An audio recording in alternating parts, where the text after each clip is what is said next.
Alright, let's see how this sounds.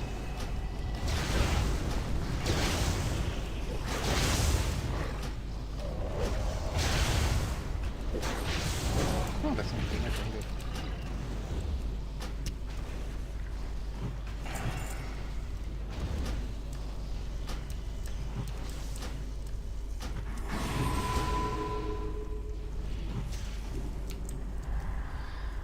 The game music just stops when I change windows, which is perfectly fine.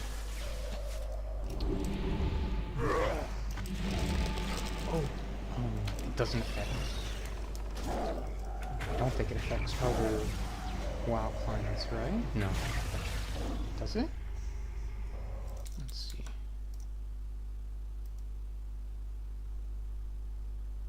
No. Everything's different. Okay, good. Good stuff. So, and then when I go here,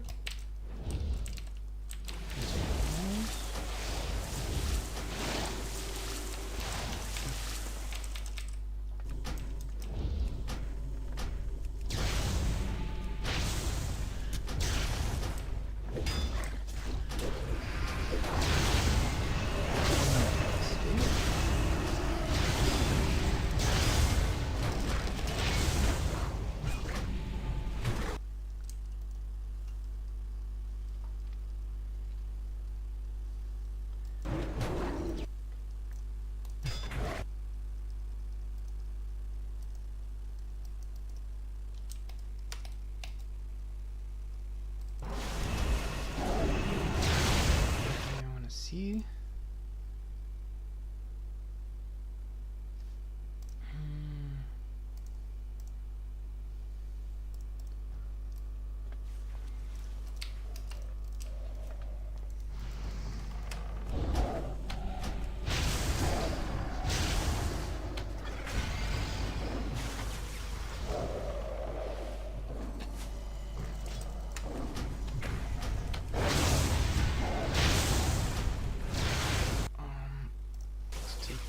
See if I can hear static or not. So switch monitors, max volume.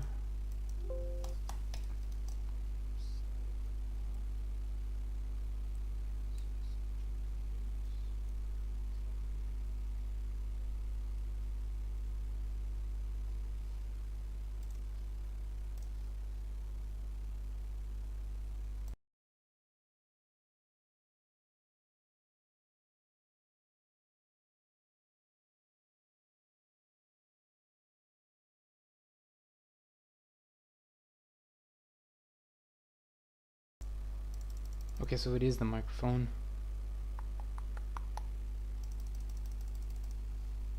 Test, 1, 2, 3, 1, 2, 3. Yeah, it is a microphone. Okay.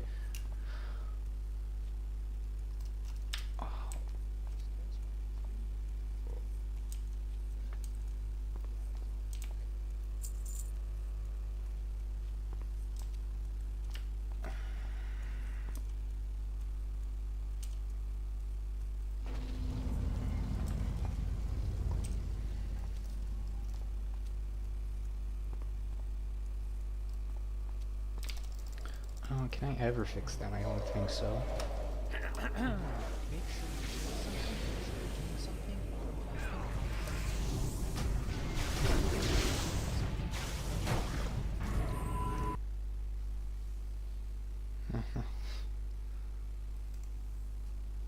Oh, it picks it up. Why does it pick it up?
the volume control that on. Okay,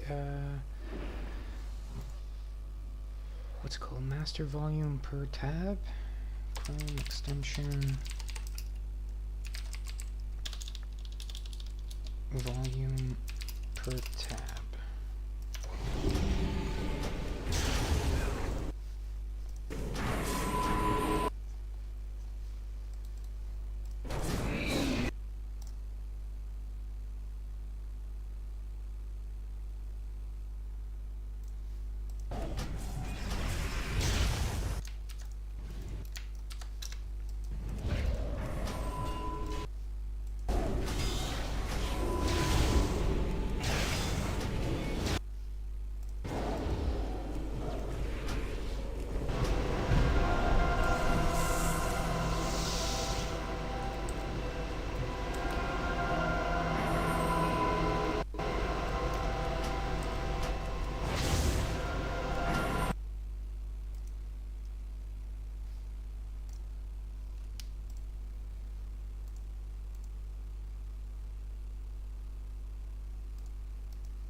Yeah, interesting. Yeah, it really doesn't.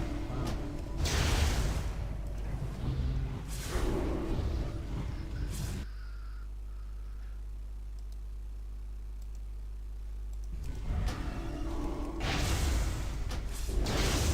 What's going on here? What? Huh?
Oh, oh. God, I'm being silly.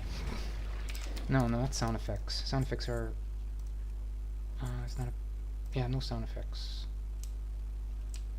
Well, music, background music.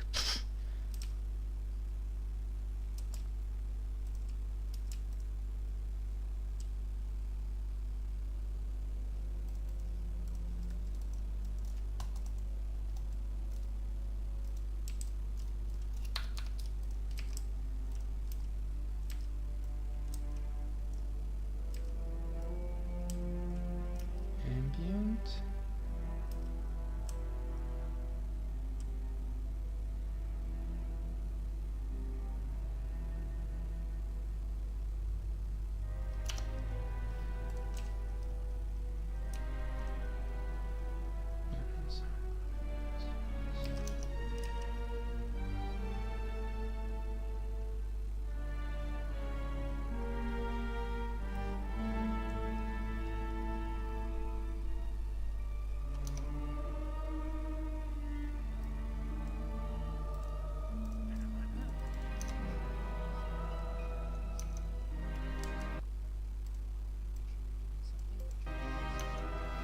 Alright, good stuff.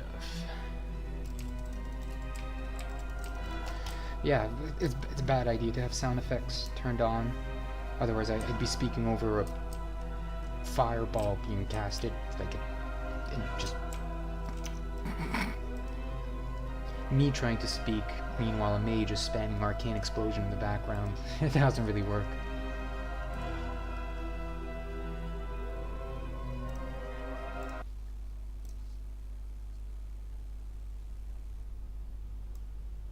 We will decrease it here, however.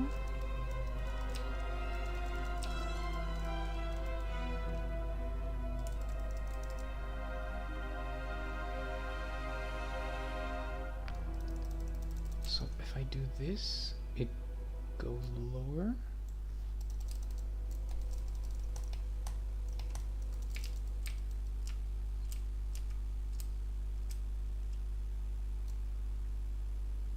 Yeah, correct. Okay. Yeah, Arcane Explosion. I think Arcane Explosion is just the loudest thing in the game, honestly.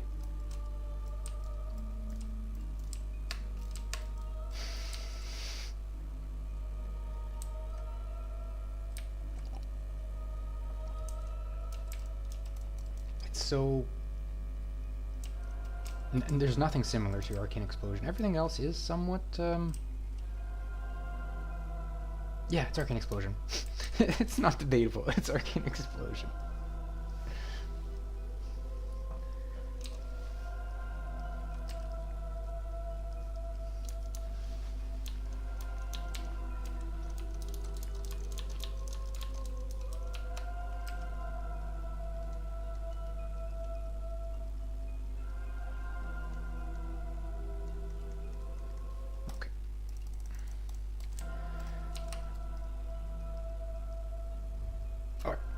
Test here. We're gonna figure this out forever and never touch it again.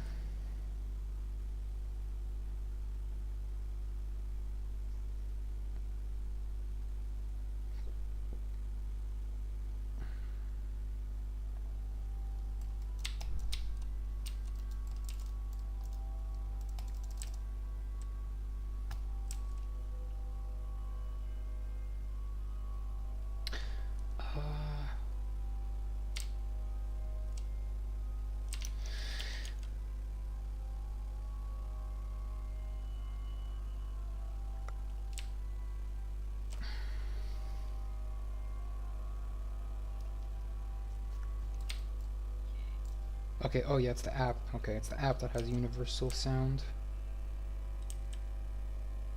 Okay, so we do that.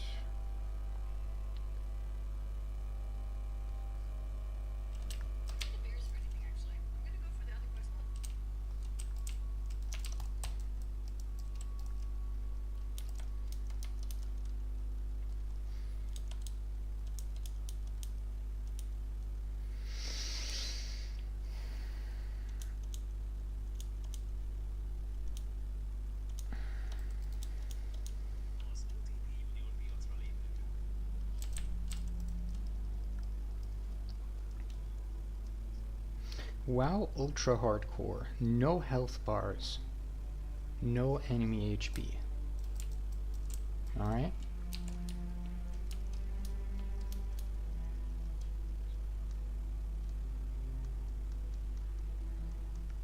I guess that is pretty hardcore.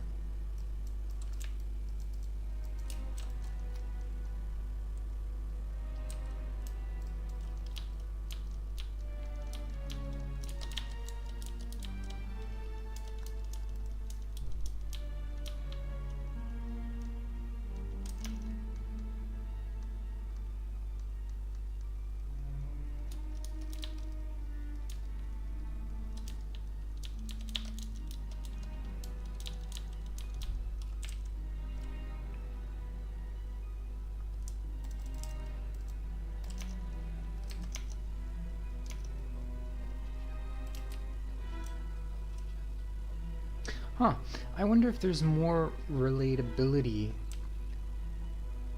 to having no health bars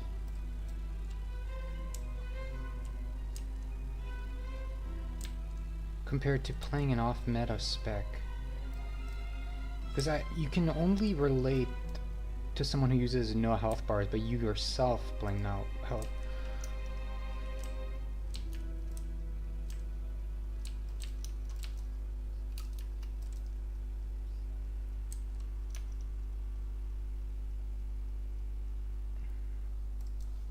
Or I guess it's just the curiosity of yeah. I don't know. I guess it's the curiosity aspect. You yourself have never played with no health bars, but you're curious to see how someone would perform.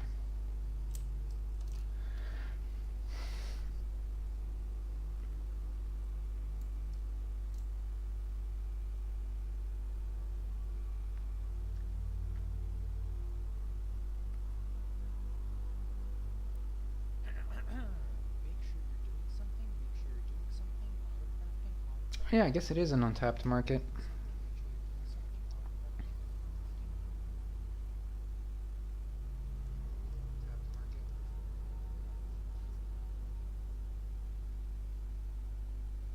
Testing, testing, 1, 2, 3. Testing, testing, 1, 2, 3.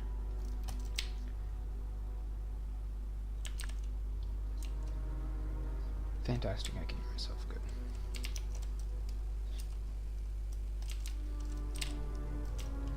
Oh, let's see if you guys can hear this.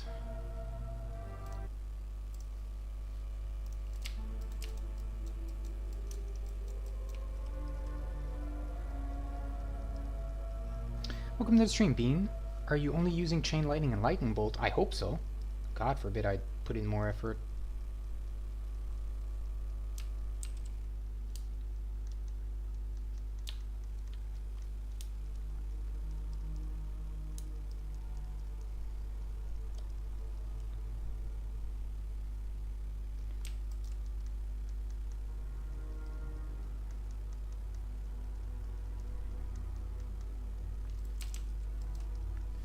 Alright, I wanted to test that.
Ah, shoot. Okay, there's no cache memory. Alright, never mind.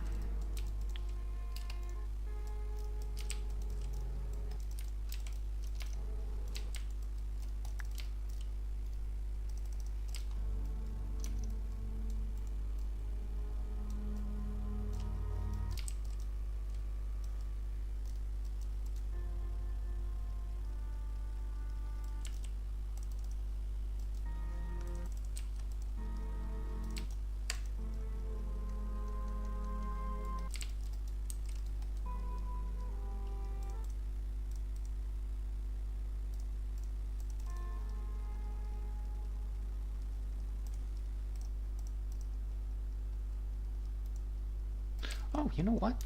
Let's see how this works. I'm curious.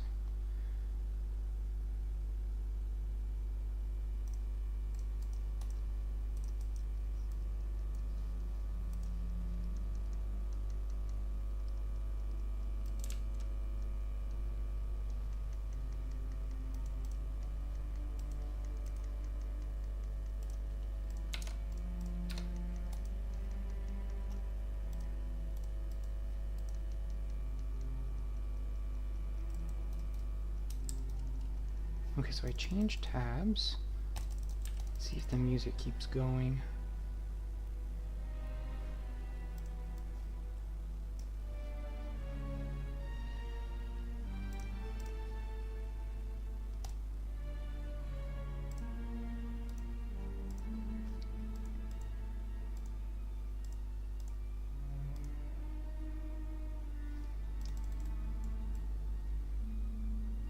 Oh, that's good.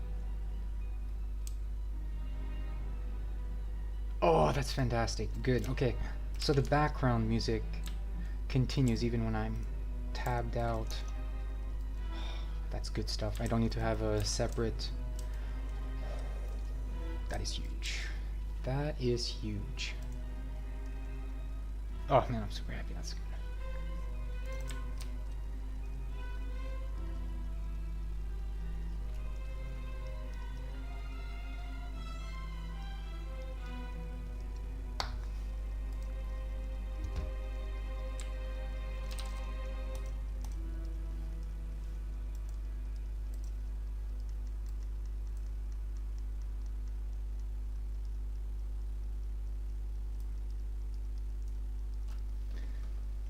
So it's picking up the sound from anything that comes into the monitor.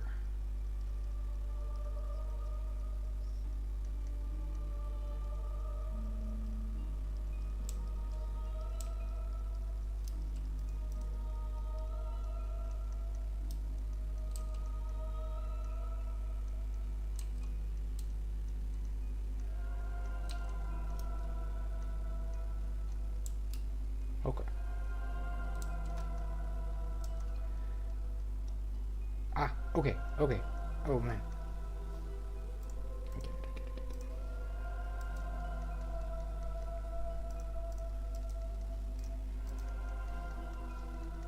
So that means if I do this...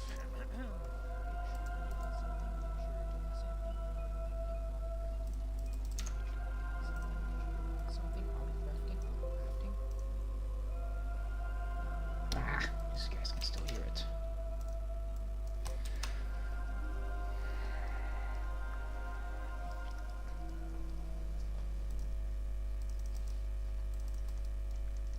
But if I do this...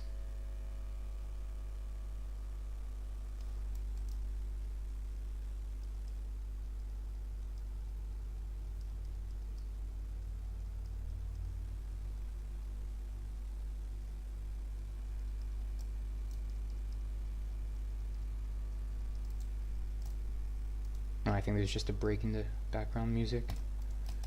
Come on, next soundtrack. Go, go, go. Next.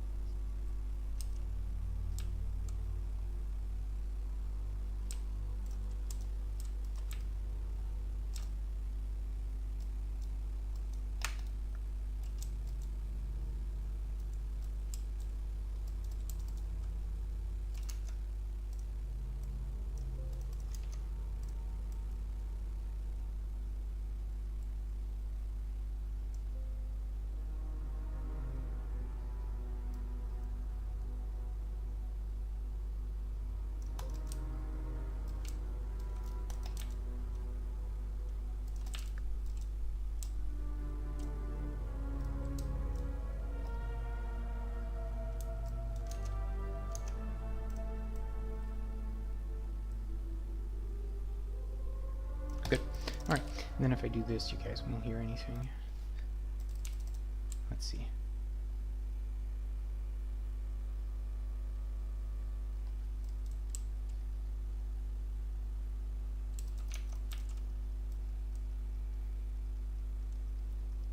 Yep, that's correct. Alright, good.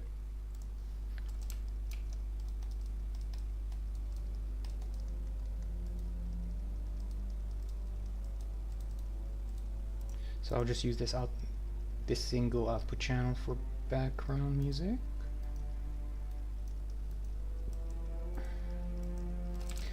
Oh, what's it called? GN. Okay.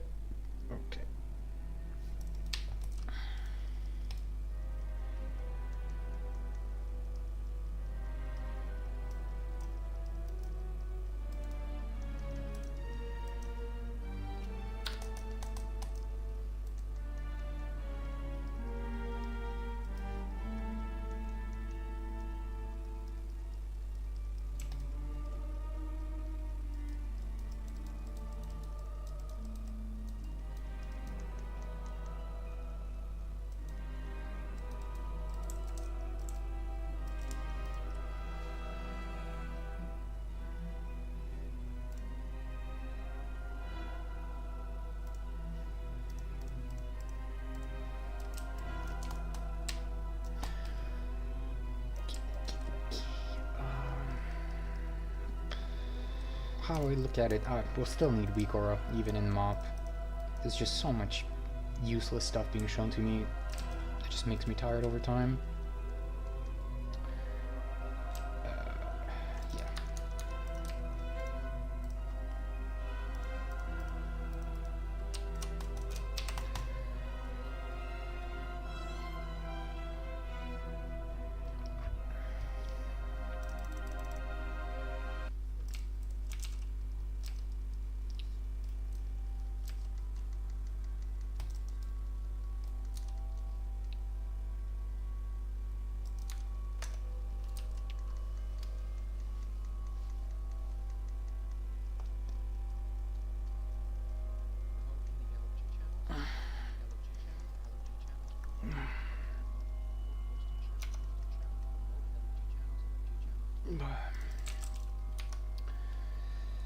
Macros, WA, A, WA, good.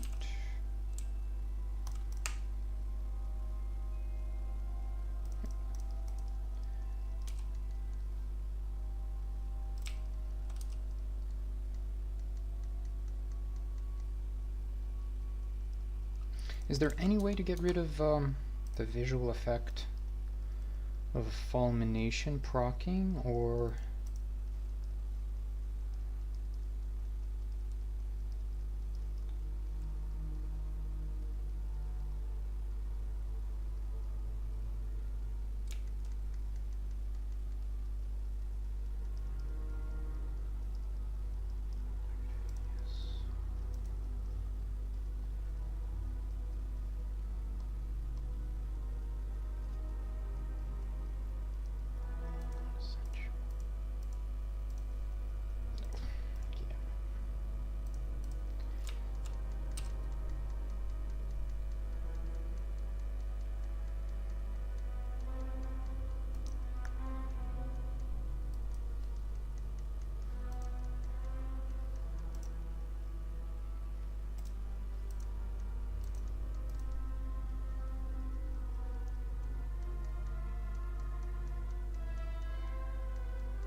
okay, that needs to be fixed.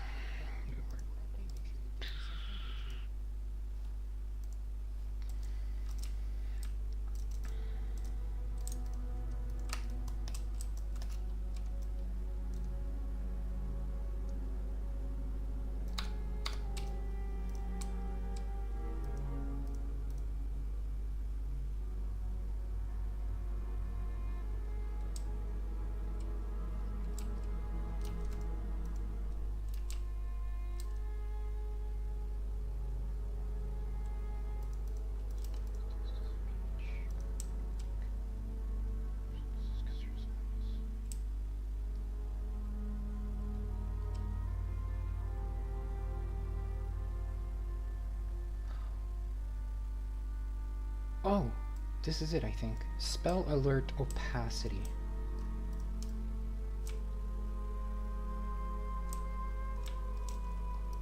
I can totally tell where people went.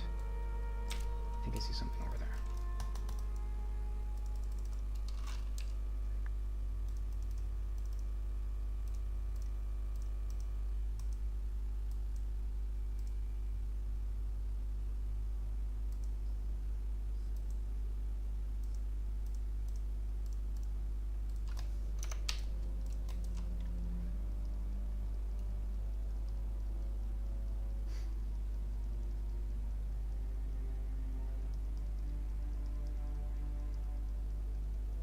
Oh, good. Okay, it's not showing up. Whew.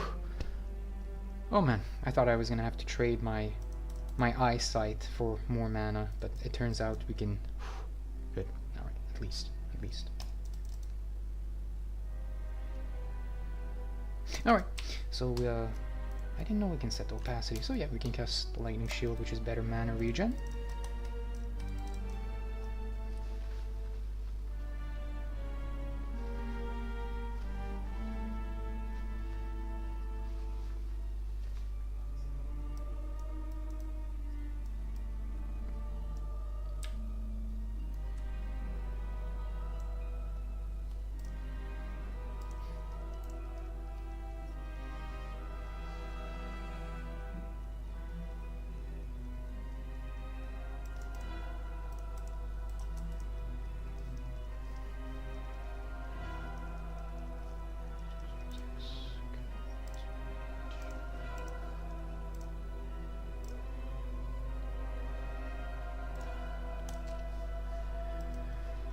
Alright.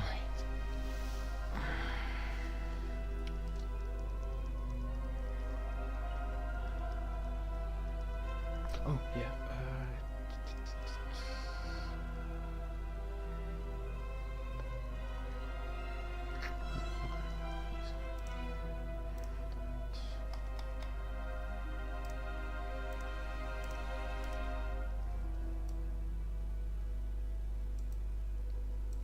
You don't despawn?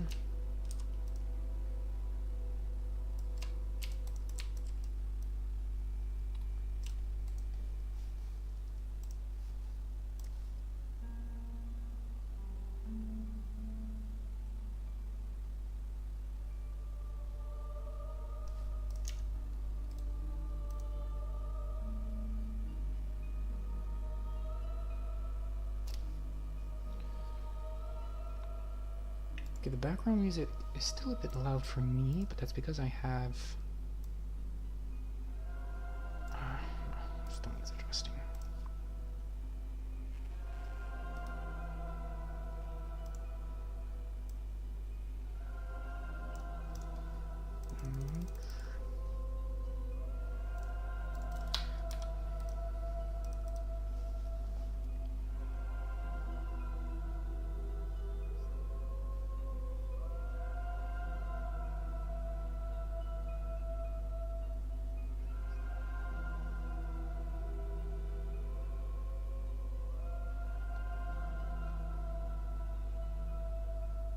Okay, good. I think that's good. I think that's good volume. Now, I can just move the microphone closer to my face if I want to definingly speak over the background volume, background music.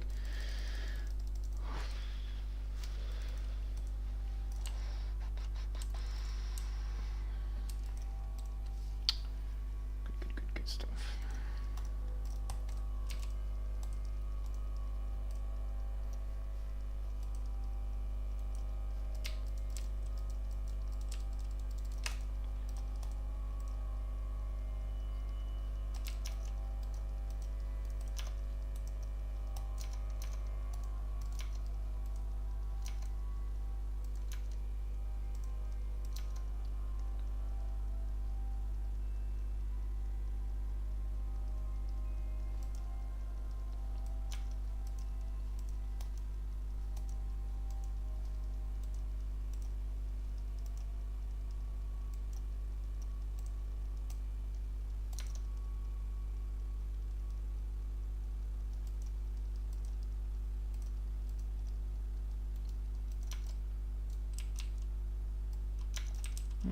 Is it me, or are they not taking any damage?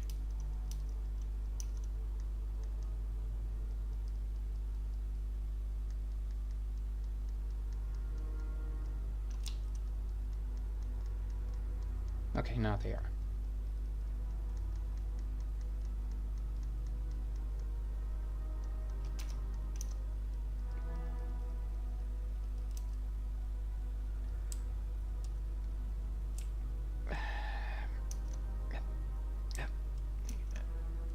They're bugged.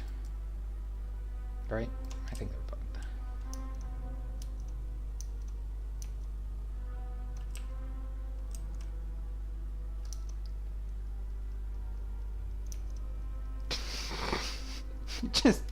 Just give me level 90. I just want level 90. I don't want to deal with hard dungeons. Or anything that requires...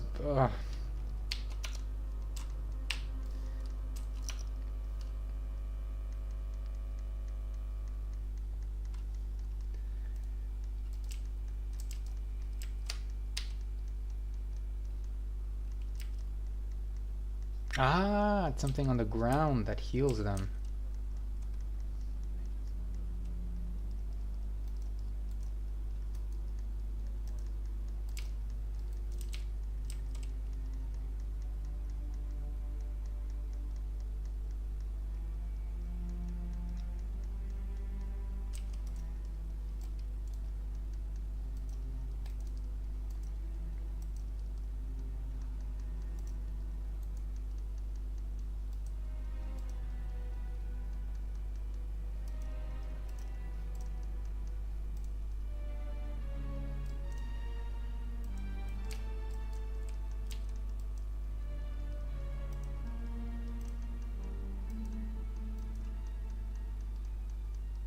Yeah, I don't think he, yeah, you can legitimately, you can see the ground effect. If you have details on low setting, barely visible. Shouldn't be visible, my god. Shouldn't be visible. Everyone should be watching Netflix while doing dungeons.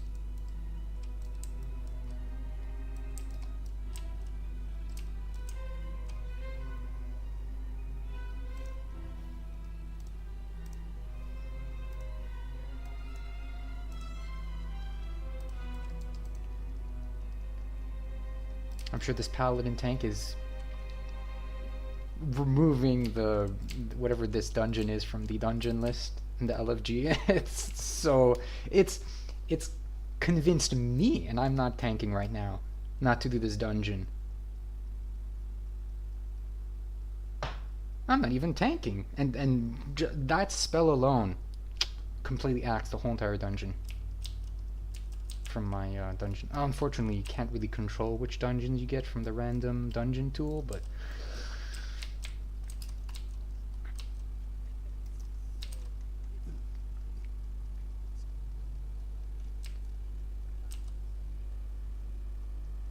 I can't imagine how much he's suffering right now.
Okay, I need to have more stuff running in the background. I was tabbed in too much for into the mop window. That was not optimal. Let's make sure we're de-shuffling everywhere. I was barely all tabbing them, which is not good.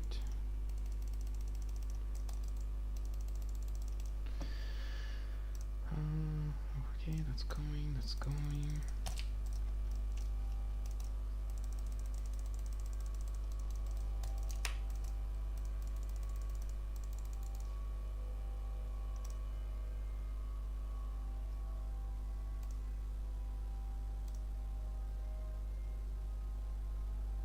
There we go. Good. All right.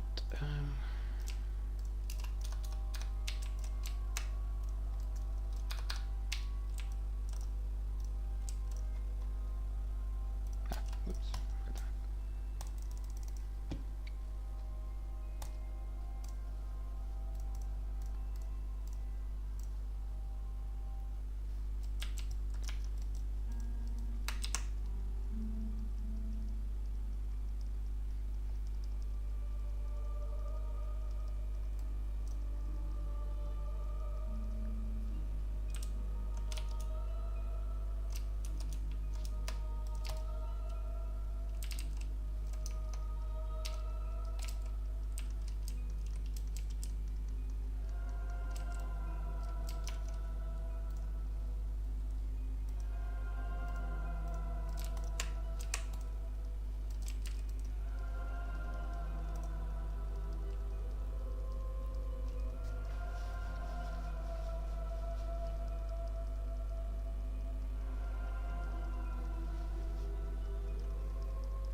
Yeah, you were, this is not worth it.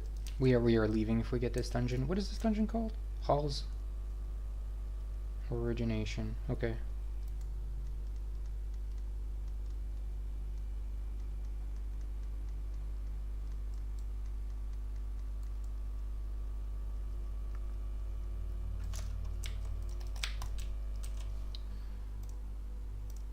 Yeah, we are not doing this dungeon. I've let's see, how much am I losing by doing this dungeon? I'd say about 20 gold. Yeah, this dungeon is costing me about 20 gold an anniversary, not worth it.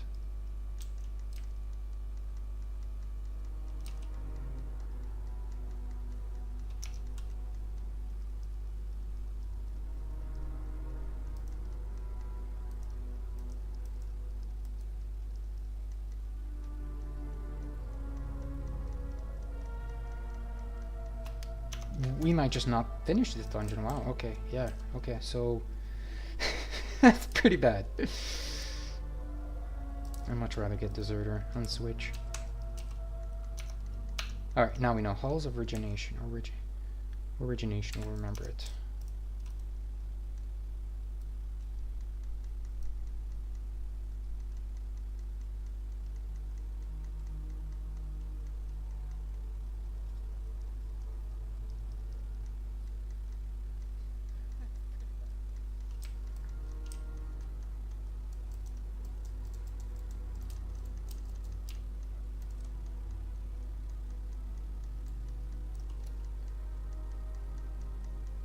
Hopefully this is the last boss.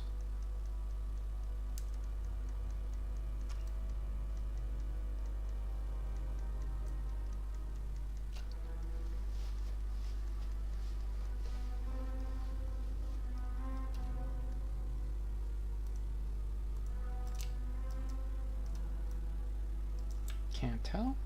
No idea if it's the last boss.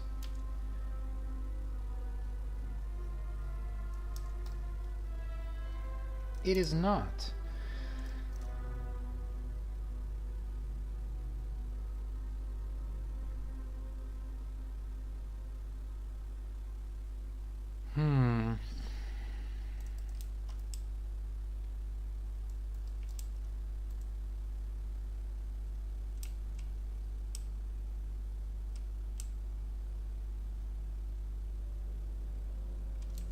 Well, if you weren't convinced to save up gold to buy boosting and mop, I don't know what will. This dungeon alone, if I took mop even more seriously, slightly more seriously, God, I would resort to boosting so quickly. This is incredibly...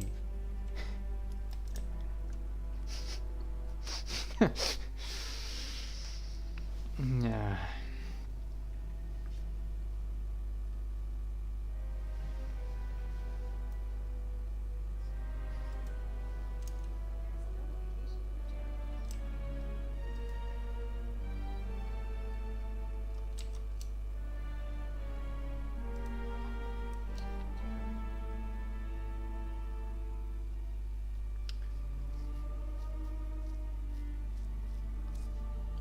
Oh, yeah, is this recorder working? Are blues drop? Oh, yeah, I don't have a few things here. Buffs, let's adjust that.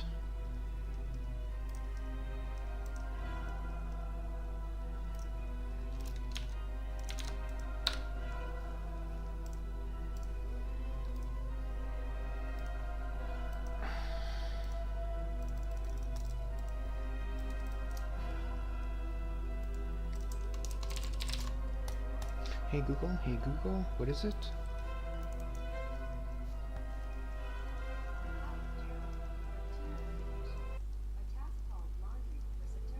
Okay.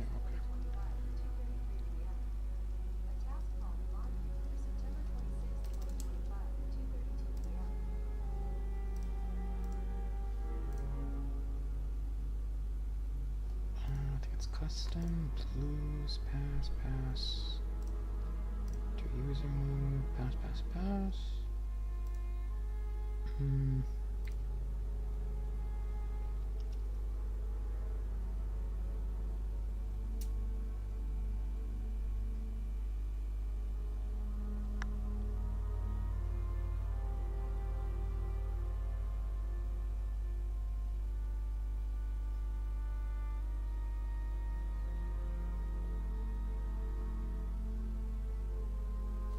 should work. I do not know what's going on right now.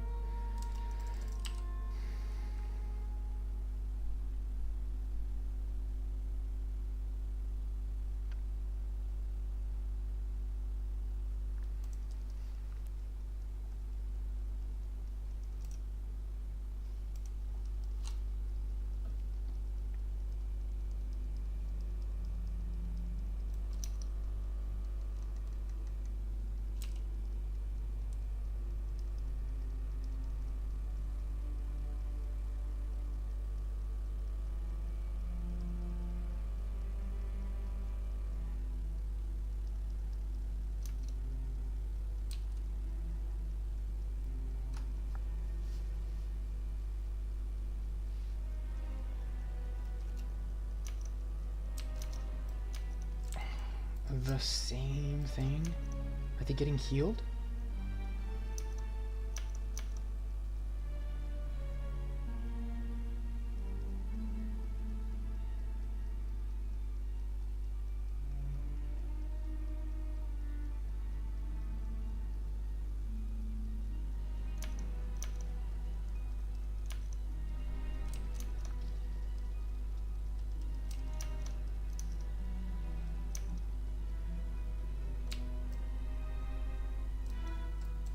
Okay.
Oh, you guys.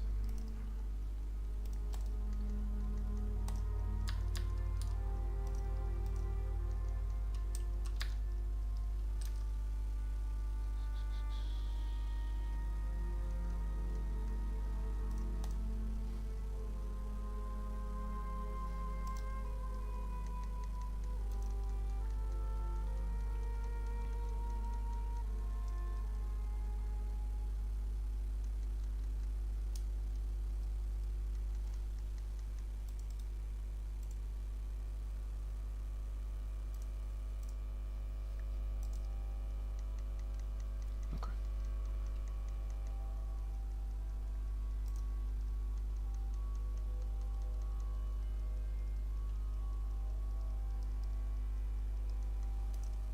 There we go, that's better.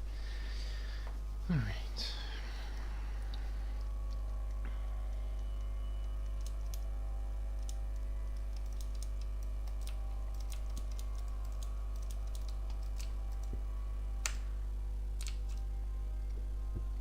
Oh, cool, the weak ore works. Alright, good, fantastic. Let's get out of here. Oh yeah, wow, that took so much time. I have to see. We missed the auction house replenishing. So long.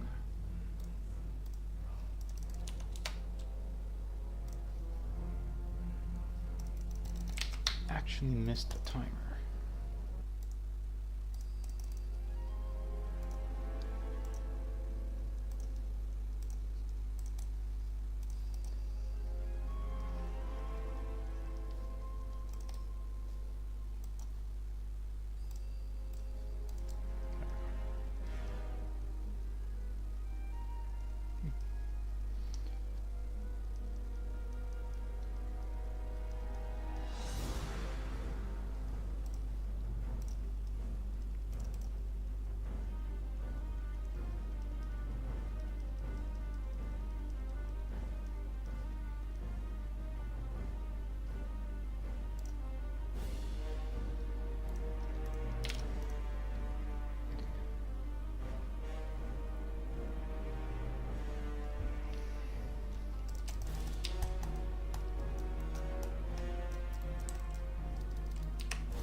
do this.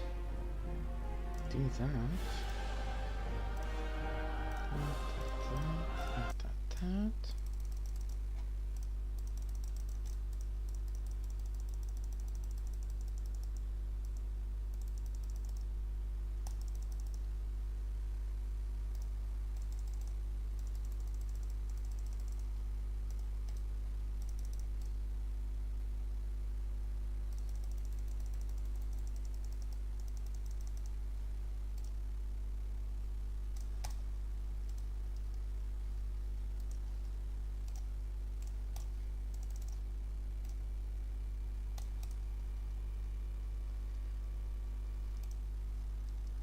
So each individual WoW client has specific sound settings. Okay, good, at least.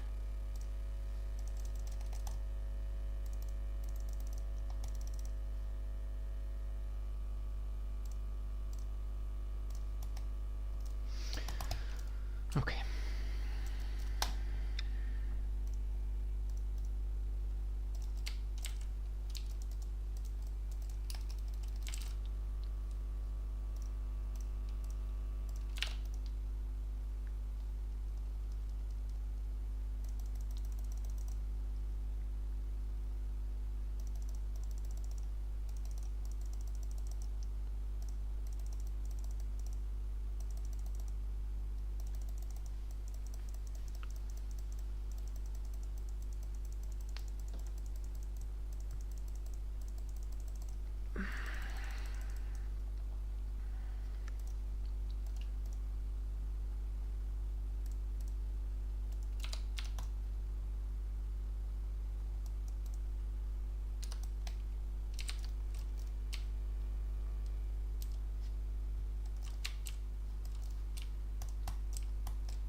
Good.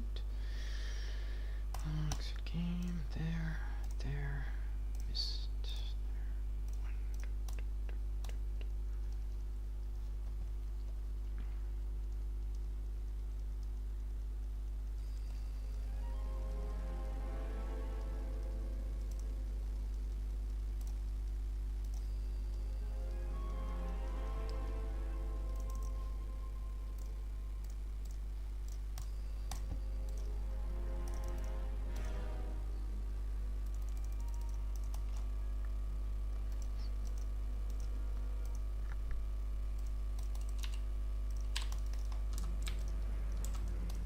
There we go. Okay.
Ooh. Hmm. No, it's not necessary. Okay.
Oh, welcome to the stream, Darciv.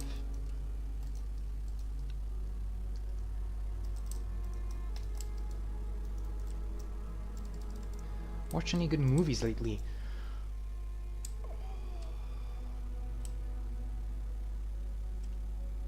Yeah, I'm trying to remember. Oh yeah, Sinner. I watched Sinner.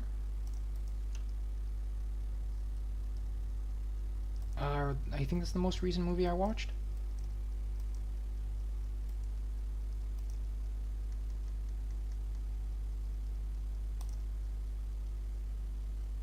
It was pretty good.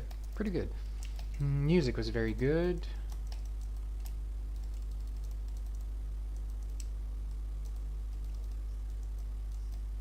Yeah, the music was fantastic. The soundtrack, the everything. Oof.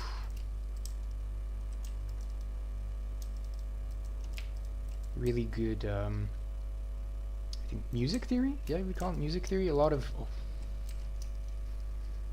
I mean, music was a big part of the movie. I mean, it's literally part of the story.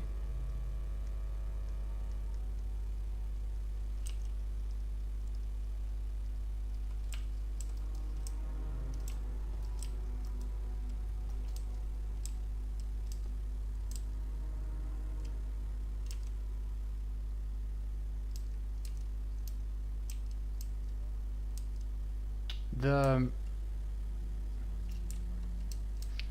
the second half or the ending didn't. There was a few things I didn't really understand in the second half. It feels like there was a few deleted scenes because there was no context provided for what was happening.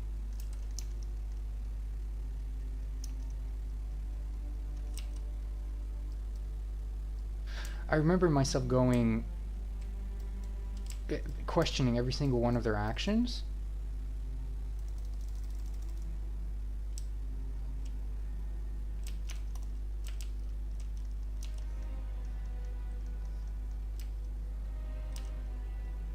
There was very obvious questions, no answers to questions, but there was no context.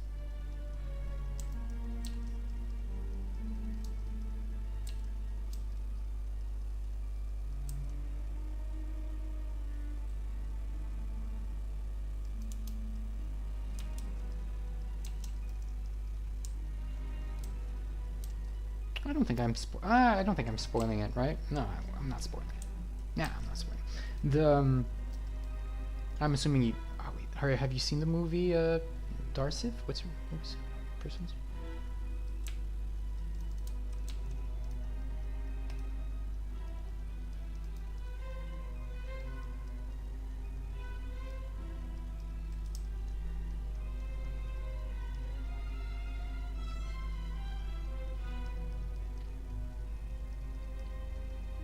Yeah, I saw Sinners last week.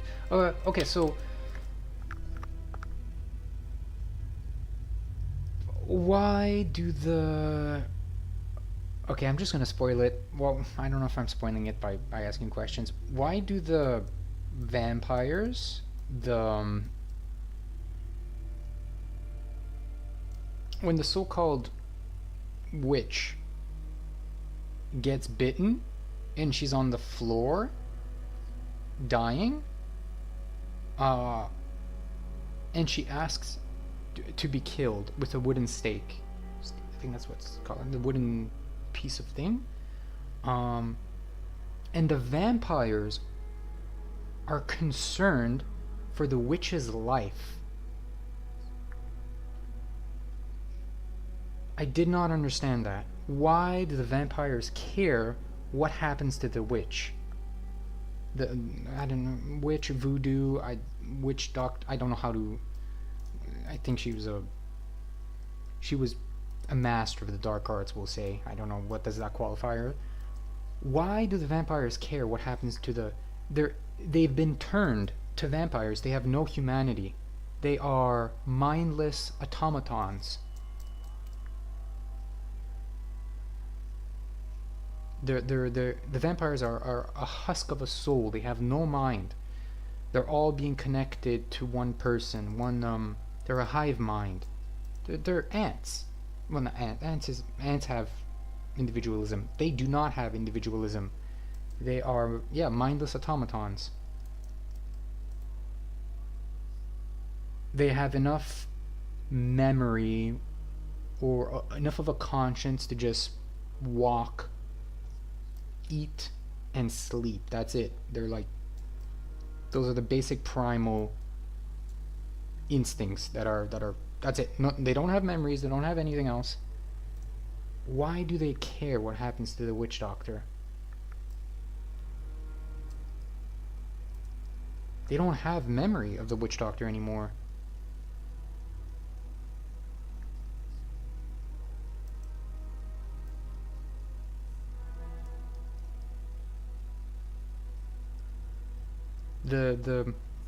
The humans that were turned vampires, they're no longer humans anymore. They don't have the emotional value that the witch doctor is being killed. They don't care. They're no longer human.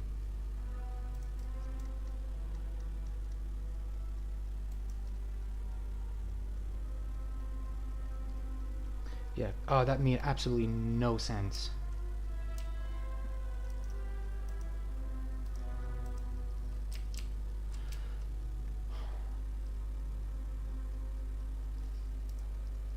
The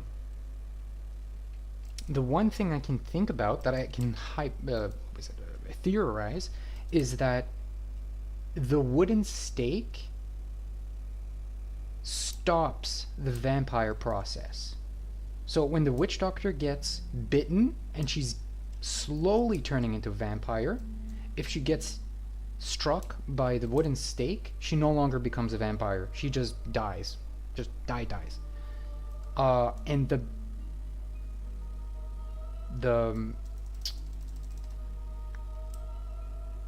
main vampire, the one that controls everyone, wants the witch doctor to become a zombie, become a vampire.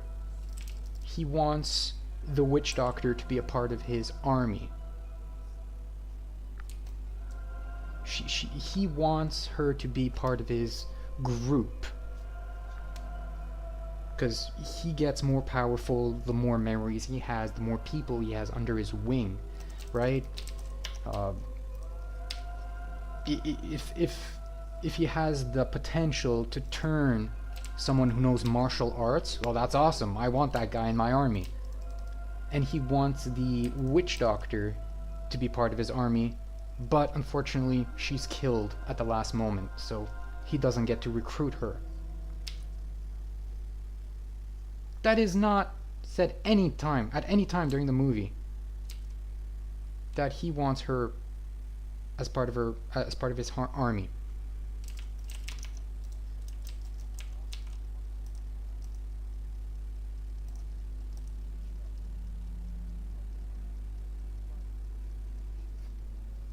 Maybe you can answer that for me, Darsif? No, at no point in the movie was it said that the guy wants the witch doctor to be turned into a vampire so he can use her because she has like she knows stuff about voodoo and dark magic, and he wants that. He wants that knowledge. So yeah, deleted scene. I think they edited out a scene that explains that he wants her as part of the army.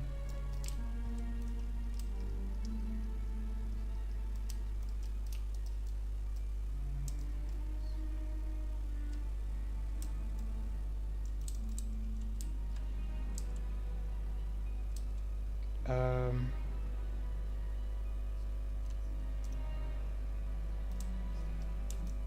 yeah, I think they got rid of the scene that explains it.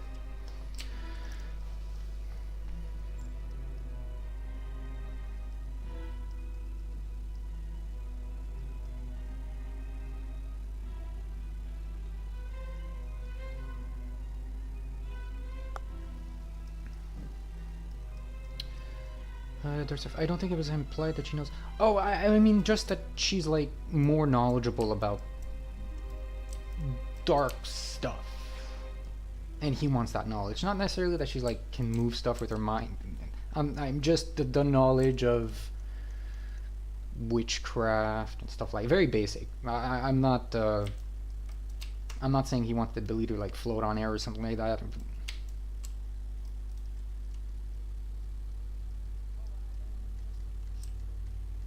He wanted that knowledge, that very bit of knowledge, even if it's very little.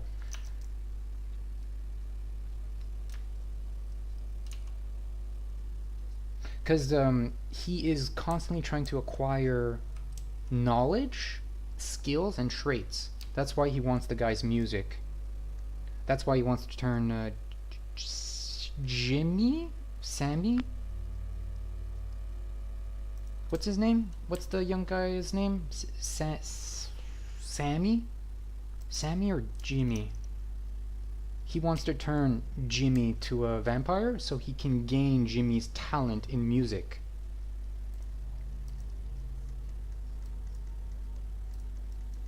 He loves music, the bad guy. That's why he bursts into dance. He absolutely loves music. I know, music, yada yada, exposes. The symbolism is quite heavy. It's very much on the head. But yeah, he wants Jimmy's talent of singing and guitar playing and just everything about him. And he also wants the knowledge of the witch doctor in terms of what she knows and stuff like that, because it helps his army. It helps him traverse the world, right? Because there's I think he says at one point he's exploring the world, gathering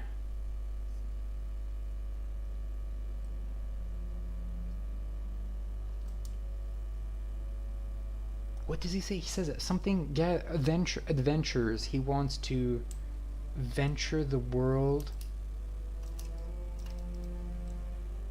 He wants the freedom to venture. He wants the freedom to explore the world. Yeah, something along those lines.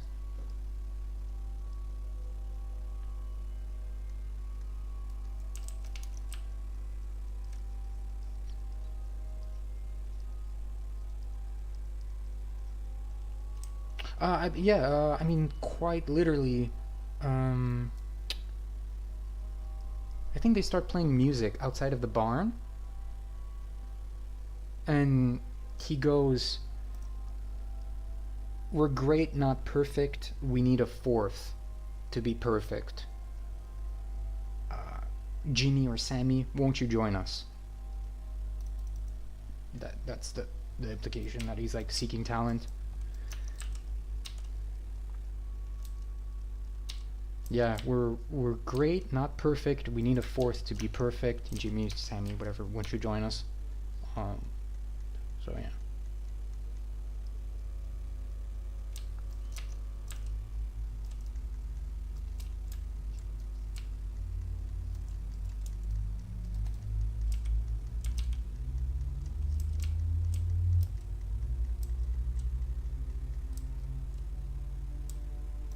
What else?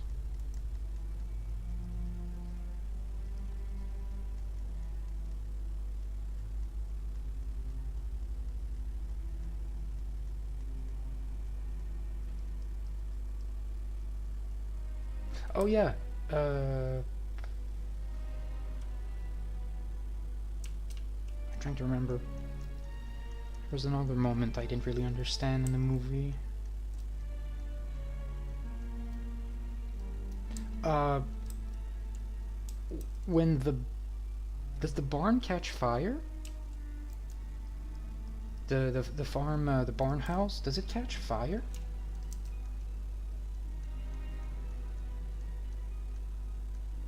Why is it that so just before the barn catches on fire, the vampires retreat for some weird reason?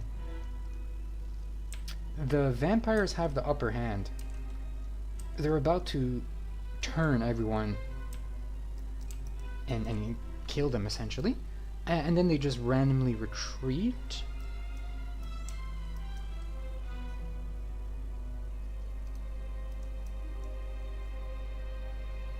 I'd maybe have to rewatch that particular scene, but just after the witch doctor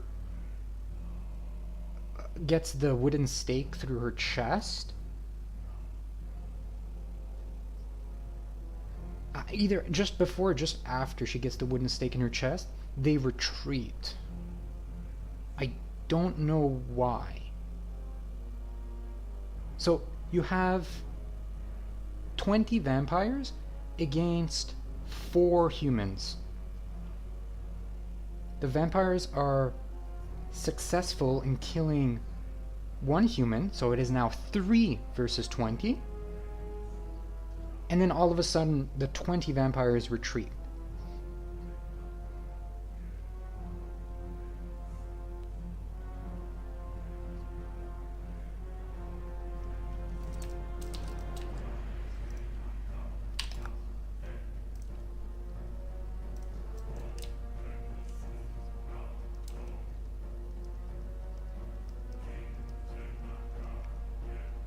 It was kind of like a break. Like there's it was very odd.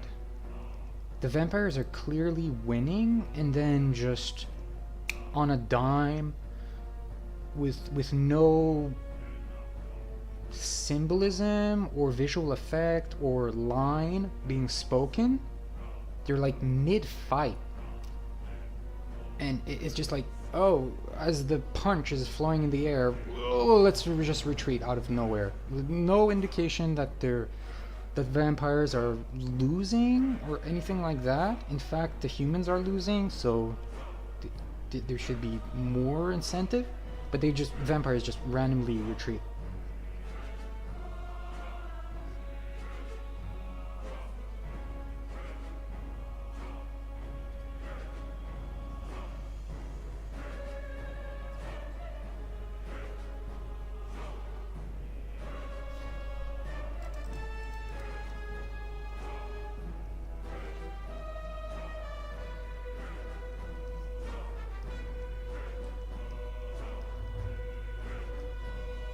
Yeah, I don't understand.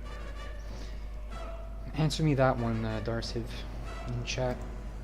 Did that scene make sense to you? It was very abrupt. No.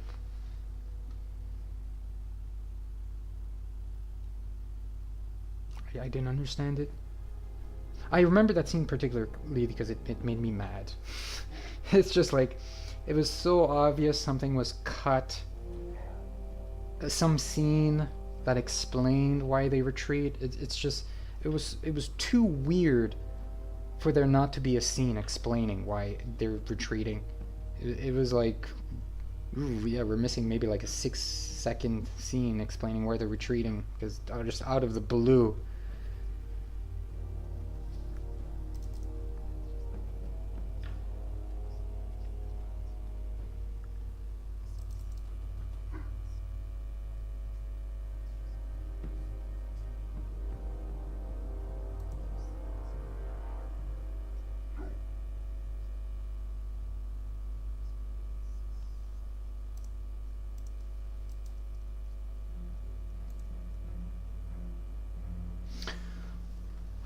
Okay. Oh man, I'm really digging. I'm really looking at the bottom of the barrel now. The one thing I can think of is time travel.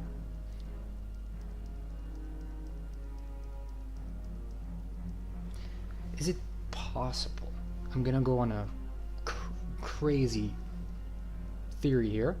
Is it possible that the vampires can see the future? We'll say the king of the vampires can see the future. He sees himself winning the fight if the witch doctor becomes a vampire. So he sees the future. He sees himself winning the fight with the witch doctor being a vampire, right?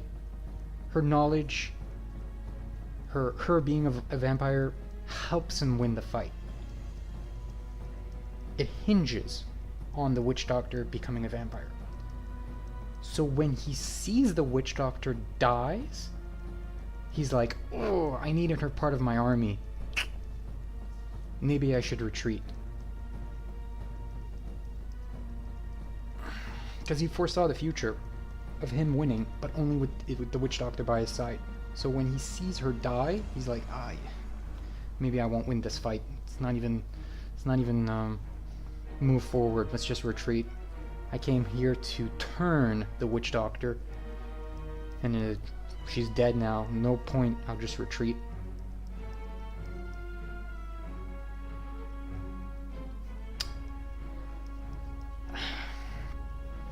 I kind of hate that I have to involve time travel and stuff like that to explain that.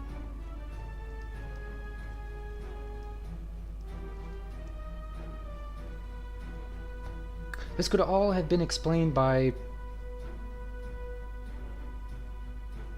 a close-up on the King of Vampires. He's like patting his head, and like, oh, the screen becomes all fuzzy, like he's using some sort of future power. Some camera movement that indicates he has the power of foresight, and he sees himself winning into the future thanks to the witch doctor and his army. But you know, 6 seconds. Because the King of Vampires is pretty powerful.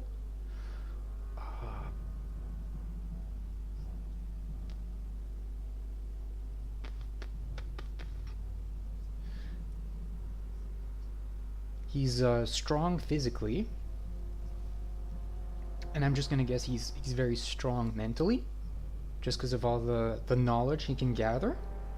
I mean, by the time he gets his army, we're talking like the memories and knowledge and experience of 20 people. I mean, he quite literally learns Chinese by turning the Chinese woman into a vampire. He gains her knowledge. He's able to speak Chinese.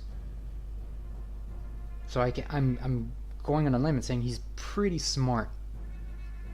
Because if he can learn a language by turning someone, he can learn about, I don't know, astrophysics or just anything by turning someone else that used to be a professor. Or you can just over time get very smart.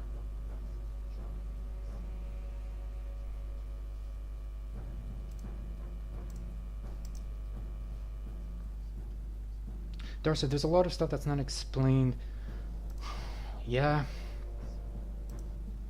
I can see that.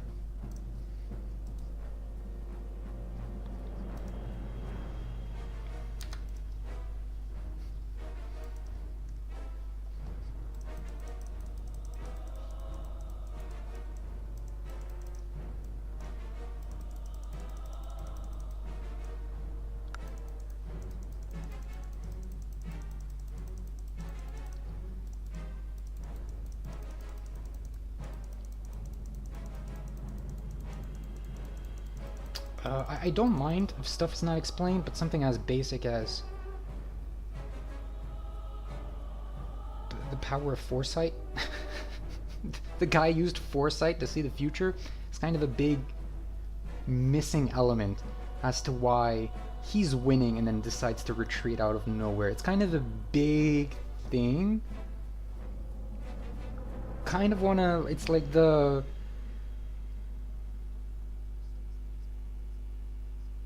It's too big of a premise, too big of an action to just leave unanswered.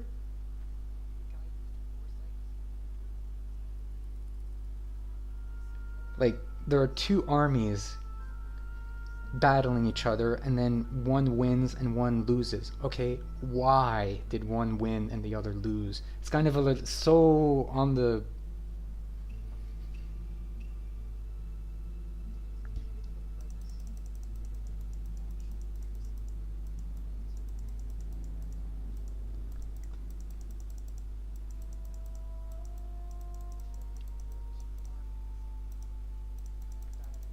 I would have even settled for the king of the vampires just being bored.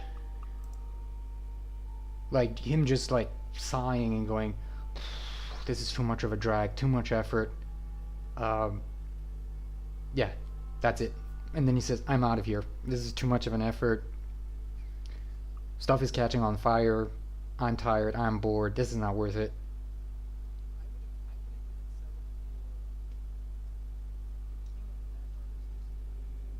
Because he very obviously does stuff for the fun of it. He's not he's not a 100% logical creature. Otherwise, I mean, he moves faster than the speed of sound. He could just kill everyone instantly. Uh, he enjoys the hunt. He enjoys playing with his food, not killing it instantly. That's very obvious. Like he lets people come in and out of the barn unharmed. He's like he's um he's a creature with a big ego maybe that he'll win the fight and he just yeah.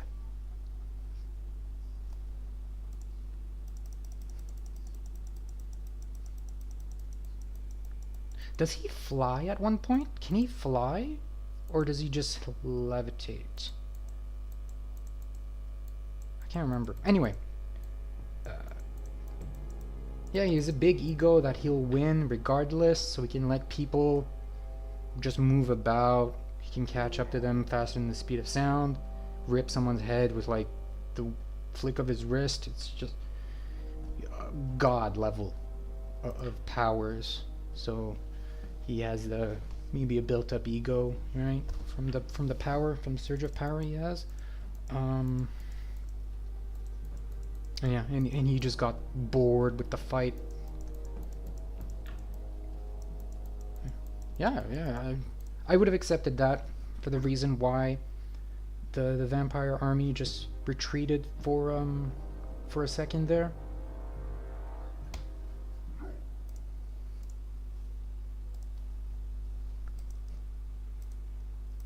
He's playing with his food and then just halfway he's like, I'm too powerful, this is not much of a challenge, I'm out of here. You know, I would have accepted that.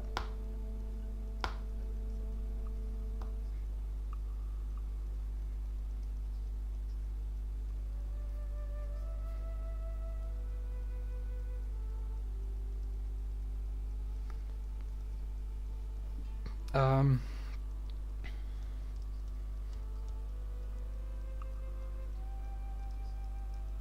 Oh, another thing. Uh.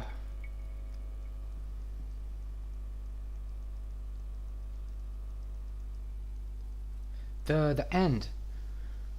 Not so much the end. The when they are fighting in the lake. Are they fighting? Wait, I'm trying to remember. No, Sammy. Yeah, Sammy and the King of Vampires are fighting, or just. I think the King of Vampire is holding Sammy by the neck. He clearly has won the fight, or they're fighting. I can't remember which one.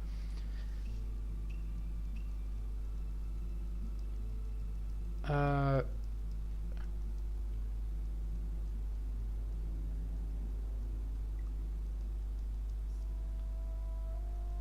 yeah, yeah. I'm trying because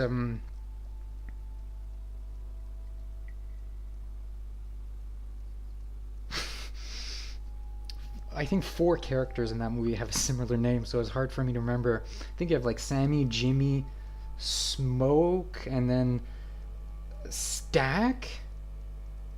Are there are there 4 people that start with their name starts with S?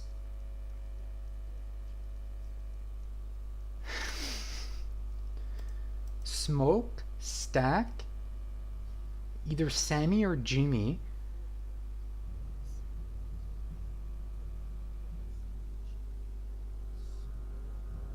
So Smoke or Smokey?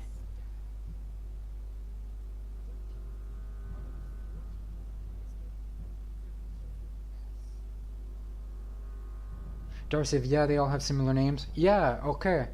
Uh,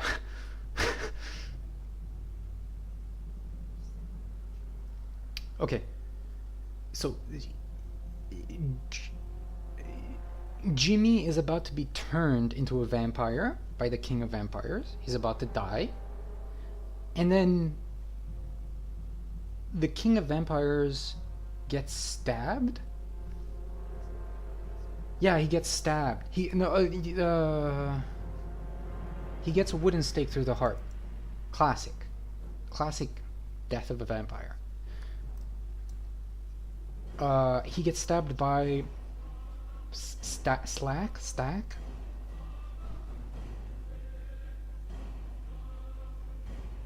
Okay, the point I'm getting at is the god of vampire, the king of vampires, who can move faster than the speed of light, gets surprised by someone and stabbed in the back.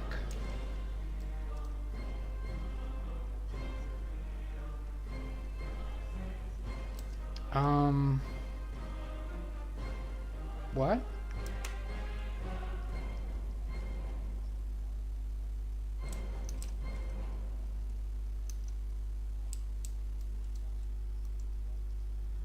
Oh, no, sorry. Oh, no, it's even worse than that. Uh... Oh, okay, yeah, okay, I remember now. Yeah, so the vampire army is surrounding the lake and letting Jimmy and the king fight each other. They're an audience.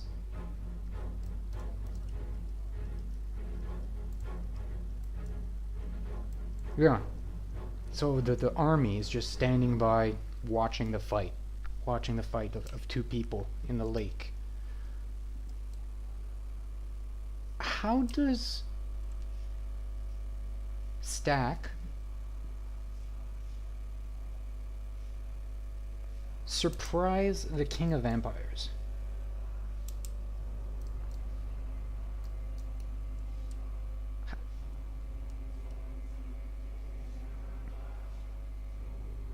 How does Stack leave the barn? So he lets Smoke, I think his name is Smoke. He lets Smoke live. Sure, it's your brother, I understand. He leaves the barn, makes his way to the lake, and no one notices.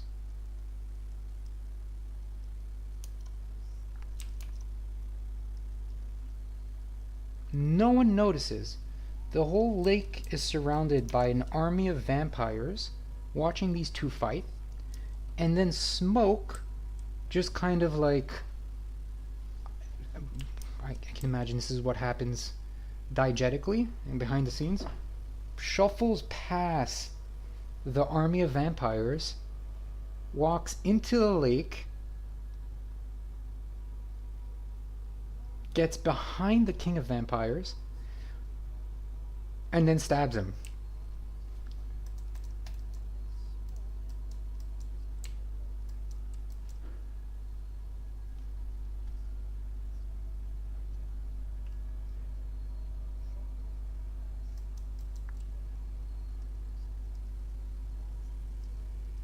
I don't know if any of you guys have been in a fight where the audience is like surrounding, like making a huge circle around these two people fighting. When someone enters the ring, you kind of notice.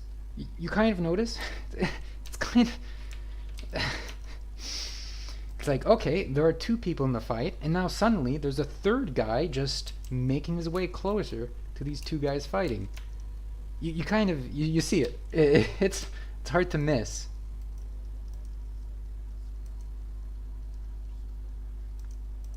It's not like a riot where people are just throwing fists into this huge jumble of people where everyone is like stacked as sardines in a can. You know, you don't know where you get punched from because there are just plenty of people around you. No, they are in the middle of a lake, and then smoke somehow makes his way past the vampire army into the lake and behind the bad guy, behind the king of vampires.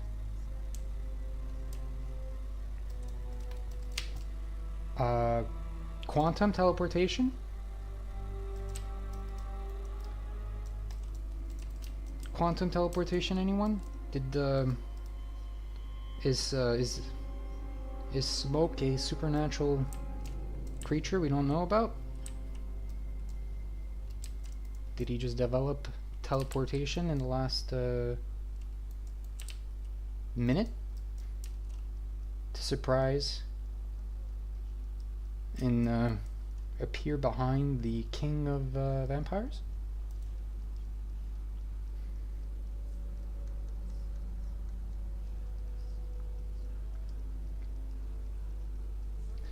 And I know the answer. I know the answer. Do I know the answer?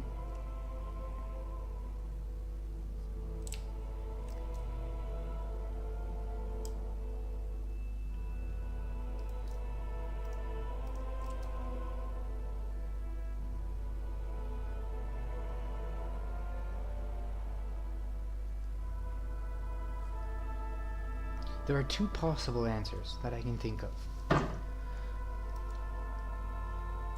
And they're boring. They suck. These two answers absolutely suck. They are just like... What? The King of Vampires has such a big ego, is so focused on Jimmy, and just ignores everything around him. Which is possible. Which is possible. He can be just so tunnel visioned that he just...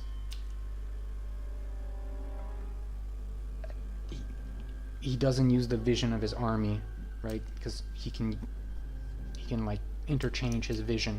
He can see what his army sees. He can get into the mind of each individual of his zombies and see what they see. And he's just so locked into Jimmy that he just ignores everything around him. Which sucks. I hate that answer. That's...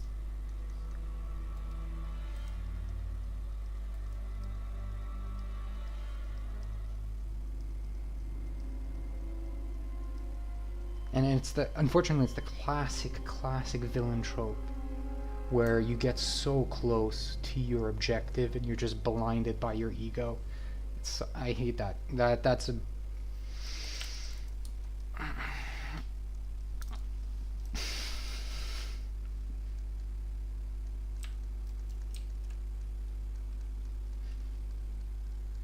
yeah. I don't like that answer, but it is it. Unfortunately, it's the classic villain trope. But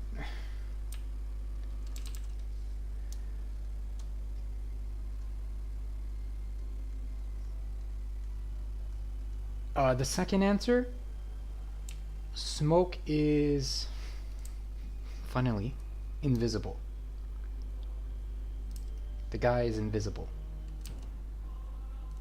Or transparent or invisible. When he wears that necklace that was given to him by the witch doctor, he becomes imperceptible. He becomes invisible to the vampires. They don't see him, or they maybe see a walking necklace, right? So the necklace makes him invisible, but the necklace itself is visible. So they see just this floating necklace. So they kind of know where to aim their punches, but they kind of have to squint and see the necklace, strolling along.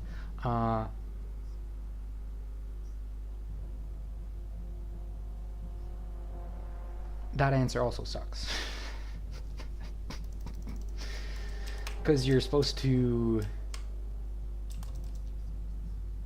come to the conclusion that the necklace can make you invisible.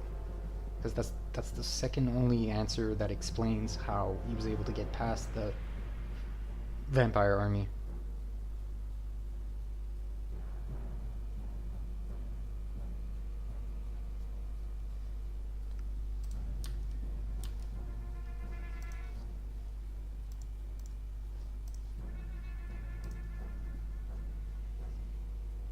But I don't like that I have to bring about the powers of a necklace and that it makes you invisible. It's so preposterous of an answer to such a basic question as to like how he got past 20 people. Like, kind of like he's like inching his way past the army. Oh, excuse me. Oh, Mr. Vampire, can you just let me through? I have to go kill your boss. You're just like pushing his way through the huge crowd, makes his way through the lake, and like none of the vampires are like, "Hey, boss, there's this guy. He's like slowly making your way to you."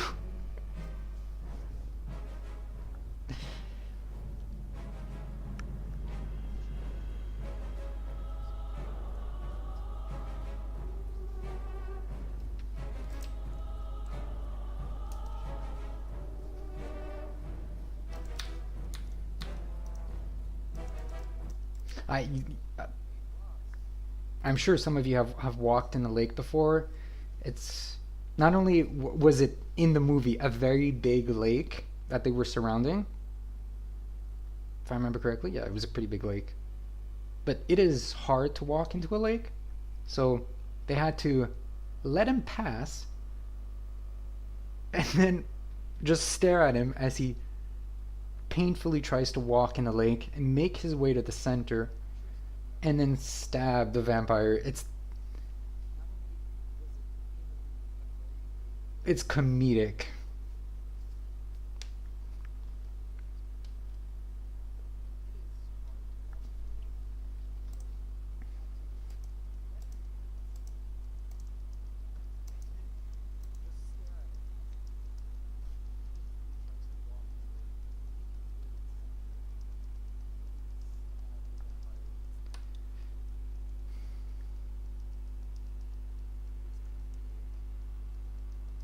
Um, yeah. we we have to put into the equation a magical amulet in order to answer such a basic fundamental question as how does he get past an army and surprise a being with godlike powers. It's so um or okay, I got it. Because it's not my first time dealing with scenes that are just so weird. And so it's not the first time I've dealt with a scene where there was very obviously a deleted scene that explains why things are happening. That's happened so many times. Uh, it's possible that the amulet.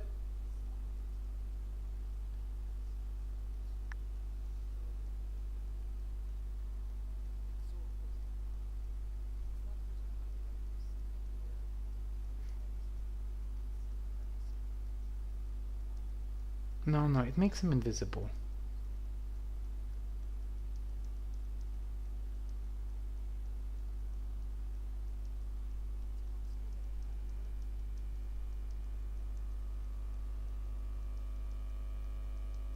Yeah, it has to be ego. It has to be ego.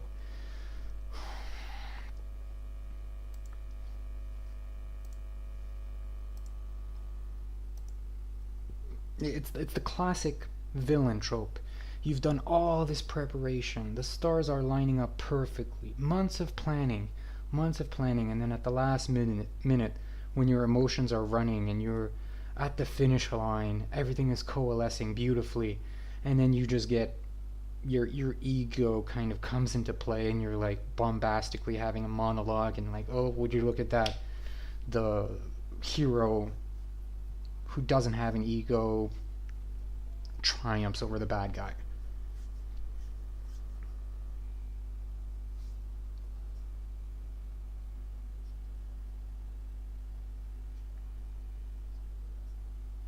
Yeah, yeah, it's the classic. You don't have the courage, but you have the planning to make up for the fact that you're weak, and then the hero is the antithesis of that.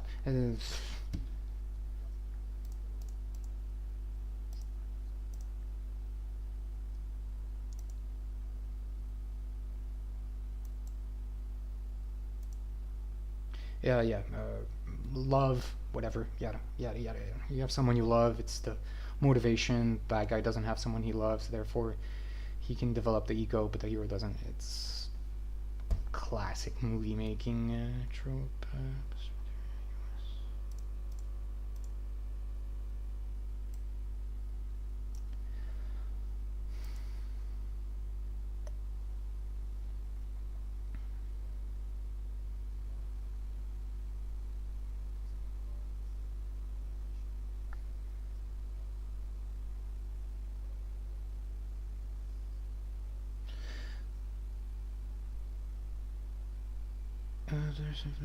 Yeah. Oh, yep. Yeah, you're correct. Yeah, yeah. That's very obvious. I accept that. Yeah, the bad guy starts dancing because he's so confident that he'll win, or he just doesn't care, or he's bored.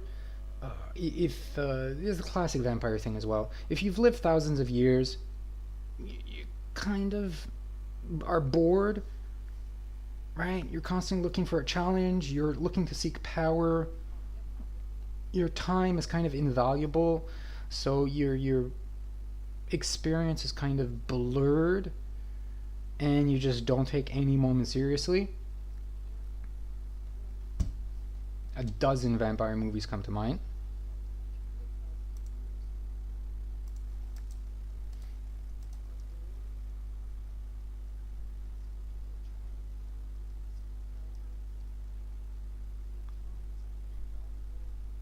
So yeah, he breaks into dance, which in the world of vampires, and it makes sense. I can see it. It's tangible. I can, yeah.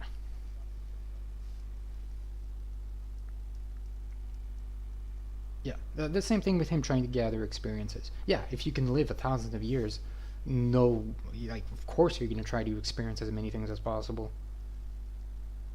That includes gathering talent, gathering experiences.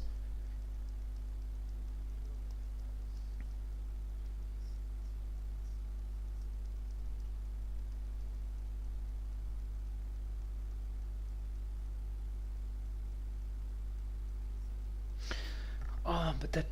Oh, that's kind of interesting. One scene cannot explain the others. So if he's focusing on what can kill him,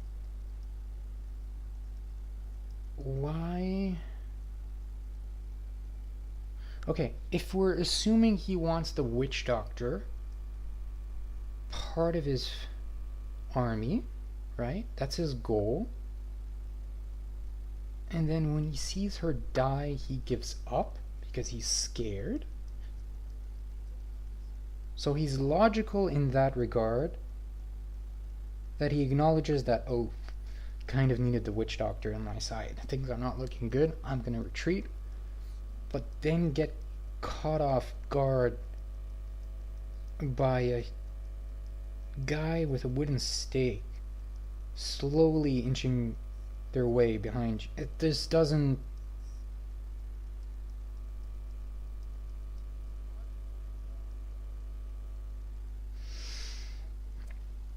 We have to involve magical powers. We have no choice. When in doubt, involve time travel and magical powers. Lazy writing, here we come.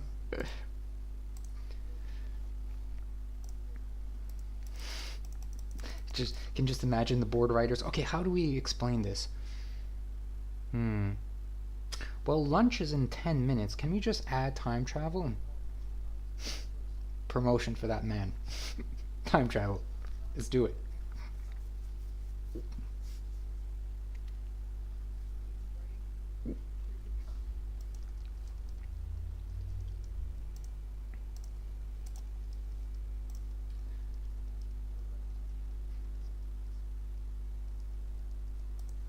Because the magical amulet protects one of them from getting bitten.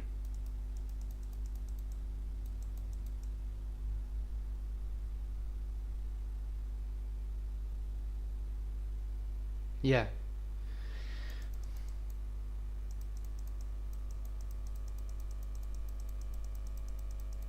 Oh. Yeah. Yeah, the amulet protects him from getting bitten. That's why one of the vampires tries to bite one of the guys while he has the amulet and cannot because of the amulet. God mode OP amulet that makes you invulnerable to vampires. What is to say it doesn't make you invisible?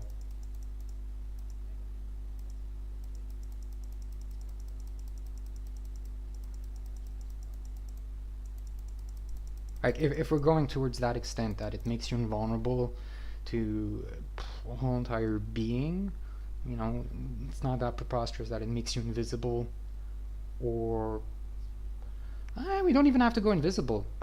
Vampires, we can just go by the logic that vampires can only see through their smell, and the amulet removes your smell, so you are invisible to vampires. You don't even have to go like the whole visual.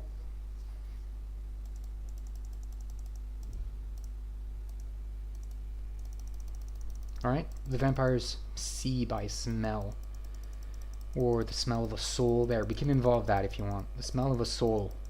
It's like this contour.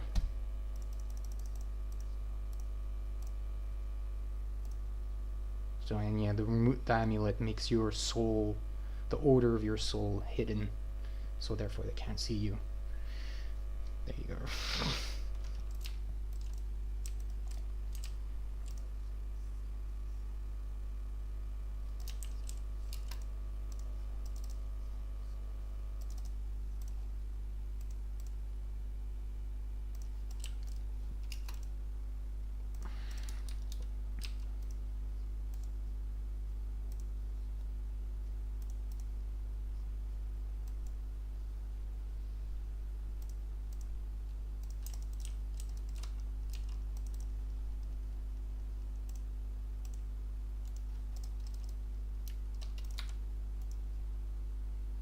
Yeah, besides that, it was a good movie. Like I said, the music was very good.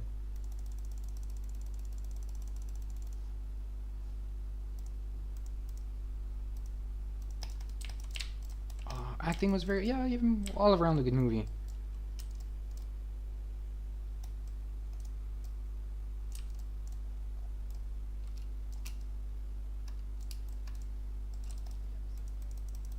Just either a badly explained reasoning in terms of the motivation of the other party, or a deleted scene at the last minute done by the editor post production.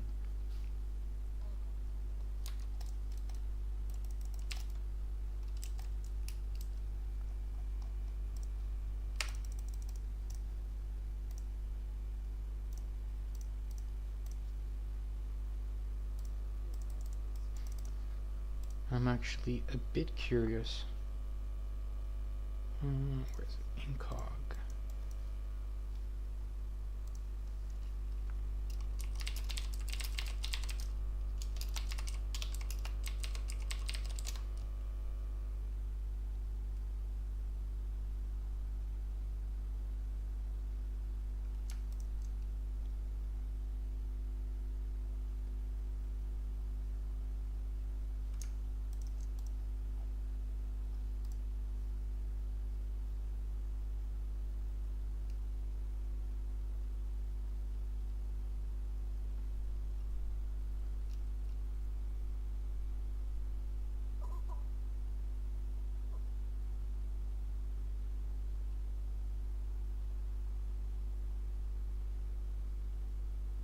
Oh, there it is. Oh my god.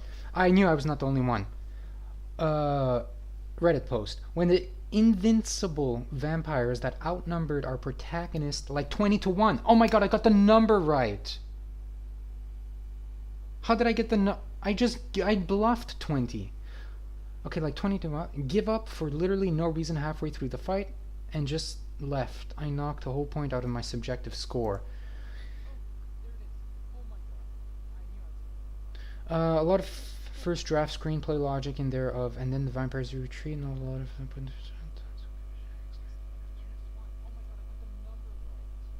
I just exactly. I think in the 3-minute sequence, almost every single fighter ends up with at least one zombie on top of them. I'm not the only one. My God, this is a common thing. A lot of people are saying it.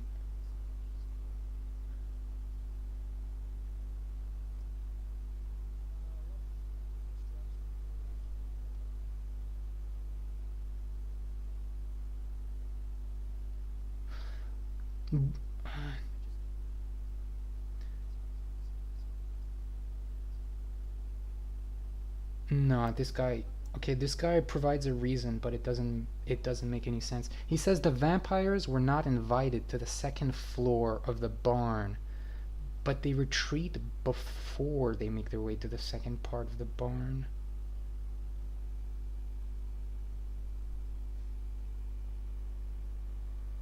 No, no, no, no, no, no. It was much more on the note. On it was much more bizarre. Like both fighting parties were standing still, not moving, and then one of the parties just randomly retreats. There was no movement. There was barely.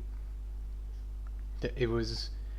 We have to involve time travel for an answer. Like it was so bizarre.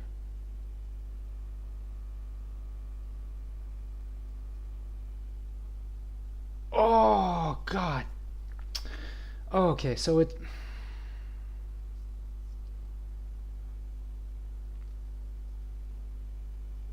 I had a feeling.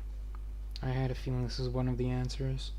We're hearing the story of Sammy, and this is how he remembers the events, how they unfolded.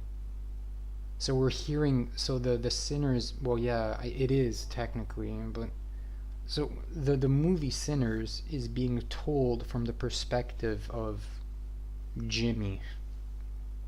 So there are going to be some scenes that are illogical because his memory is not perfect.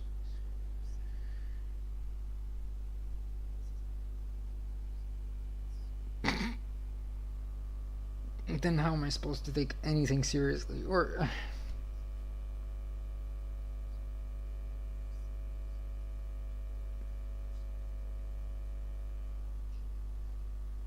ah, that sucks. I hate that. That's even worse than my answer. Oh, God.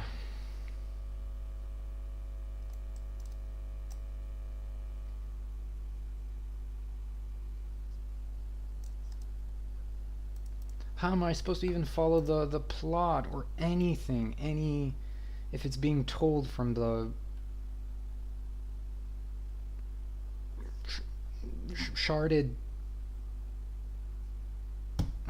memory of someone.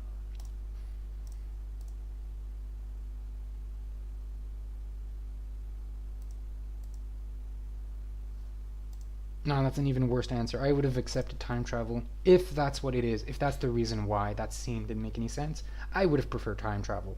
They saw the witch doctor died and the vampires just dipped. They're like, oh God, we need her part of our army. We lost her. I'm out. There's no point in fighting. We lost someone very powerful.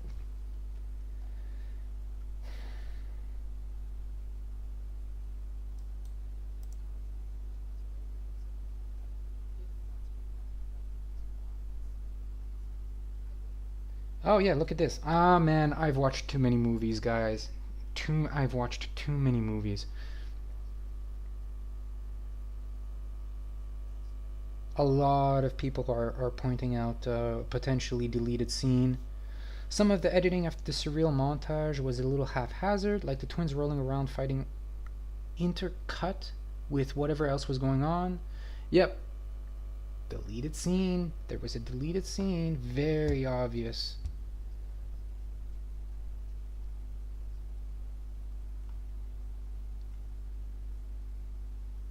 It was too stupid of a scene not to be answered. Too on the nose. Even someone very a casual viewer of cinema would have. It was so like.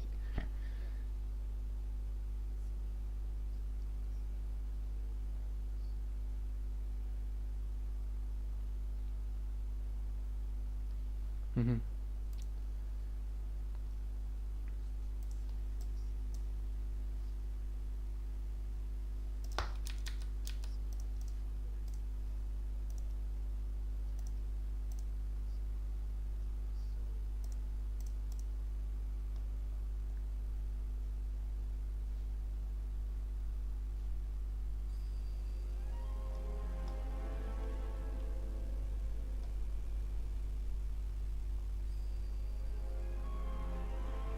God, some of these comments on Reddit seem to be AI. It really.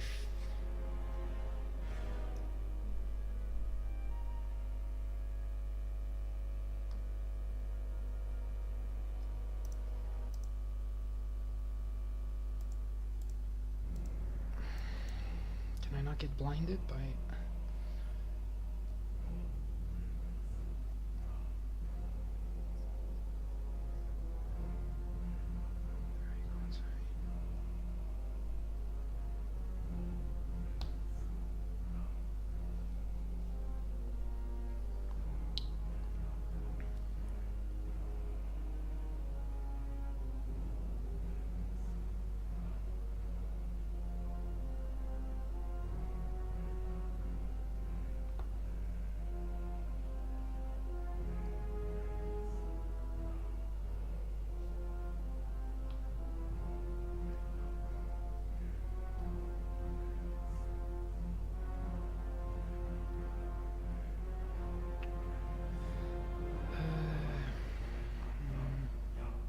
Okay, this is not an answer. Oh, I can't believe I found the Reddit comment that is exactly what I said. Like, practically verbatim.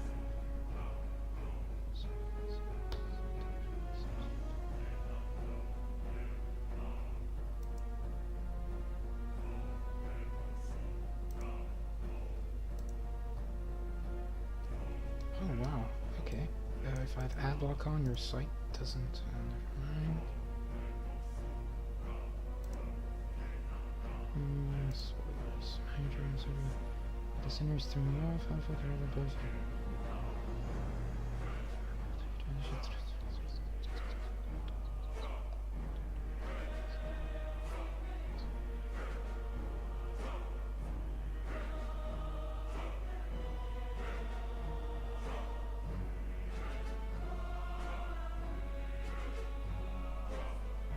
Ugh. I hate people that ask questions that are so easily answerable. It seems they didn't even watch the movie. Oof, why even put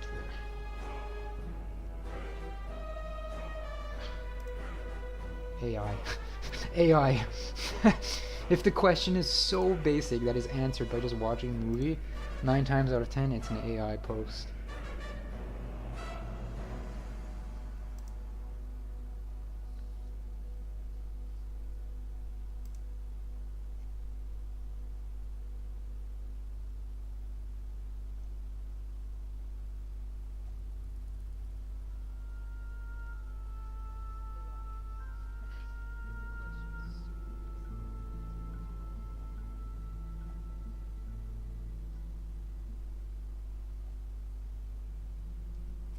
Oh yeah, that's it. Oh yeah, that's the at the end, the post credit scene, the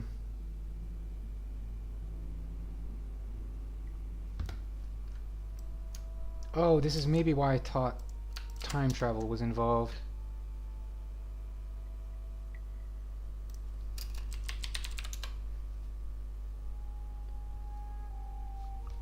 Uh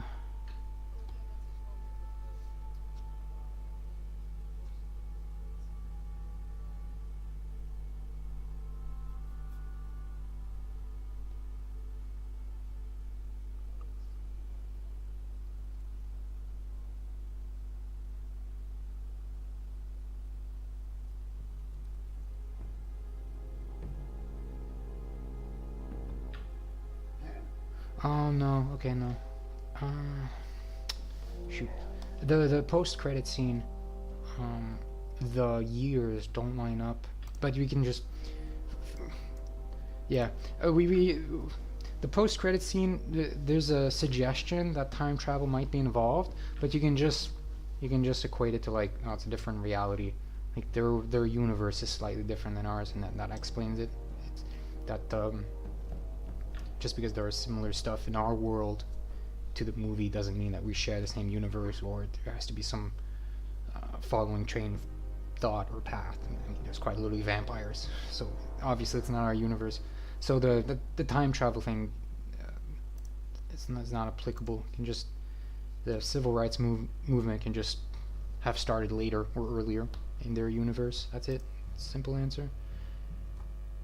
Because at first the dates did not line up in the post credit scene.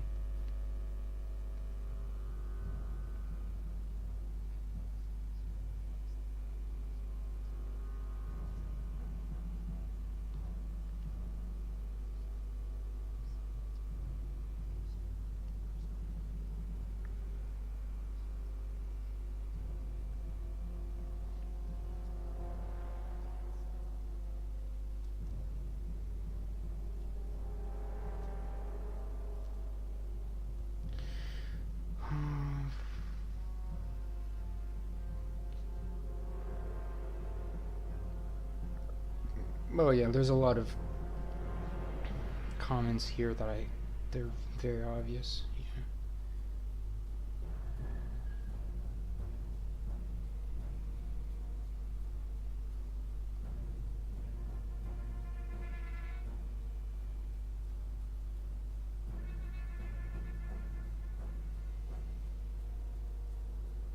Yeah, yeah, okay. Um,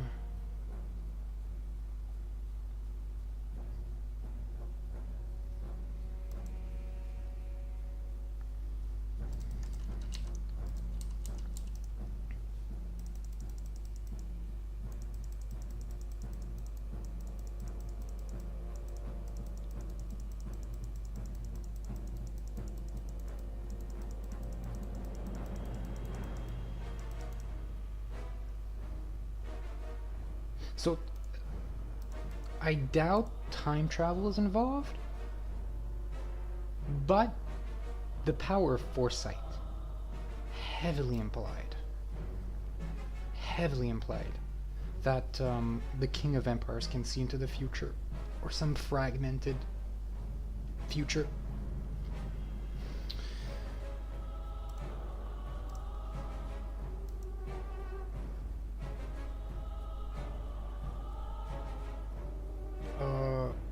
Yeah.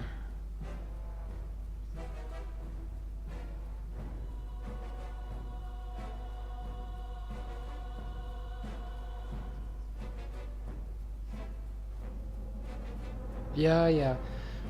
Yeah, Jimmy has Jimmy's song and music has the power to bring people together, not only spirits. And it's like one of the reasons that reunites African, yeah, together, and they remain strong because of him. So he sees the future and he tries to kill him too. Yeah, yeah. There's some very obvious symbolism and connection there.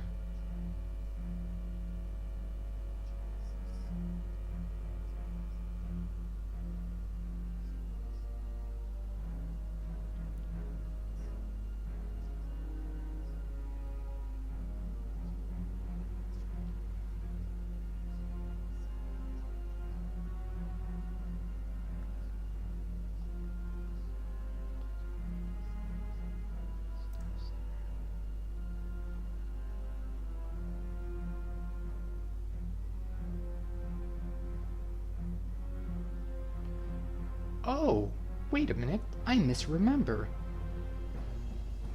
Do the. Oh, I'm sorry. While the king of vampires is alive, the other vampires do not have autonomy. But when he dies, they do have autonomy. Kind of like. What would be a good comparison? I don't think there is an animal comparison, right? Because I believe ants are.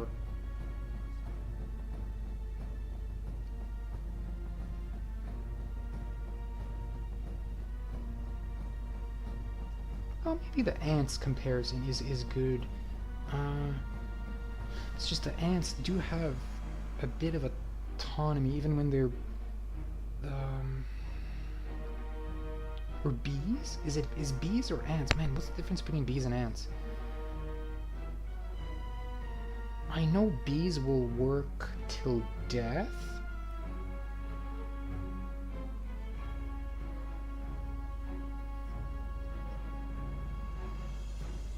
I don't. Oh man, this is so complicated.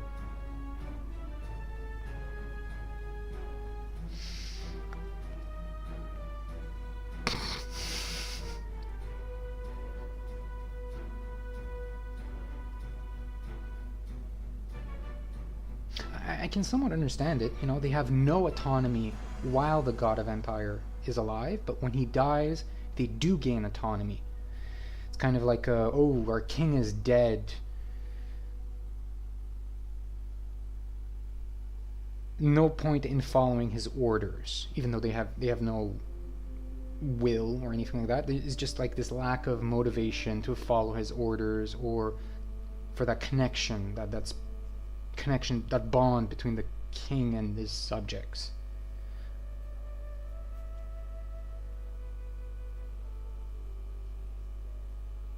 Oh man, it must be awesome to be a vampire in this universe. Because it seemed like a total drag to be a vampire in this universe. Like, you don't have free will. You can't do anything that you want because you're being controlled by the god of vampires. It's like, oh, you're a mindless zombie. But it seems like you can become, you can have free will. If the king dies, you essentially become Superman.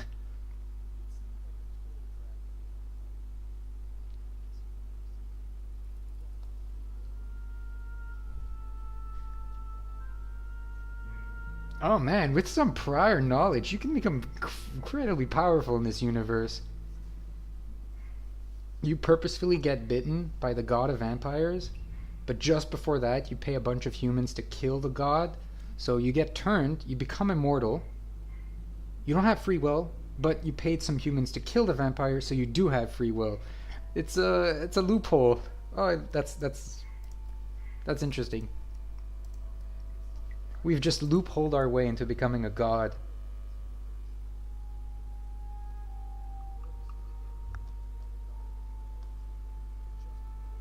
Of course, you would get. It's a bit of a. But the god of vampires would have the knowledge that you paid some humans to kill him.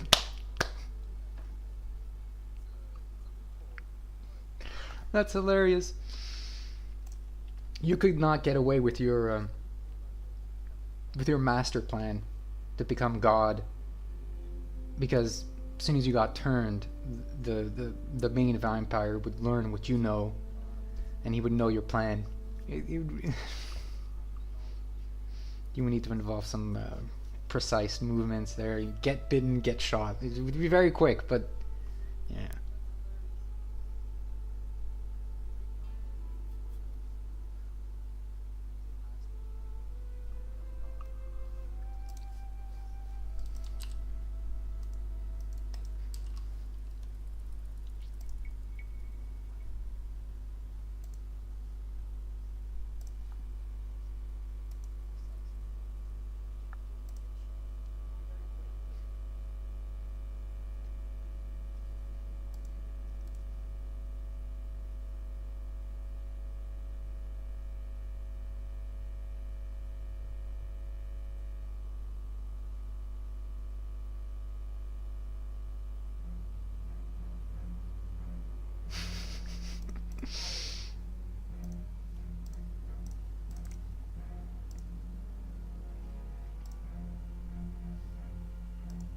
Because that's often the downside into a lot of these vampire movies, is that sure you gain the powers of a supernatural, but you're not yourself, right? You lose your humanity.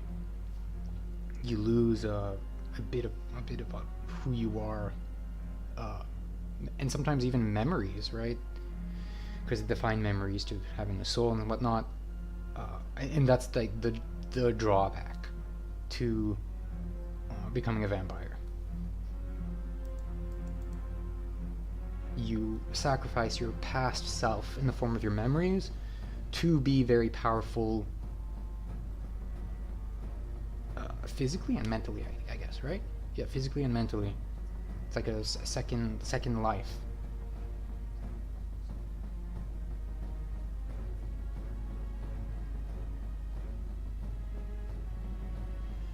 Um, and it seems in this movie here, Sinners, that they just went a step above, and like when you were bitten, you're mindless. You don't even have individualism at all. Zero. It's like you may as well just be the husk of a body.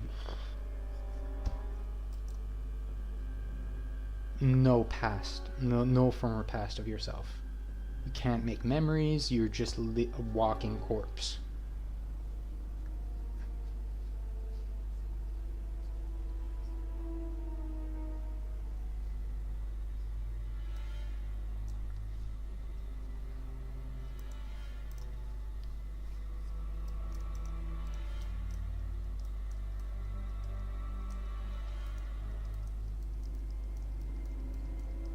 I mean, they do mention it in the movie.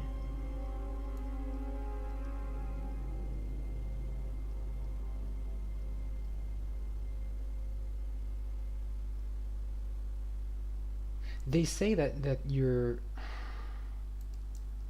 I guess being bitten kills you.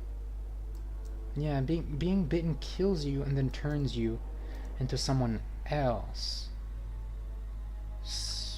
Someone else is basically you not being able to access your memories or have individualism, right?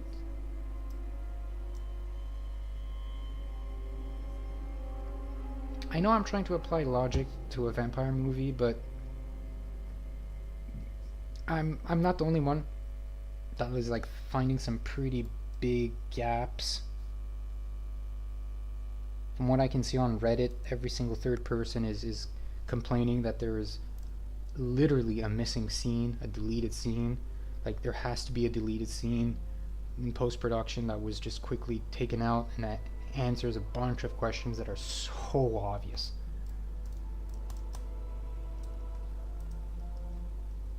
Like I have to involve time travel in order to answer my question. It's like there are It can't be time travel. There has it just a simple deleted scene. That's what it has to be. It'd be silly to involve time travel. Believing in time travel, or that they were in a rush during post production of the movie and they just forgot a scene or delete. That's more plausible than time travel.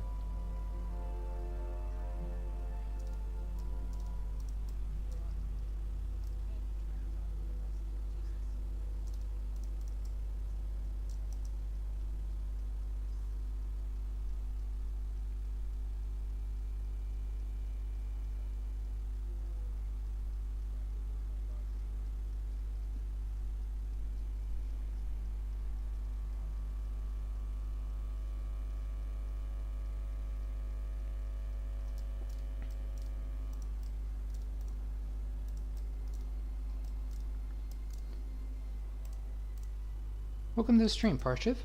Par Parchov. That sounds very similar. What movie? The Sinners. Or The Sinner? Sinners? Yeah.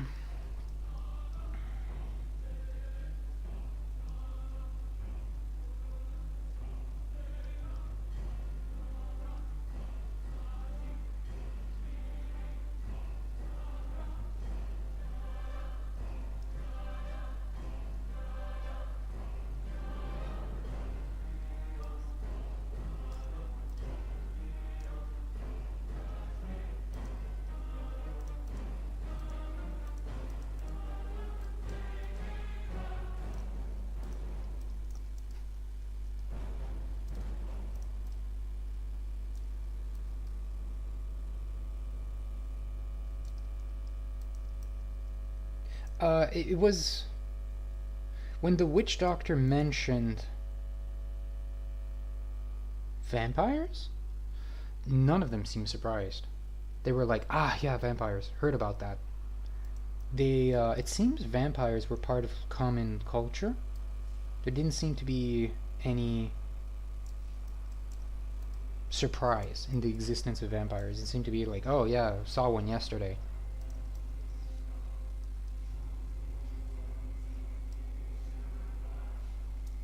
It was I don't want to say obvious, but it seemed I would their acknowledgement of vampires seemed to be on the same level of acknowledgement of dinosaurs, maybe. In that there are like bones, but no one has actually seen one. That level of acceptance.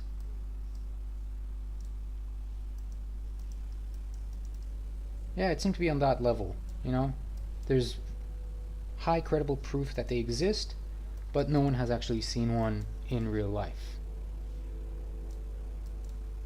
They have maybe heard of a story of some guy flying, or maybe seen one at the corner of their eye, and then that's it. But they didn't seem to be surprised at the existence of vampires. Um,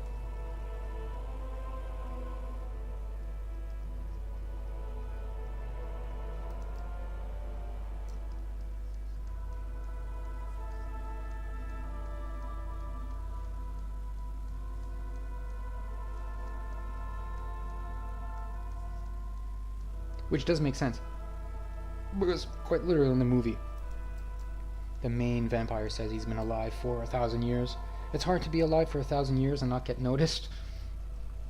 Even in that universe's 1900s, right? Even though there was no cell phones or stuff like that, it gets passed by, but just through word of mouth over time, right? That someone was flying or showing incredible feats of strength.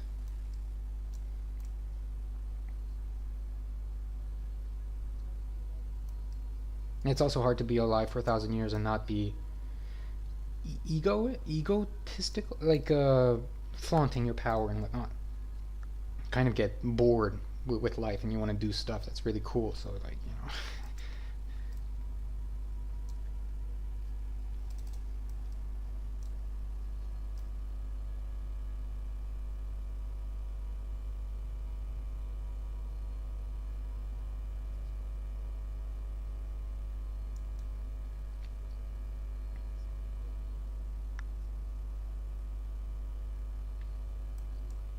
yeah, you constantly try to become more and more powerful, so you don't take the slow and steady route, you take the more immediate route.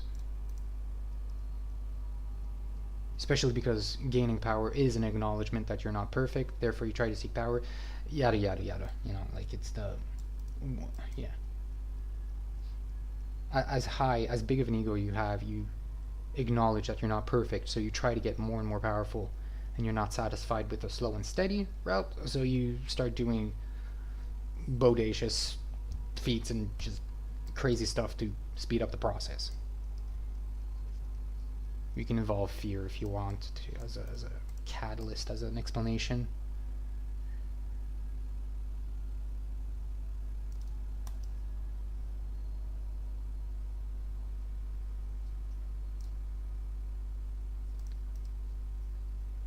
Yeah, it's the classic villain trait.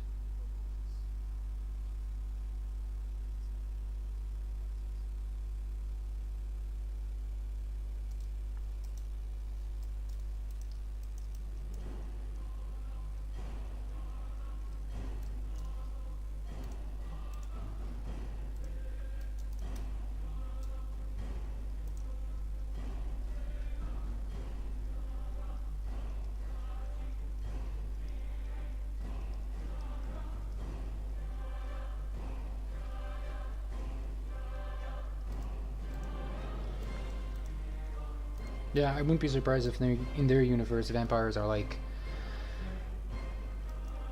there are rumors of how someone got so rich overnight, stuff like that. Right? Some people will theorize that a billionaire in their universe is a vampire because it doesn't explain how rich and he got.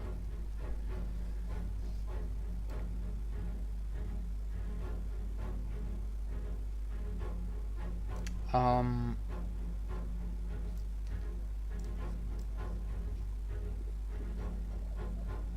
yeah.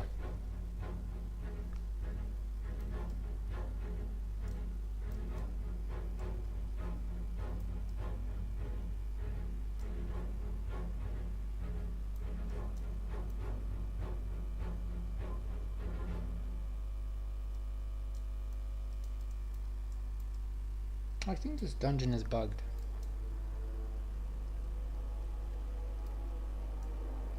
Or is this how the fight usually goes? Dragon disappears, shows up.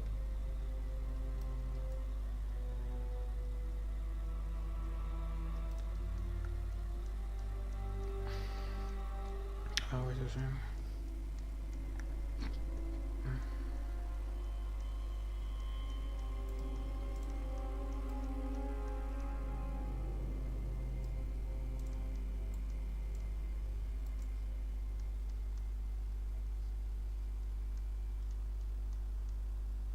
Oh. I'm slowly remembering more and more about the movie.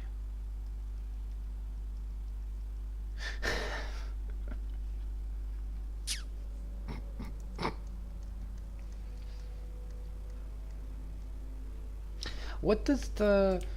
If anyone in chat knows, what is the witch doctor doing with the board game before the big fight? What is she doing? She's like... She has like this placemat, and she's throwing stuff on it, like she's casting a spell.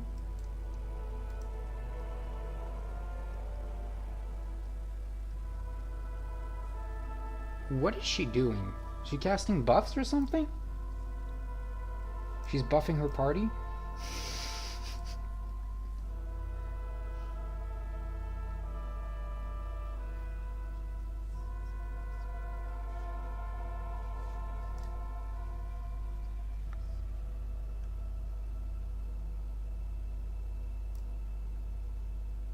I'm thinking she's buffing the party. She's casting Power Word Fortitude and Shadow Protection. Because she's like... She's doing stuff in the heat of moment.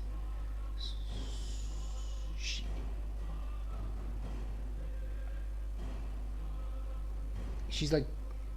predicting the future? By casting a spell or something like that?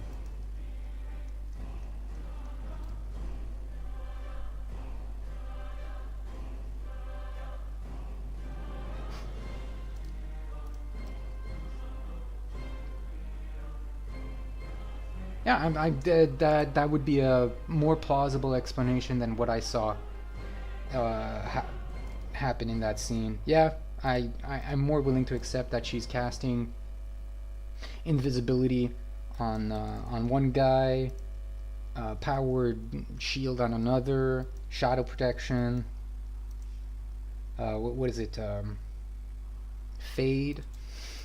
She's casting the priest spell Fade, so the vampires run away.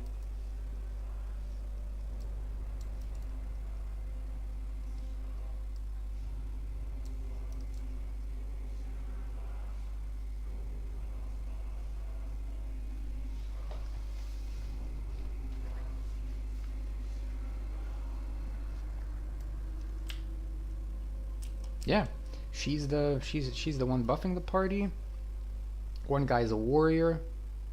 The other guy's a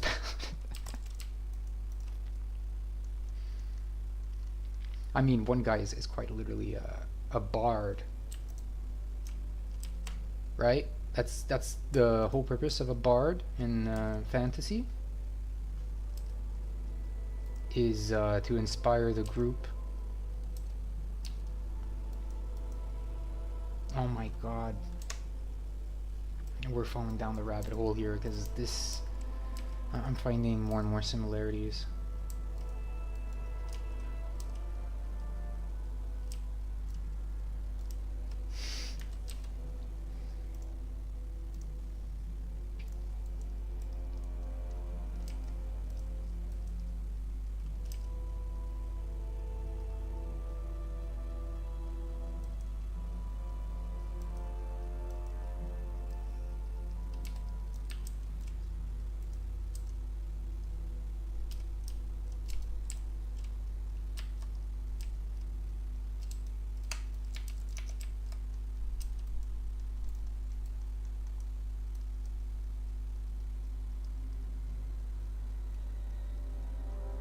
Yeah, uh-huh.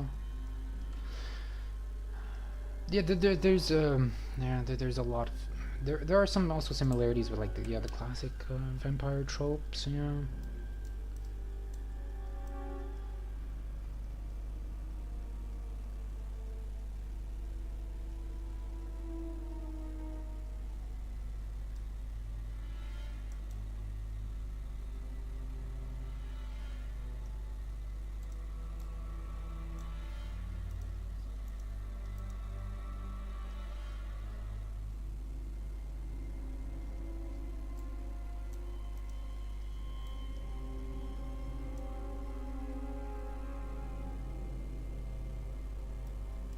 Mm.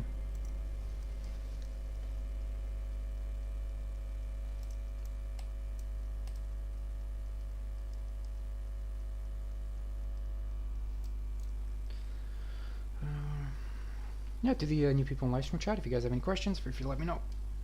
We're just talking about movies and stuff.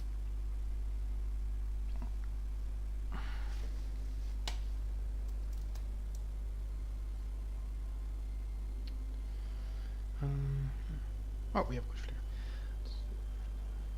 This constant drive to constant drive to...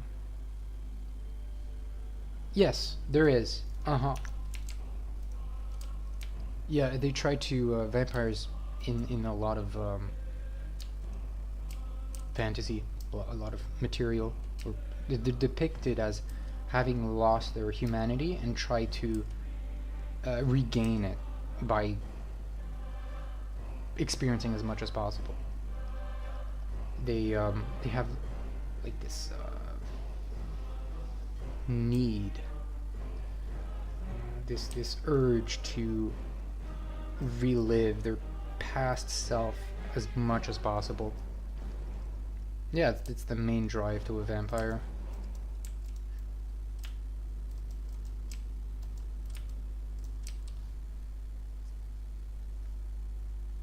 Yeah, they try to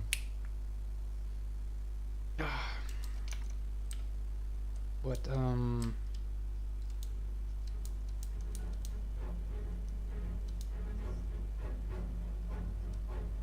yeah, they have a faint recollection of their memories, very, very faint, and they try to get back that experience, even if it's just a small hint of their former self. That's what it is, former self. I was trying to. And they try to do that by gaining as much experience as possible, in the hopes of gaining a bit of their past self.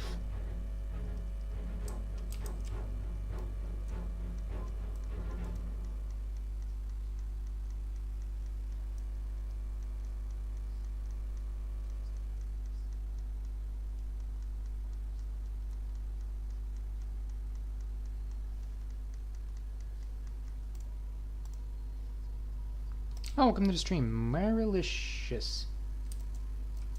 Great to see you with your McDonald's headset again. Ah, yes. Yeah.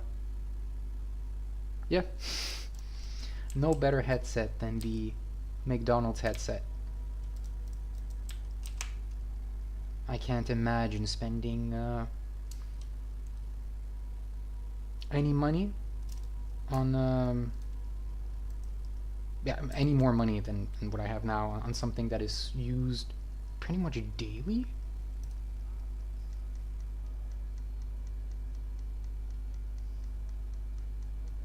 I've dropped this headset about a dozen times a day.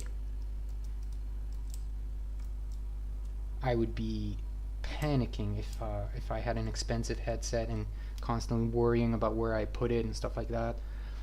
I mean, I quite literally come out of the shower with wet hair and put on my headset to watch a movie or something like that. Like, it would, if I got an expensive headset, it would not last long. Let me tell you that.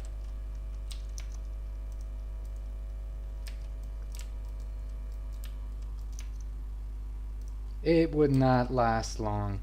Oh, even if I'm paying attention and placing very carefully an expensive headset over time, you know, I just need to be slightly tired, miss my desk by a couple of inches, and then just drop an expensive headset on the ground. Like, it won't take much. It's yeah, I would just be tired after a long day and just drop the headset. We don't even have to involve me being drunk and just throwing the thing around. No, it can be just as simple as me being tired.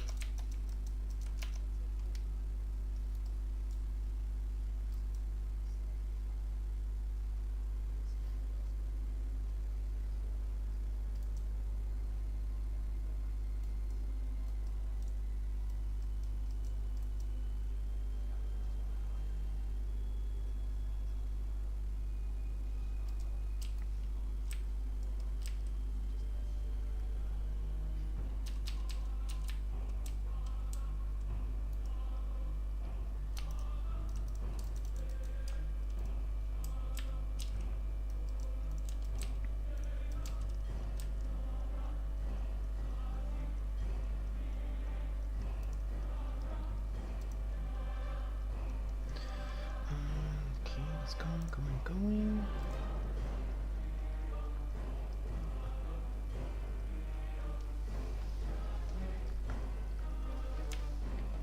Yeah, the most I will spend on an accessory or a hardware would be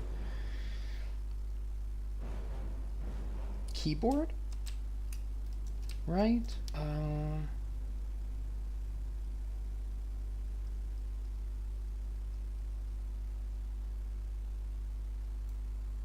Yeah, I would say keyboard. Keyboard is maybe the one piece of hardware that you can kind of splurge on.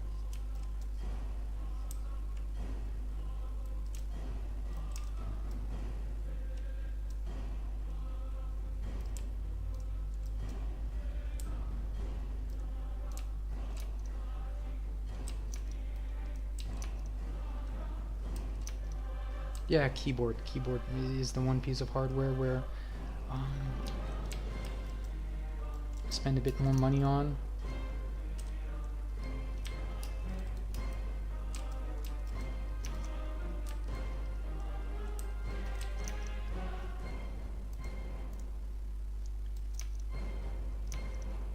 think it's always valuable to invest in peripherals.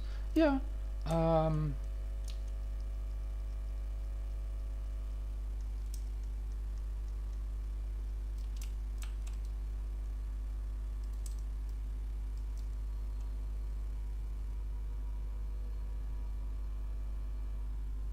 mhm. But I can definitely notice the difference between a very cheap keyboard and a slightly more expensive keyboard. The differences are noticeable. Yeah.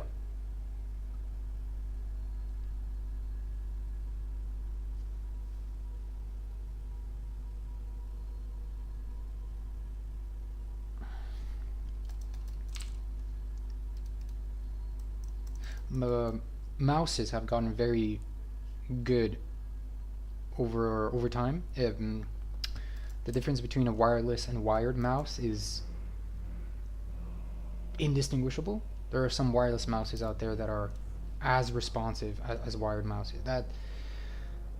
I'm glad we made finally that big step forward, because for a while there was a huge difference between a wired mouse and a wireless mouse, but we've bridged that gap.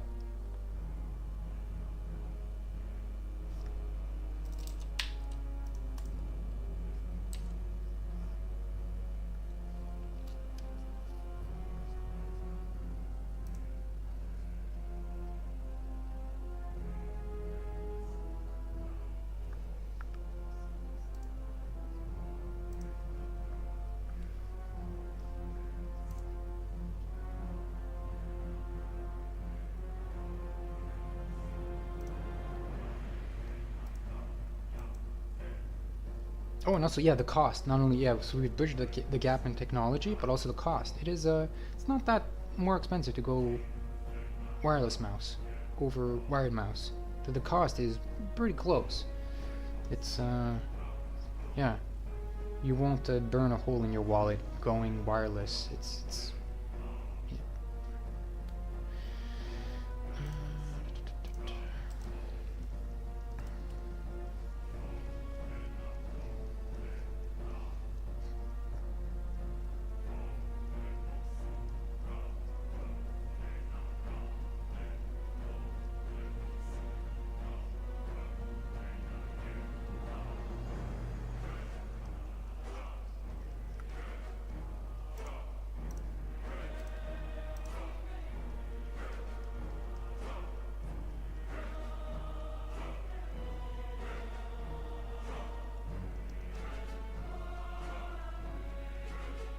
Oh, speaking of mouses, mouse, mouses.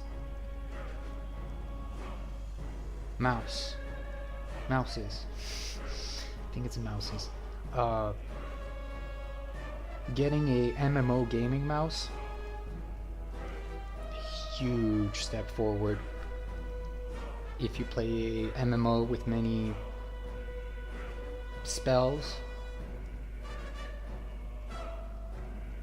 yeah, there's a noticeable difference between someone who has a 2-button mouse and a 12-button mouse.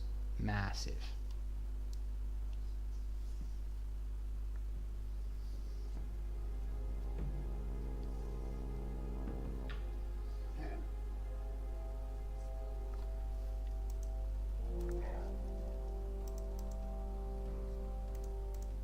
Very good investment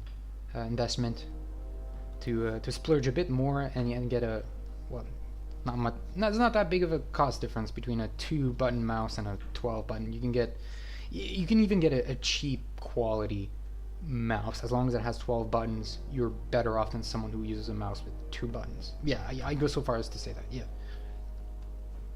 Hmm. Oh, um, backlight. A keyboard with a backlight and a mouse with yeah, most of the keyboard. Yeah, a keyboard with a black light. Quite literally, you can use your keyboard at night. Huge difference.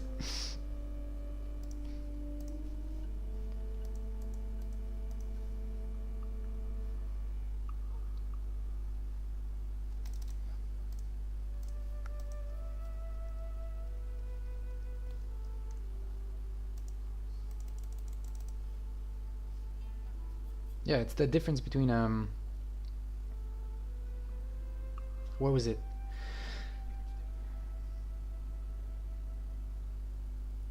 Is it Game Boy Color and Game Boy Advance? Which one was the one that had the backlight?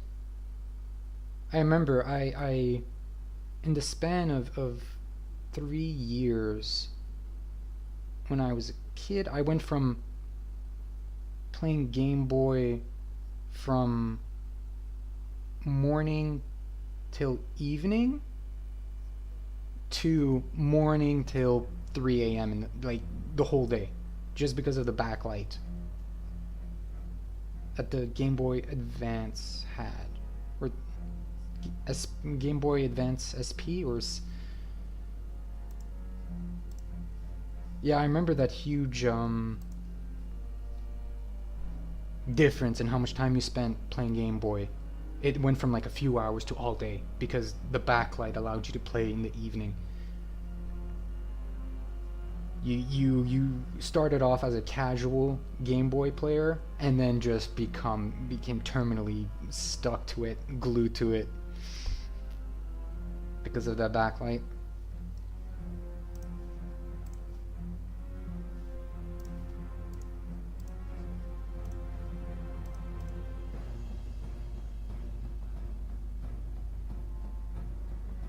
Yeah.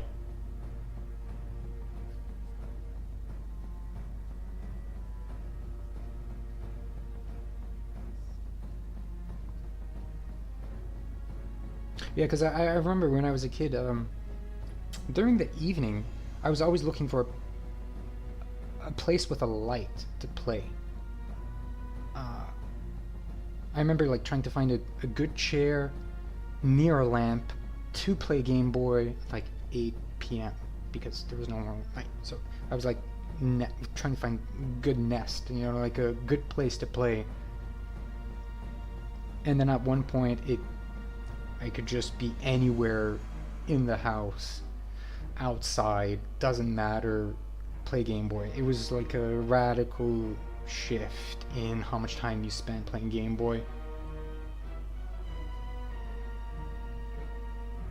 Yeah, I remember trying to like get. Oh yeah, I used to collect snacks, get a good chair, good lamp, make sure I'm home, and like it had to be a bit calculated. And it was the is it the Game Boy Color? I can't remember.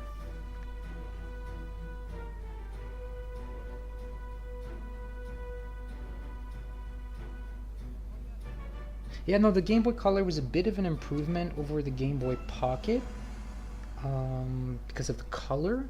The Game Boy Pocket, I think, was black and white or gray, so it was harder to see stuff on the Game Boy Pocket.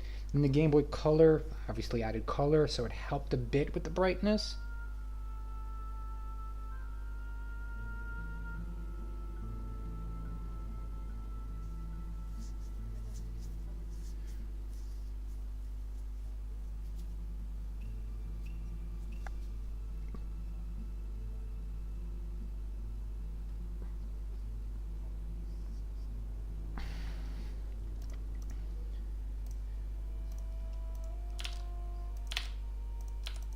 Yeah, I remember doing a lot of planning for a intense Game Boy playing session.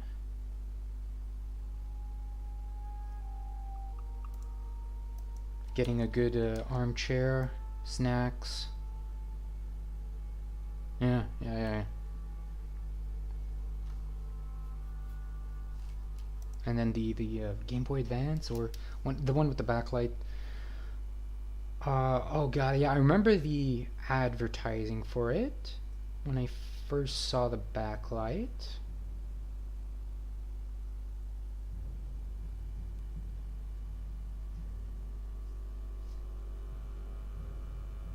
But I think I was too young to notice to realize the impact of having a backlight. I think it was just the fact that it's like the new Game Boy. That was the main appeal. The kind of fact that I had a backlight and allowed me to play more was kind of like secondary. I didn't have the mental capacity to add the two up. that a backlight allows you to play more. If very young, so it's understandable.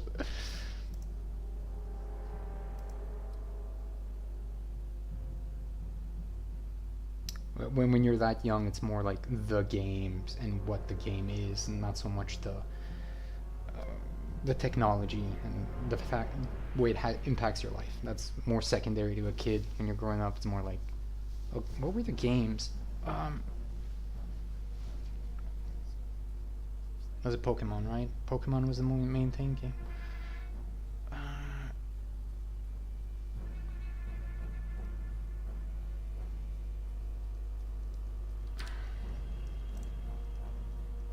Yeah, I think Pokemon was the main thing.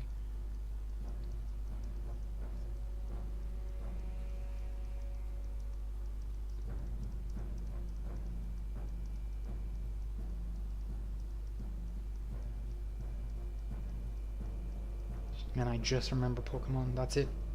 It's the only game I remember on the Game Boy. Just because the franchise was so long that it naturally sticks in your...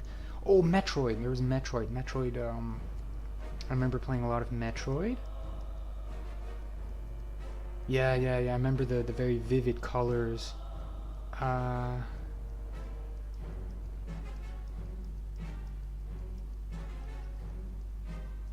Was Mario Kart on the DS or the Game Boy?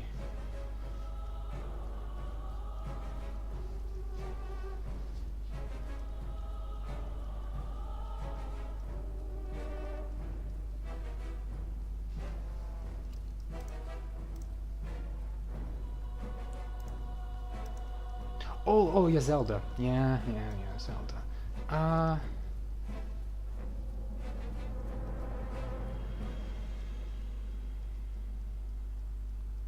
Was not a big fan, honestly, of Zelda. Um, I don't want to disparage, but what were the differences between each Zelda game? I mean, you still have a sword. You're still swinging the sword.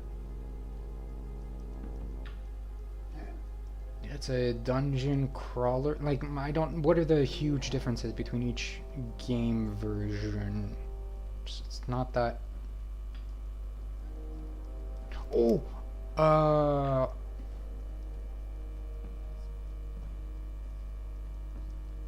they're not that big, the differences. I remember playing Oracle of Seasons or Ages.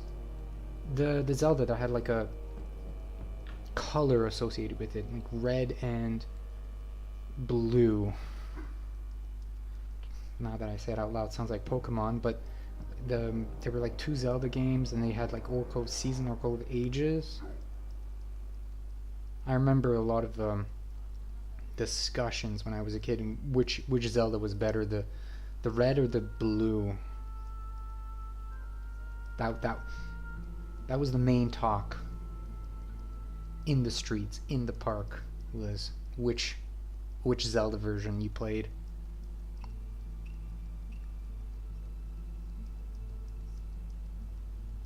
But in the grand scheme of things, I don't think there was any major differences between each version. Game Boy, as it progressed, right?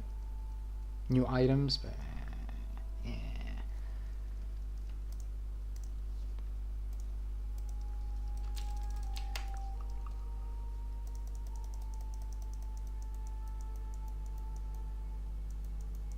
But yeah, I remember Metroid.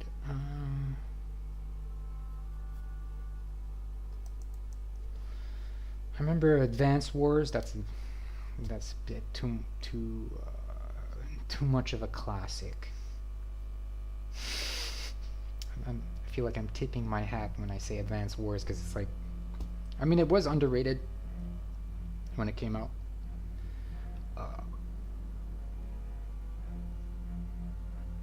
Oh, what Tactics? Oh, Final Fantasy Tactics. Yes. I think that was Game Boy. No, yeah, it was Game Boy. I knew that game had potential. I remember saying to myself, tile, movement, combat is the future. This will be huge.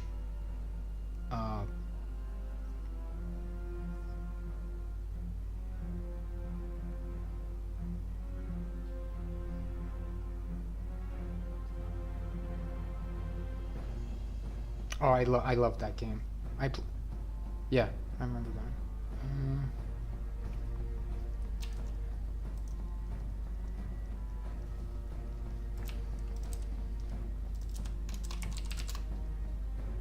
Oh, shoot! I missed it.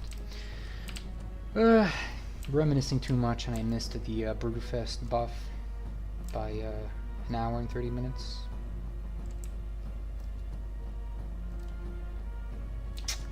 Oh, that's okay.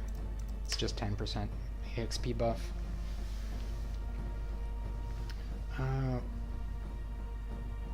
Golden Age. Is it gold? What's it called? Red Sun, Golden Age. I remember playing a lot of that.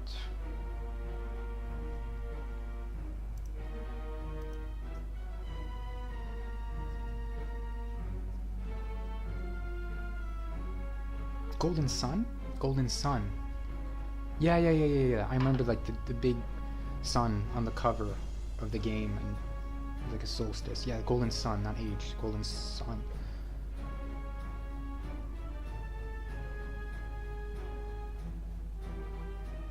I liked it. I like Golden Sun.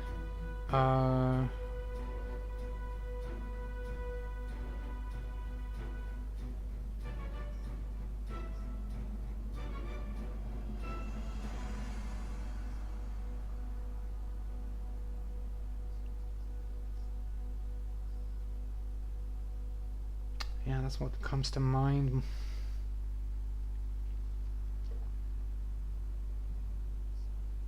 But the main talk was obviously Pokemon. It was, you could start a conversation just with Pokemon. Not so much the other games. It was more niche, obviously, because Pokemon franchises is massive. You quickly made friends with someone over Pokemon. Not so much of the other games.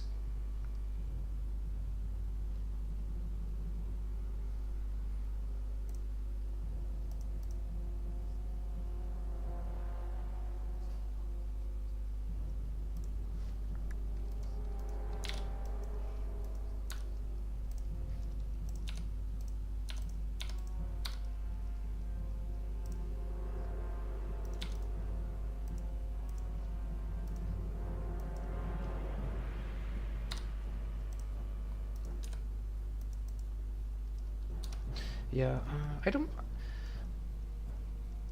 There were no big Mario games, right? No big, like, besides typical Mario stuff on the Game Boy Advance. There was no.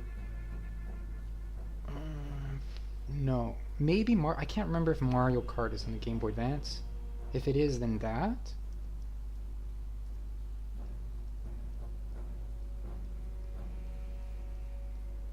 Mario DS was huge because it's playing a 3D game mobily was revolutionary. That was crazy. I remember enjoying a 3D game on the road. Was that's like a defining moment. That's a core memory right there. The Mario you love from the Nintendo is now in your hands. That was... Oh, welcome to the stream, Trep.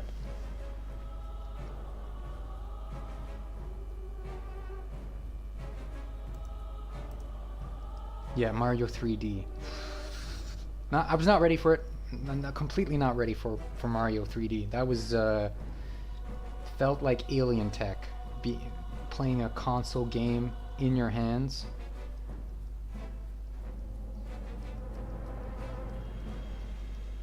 You were kind of looking at consoles and like, what do you bring to the table? My DS can play your games. Well, come on, give me something.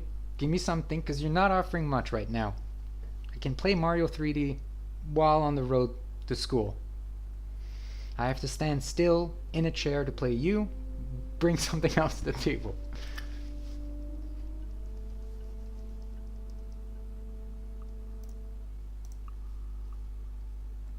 It was expensive, right? The DS? Yeah, it was expensive. Yeah, it was very expensive.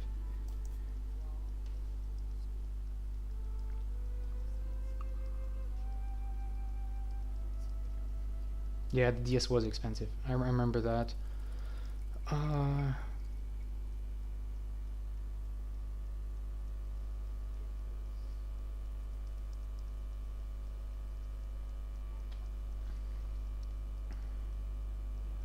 yeah, the DS was expensive. The GameCube was not. Uh, yeah.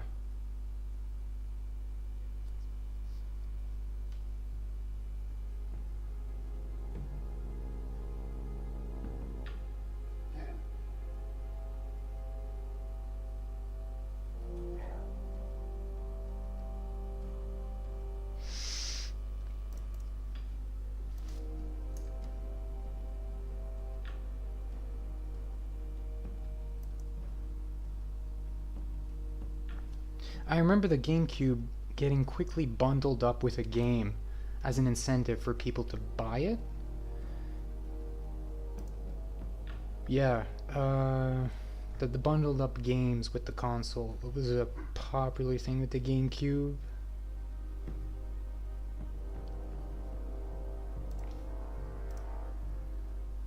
But the DS was, yeah, I remember a lot of my friends just not getting a DS just because of the price. It was staggering.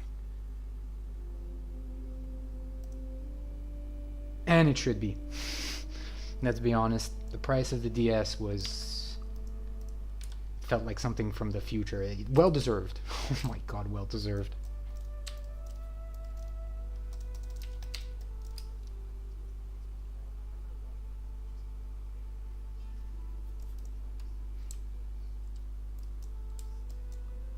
A lot of people had GameCube, Metroid. Yeah, they had Metroid Prime, I think it's called. A lot of people played Metroid Prime.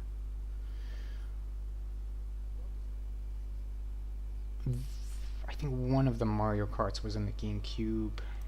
That was quite popular. So, oh, Mario Sunshine. Yes. Super Mario Sunshine.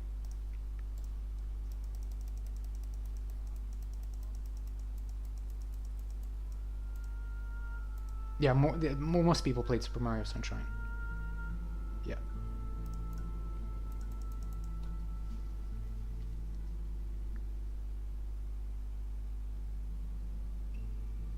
Was Smash underrated?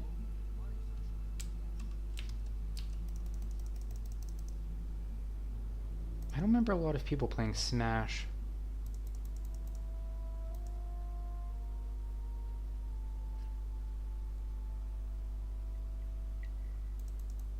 Maybe Smash was a bit outside of my age demographic. Yeah, Smash was a bit outside of my age demographic. Smash is the more fighting, Mortal Kombat, arena. My age demographic was more the open world, collectathon, boasting about what you've gotten in your time, not so much the fighting with your fist. That's it was a bit of an older category. So yeah, maybe that's what it is.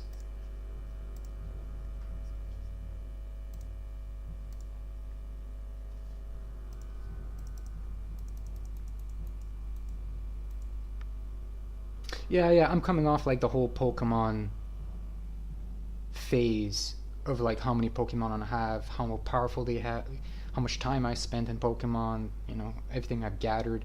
Not so much the fighting. Yeah. Hmm.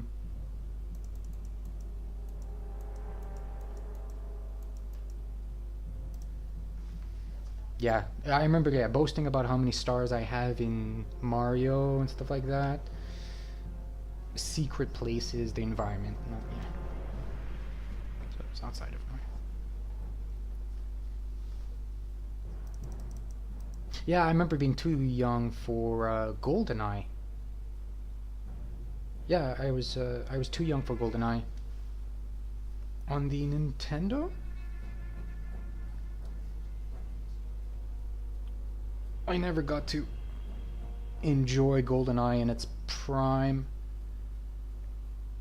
By the time I got old enough to appreciate guns or the skillfulness, the spy narrative, or what have you, I believe I was too old. Yeah, this is a bit too old for me.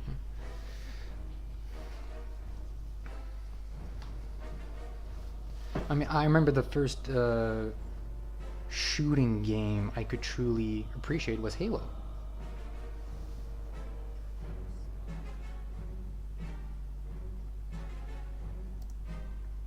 Yeah, Halo was the big, my first shooting game.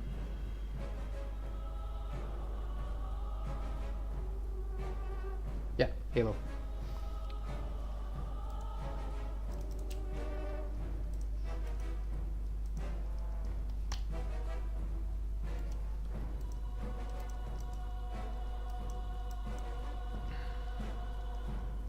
Yeah, Halo.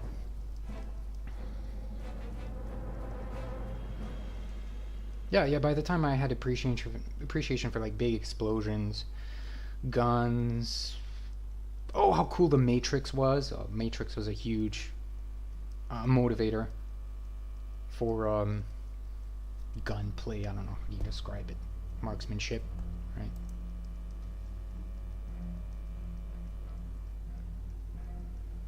Yeah, it was Halo. And the thing that kept me playing Halo was the music. That opening menu. The opening menu was defining.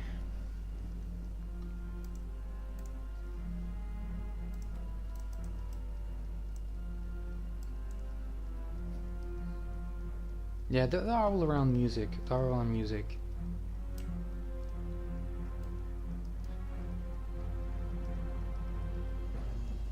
Yeah. I remember the music keeping me hooked. And then as you progress through the game, you're in a tank now. Okay, I'm getting more and more interest. Oh, you're flying now. Okay, you're hooking me in. You're hooking me in. I'm your slave.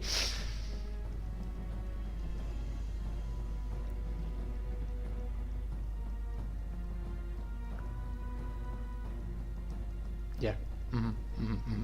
The vehicles keep you hooked.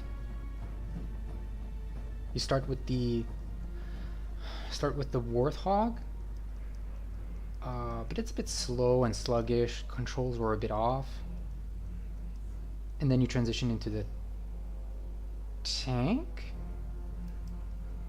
which is like heavy firepower. And then you get the Banshee, and you're flying. Oh God, flying! Nothing beats flying.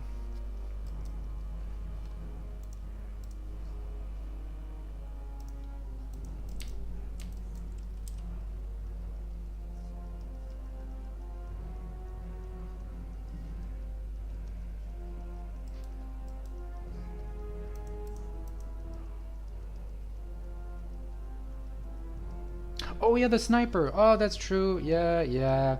That's a classic. The sniper. The whole, you're a mile away, but you have huge impact across the field. Yeah, that was a big appeal. The whole silent assassin narrative or exploration. Yeah, that'll hook you in. Yeah, if you weren't sold by the early parts of Halo, wait till you get a sniper.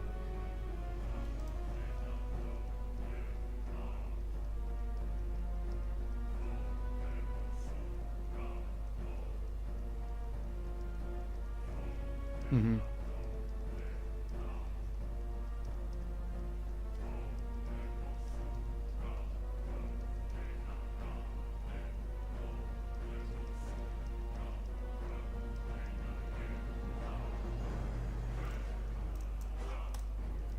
Yeah, the ninja. Yeah, then the kid appeal of being a ninja. That's essentially being a sniper. Right. Silent but deadly, quick, precision. It's hard to find a kid that did not enjoy the whole aesthetic of being a ninja.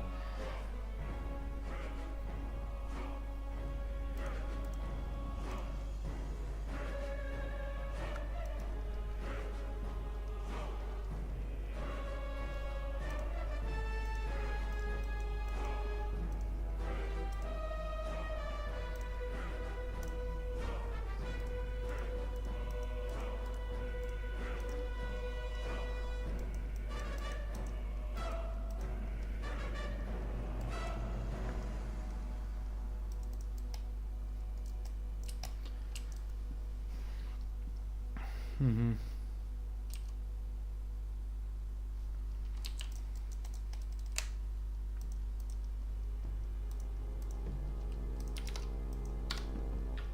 And I don't think any game came close to Halo. It was pretty much just Halo.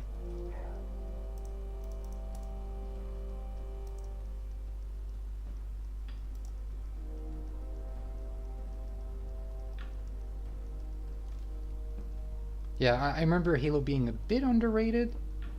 The Xbox was expensive. Yeah, it was expensive. It took some time until the average person could afford an Xbox. So it took some time until people had access to Halo.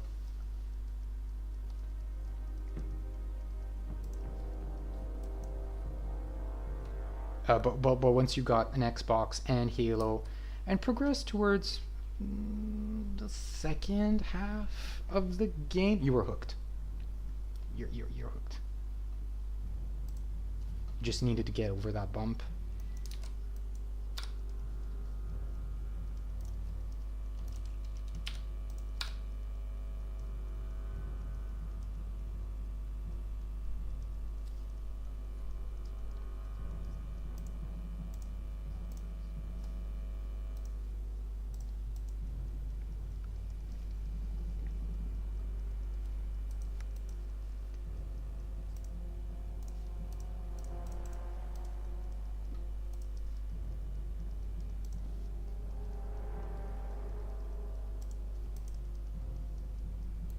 Yeah, Xbox Live wasn't the thing, right?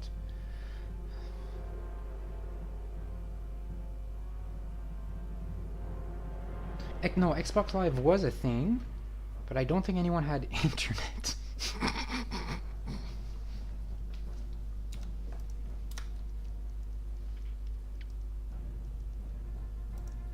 Yeah, Xbox Live was a thing. Just no one. Why would you have internet? Was kind of the thing back then. It was too much of a new technology.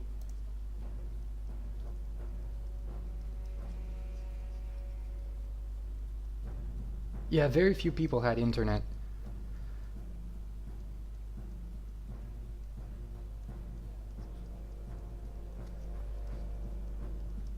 Consoles back then were more directed at kids or teenagers. It was kind of, why would a teenager need internet? It was more, yeah.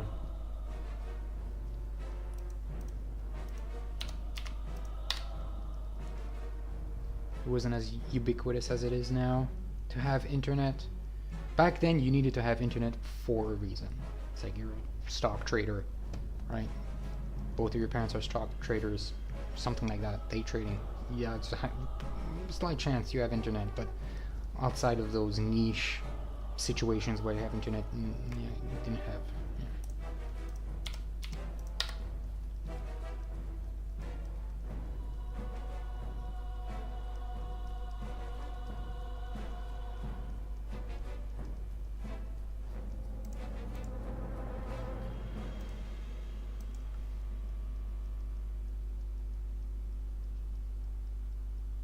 Yeah, yeah. If your parents work at home, chances of having internet are higher than if they work in an office or yeah. Mhm.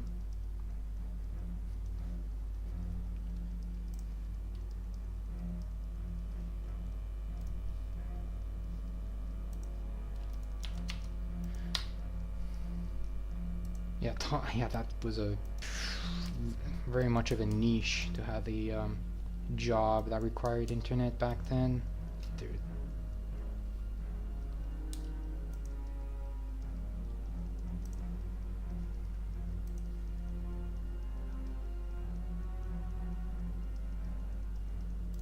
same thing with cell phones back then. If you had a cell phone back then, you were in a different caste. It was you did not have a cell phone lightly. Yeah, you did not have a cell phone for casual chatting back then. Oh yeah.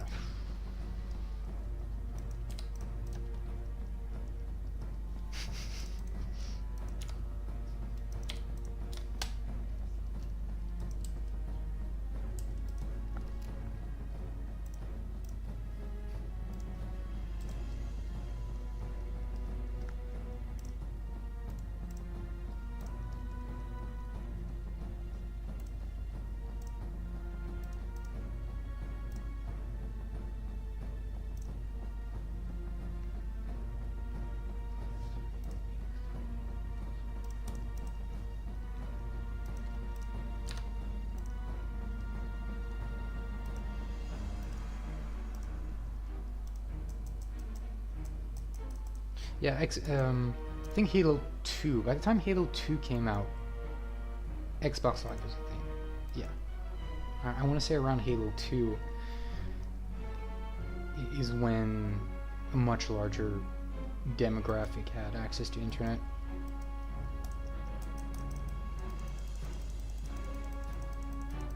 Yes.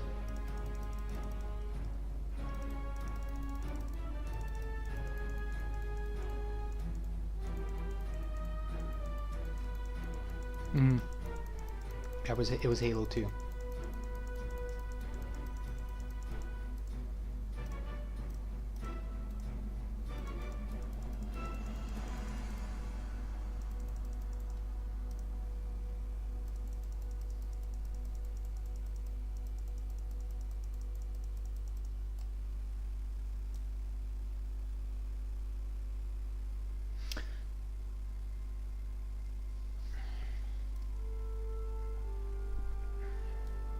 Is Halo 2 the one where you get dropped into the middle of the city?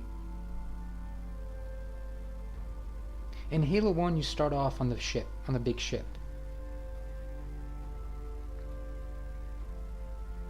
If Halo 2 is the one where you're dropped off in a battlefield within a city, then yeah, Xbox Live was huge. If I remember, yeah.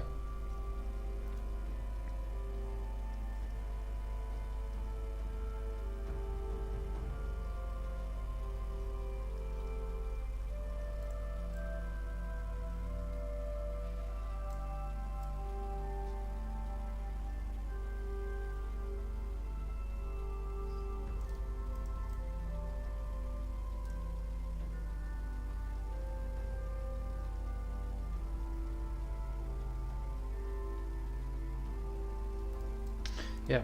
hmm I think you get dropped into a city and it's being invaded by.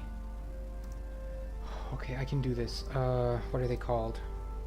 Covenant. Is it Covenant? Did I get it right?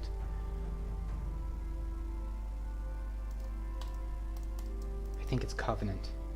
Remember C something. Covenant. I think it was. Yeah, that was huge. I remember.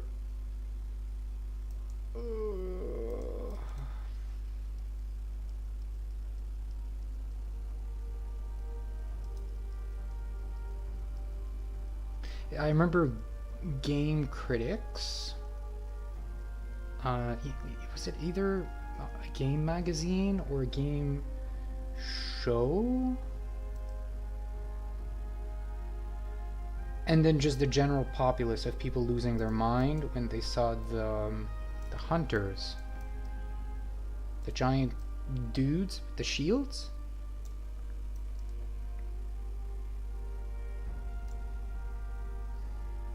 Yeah, everyone proverbially lost their mind when they saw the hunter in Halo 2.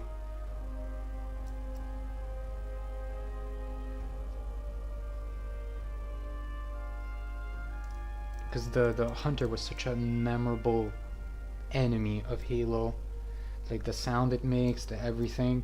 When people, I remember like everyone was talking about the hunters in Halo 2, and I think you saw them very early on when you were dropped into the city, like 5 minutes into the game. You meet an iconic enemy. In Halo 1, well, Halo 1, you know, its popularity was still slowly building up, but it took, when were the first hunters in Halo 1? It's not on the ship. Is it on the ship? Do you see a hunter on the ship? Oh no, I can't remember. Were there any hunters on the ship?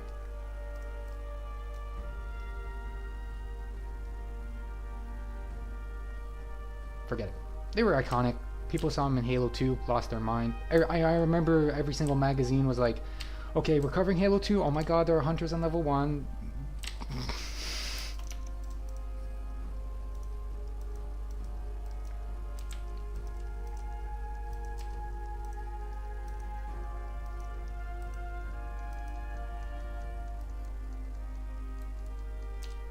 Anyway, to bring it back, yeah, Xbox Live was slowly coming about with Halo 2. Yeah.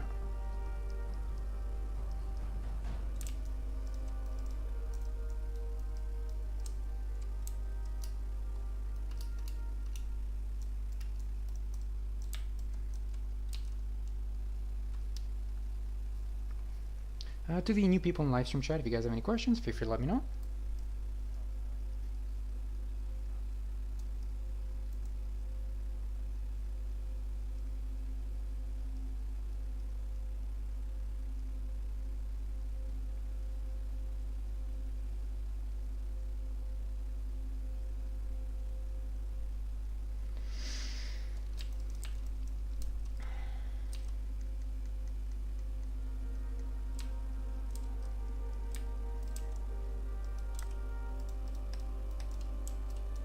I can't think of any other game on the Xbox that was as impactful memory-wise than Halo. It's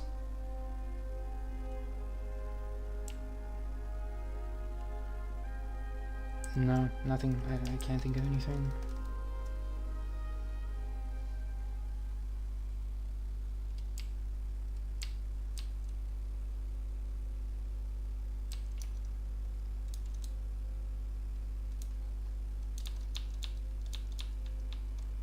No.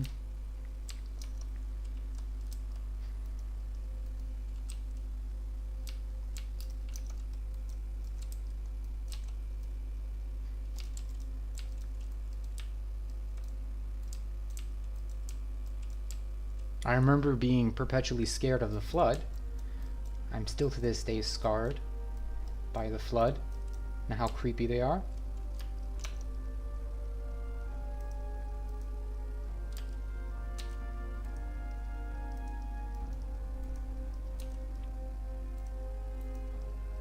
Yeah. The flood. That was... yeah. Those little guys that follow you or jump on you. Not seeing them and just suddenly you start taking damage.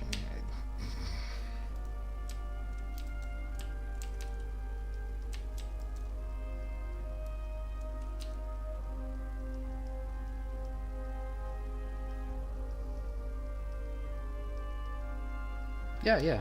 In Halo 1, in library? Or archive? Library or archive? I don't know what the level is called. Practically silent. Slight ambience. music sound happening in the background. Very creepy, dark, and suddenly you start seeing something at the corner of your eye. And then he jumps on you, and then you start taking damage, and you don't see you barely see anything.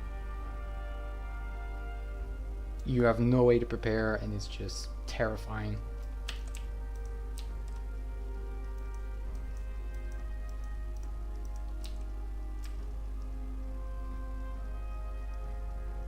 Yeah, you're walking around in the archive or library.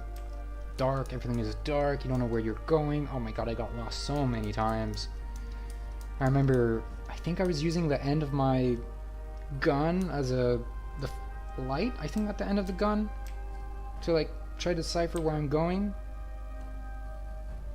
I'm not sure, I think I used that.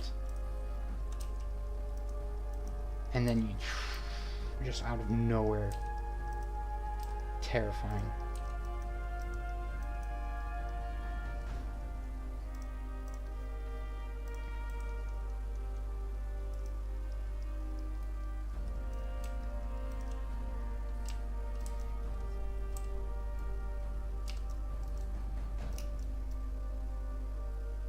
And you could not kill the little guys, right? The little dude, there's the little heads things. They just exploded over time. Because I remember not being able to aim. I don't know if my aim was bad back then, or I just let them dealt their damage before they died.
Yeah, besides, then there's nothing else. Besides Halo, I can't think of anything.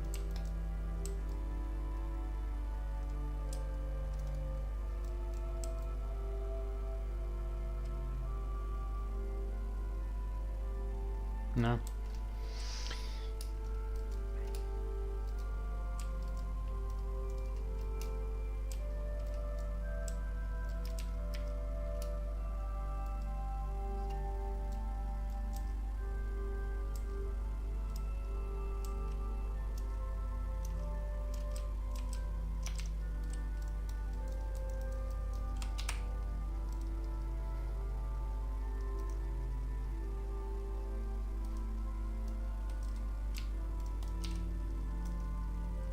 But I do regret the not experiencing the GoldenEye craze on the Nintendo. I was too young to appreciate it.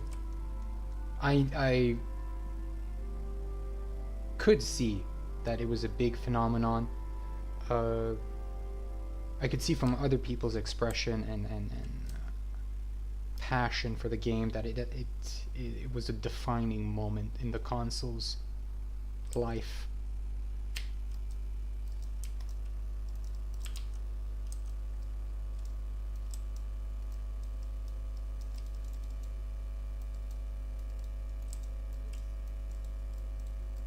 Just not able to appreciate it.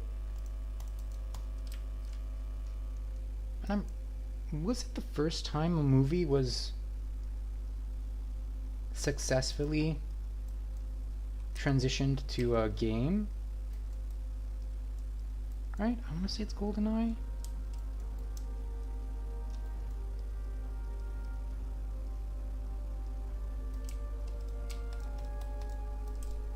The first kind of, not family friendly, but action film with a very popular franchise being properly brought to video games.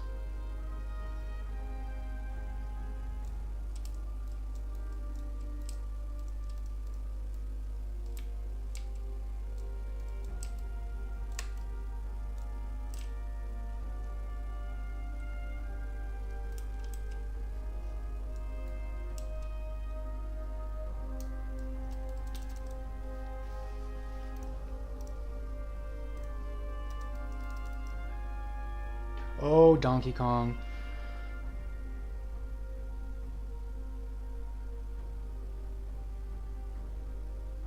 Oh yeah, Donkey Kong was big. Yeah.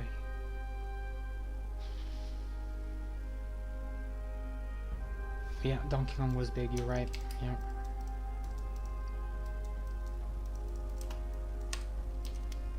Mm-hmm.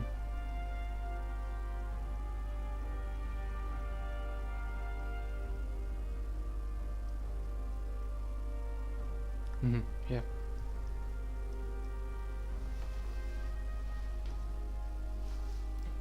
Yeah, Donkey Kong, Pokemon Snap.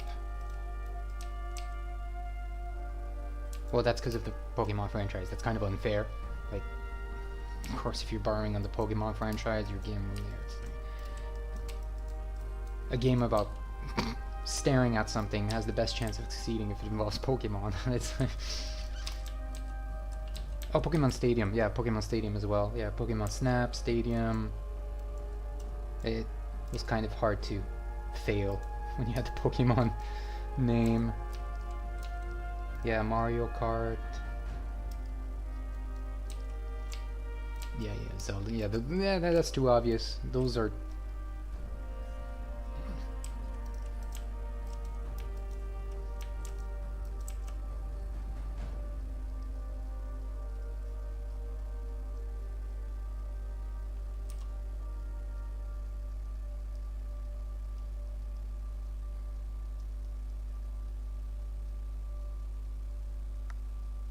Yeah, those IPs are incredibly powerful. Like they've been going on for like a decade before they hit the Nintendo. Like Zelda, whoa. Yeah, the first. I think Nintendo was the first 3D Zelda, right? Yeah, I think so. Too scary. Too scary. Zelda was too scary for me.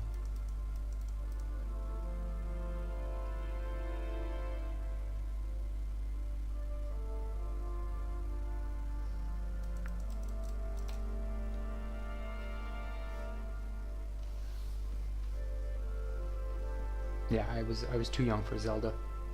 Um,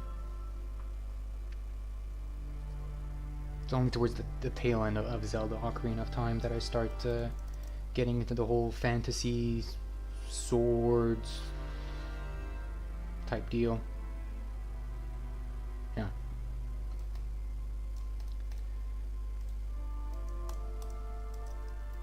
I was into the Pokemon. The Pokemans.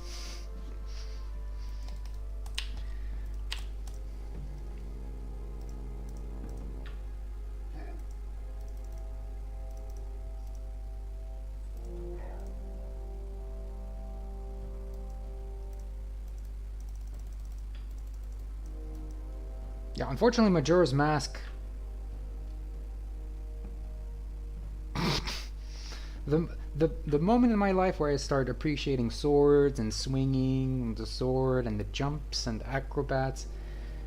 Next Zelda game is the most depressing game ever.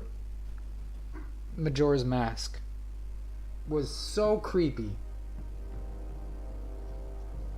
Majora's Mask was very, very creepy. You had to like flat out all the time. Like, okay, this is a weird game. It's creepy. There's like this. Not a fan of clowns and just very grim. There's a counter timer at the middle of the screen saying how long you have left to live. It was like, whoa.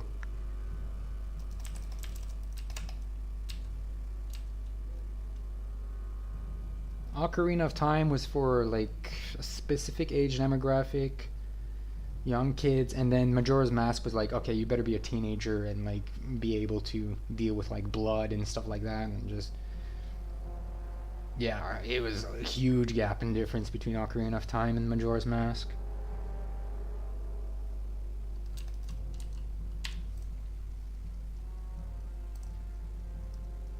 No, I remember being very afraid of Majora's Mask. Everything was dark orange.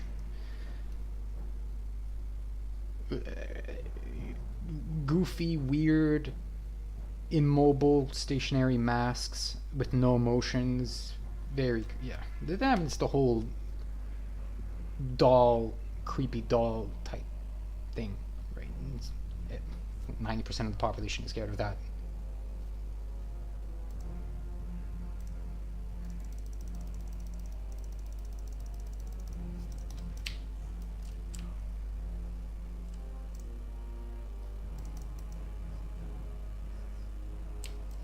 I also remember Majora's Mask being very hard game. I don't know, maybe it was.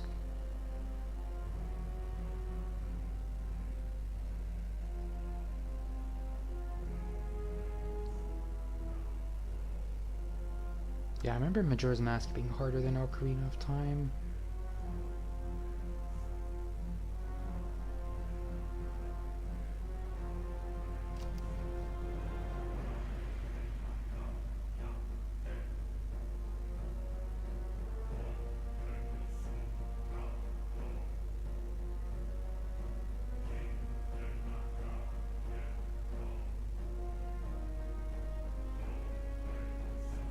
I think Majora's Mask was mechanically hard, and Ocarina of Time was more knowledge. It was more like, if you know where to go, that's half the game.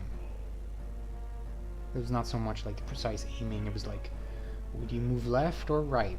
Good, finish the game. Majora's Mask was, I think, more precision based. Yeah. Macro versus micro.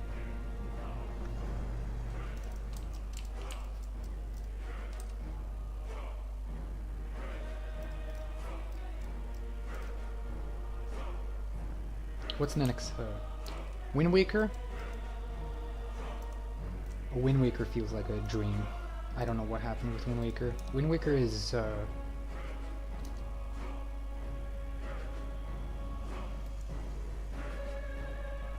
I can't explain Wind Waker.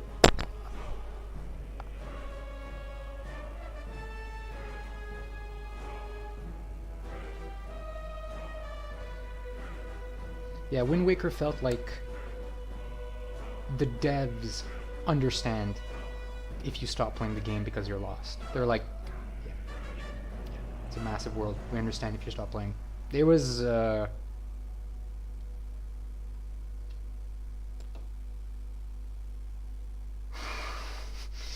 think Wind Waker was just an acceptance that the devs threw too much at us. It was like,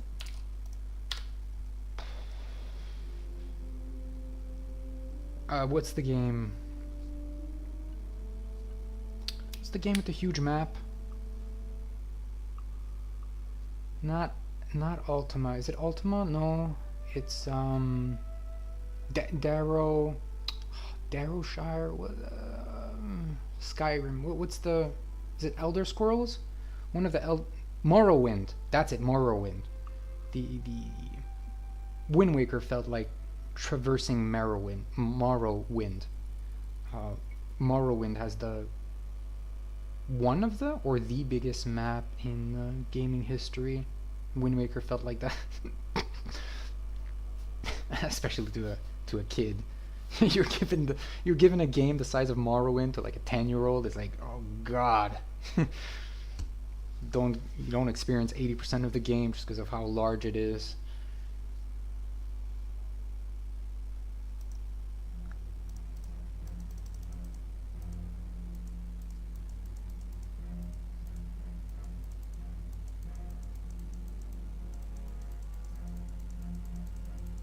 I don't think Wind Waker had loading screens.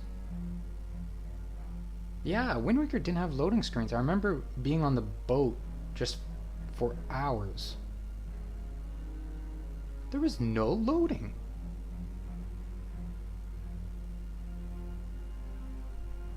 Oh yeah, too big, too much, too young.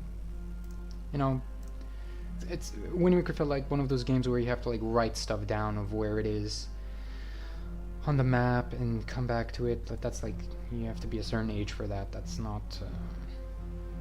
Give me Pokemon Stadium. I'm gonna throw creatures and fireballs. I'm not gonna stay on a boat for 5 hours.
Yeah, I don't remember anyone in my age demographic liking Wind Waker.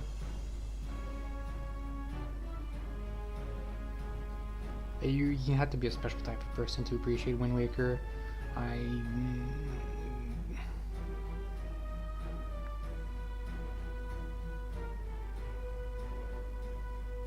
Because I don't even... Was Wind Waker a collectathon? Like a true... I don't... It was, wasn't it? It was more of oh my god, but with huge... Oh god, the traveling.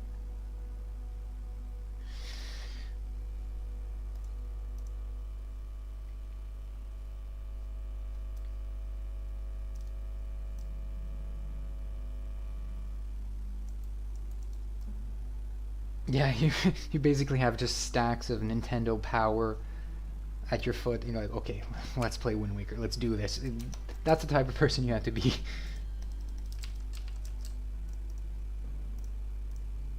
Nintendo Power magazines at your hand, at your ready, to help you with Wind Waker.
Welcome to the stream, UMass.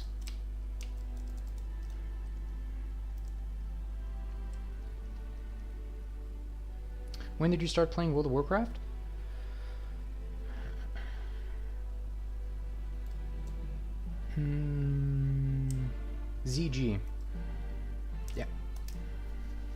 the release of ZG, I started playing World of Warcraft.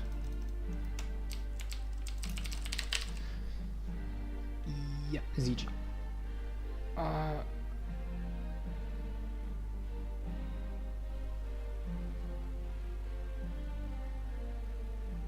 It was from a, I don't remember if it was a website announcement of the ZG patch. I remember seeing, I think it's Hakar with the famous, I don't know, what is it, 1 point something, 1.3, 1.6, whatever, and then Hakar, and then the World of Warcraft logo, and then like join millions of join players playing World of Warcraft. I think it might have been an ad. It might have been an ad for ZG release, the ZG patch. And I was coming off of playing Warcraft 3. I think that was it Dota? I don't know. Maybe I'm getting the years a bit mixed up. I was either coming off of Warcraft 3 multiplayer, the RTS, or either Dota. I can't remember which one. I don't know which one. Yeah.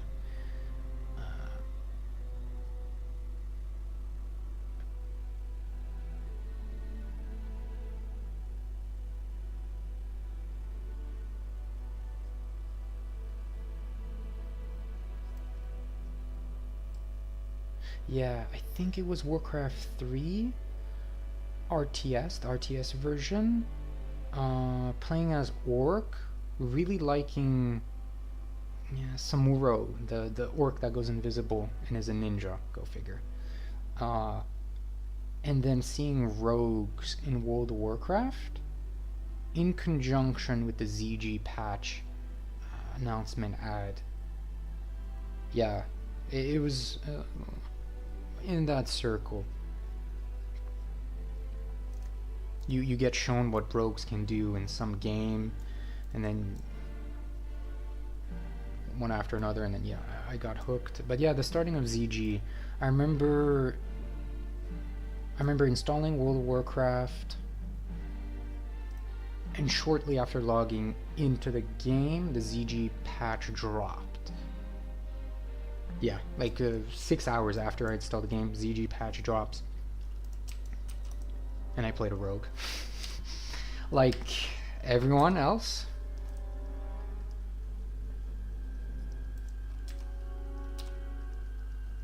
Because, let's be honest, rogues were awesome.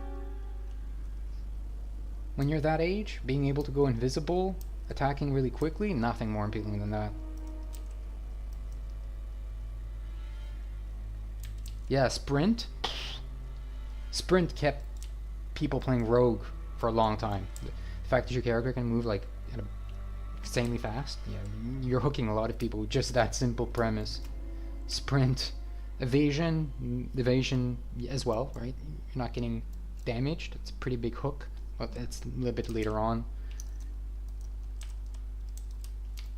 But yeah, the whole sneaky aspect of going stealth, monsters not realizing where you are, you're hooking like 80% of people with just that.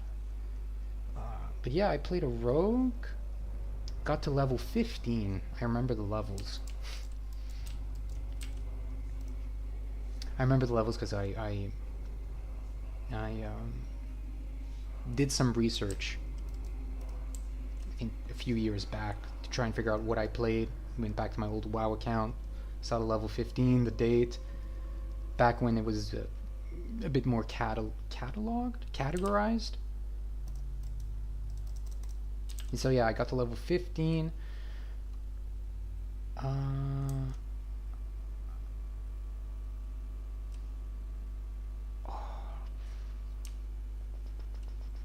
Gnome Rogue.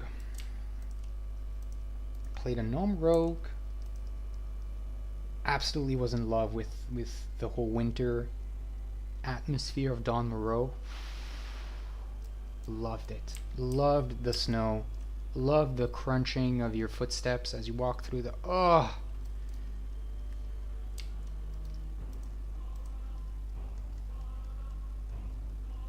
Loved it. Loved it. Loved the snow.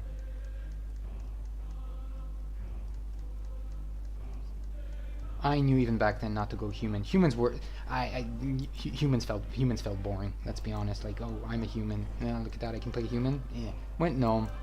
As soon as I saw the snow, and then yeah, the falling of the snow. I think the falling of the snow was an atmospheric feature at that point, right? Maybe someone can correct me. Maybe it's in another patch. Slightly remember snow falling. If it did, I was hooked there.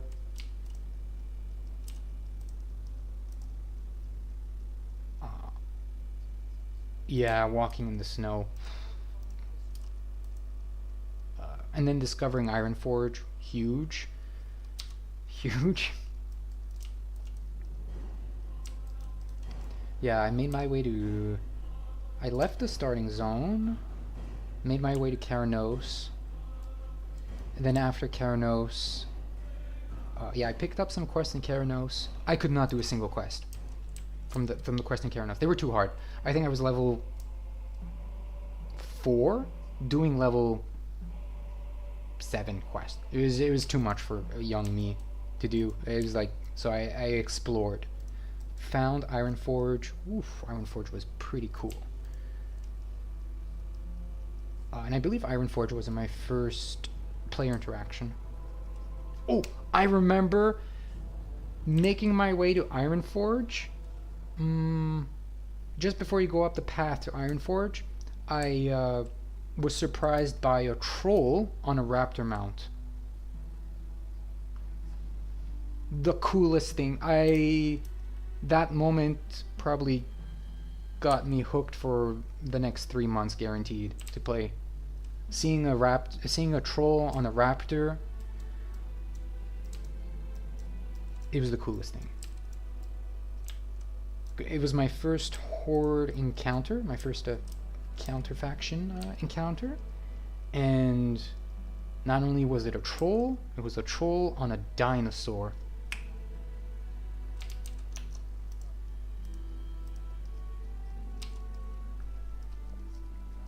I don't remember which class he was.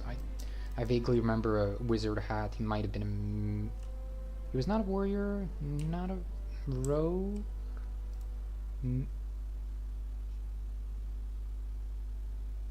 Druid?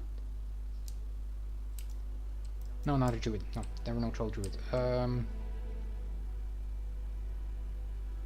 Mage? It was a mage. It was a mage.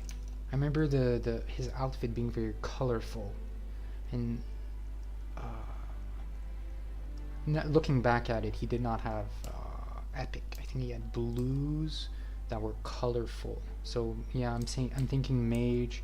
His helmet was a wizard hat, not a helm.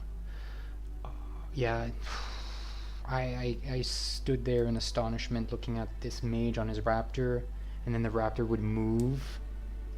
It was not like standing still, it would like occasion. Oh god, that was awesome.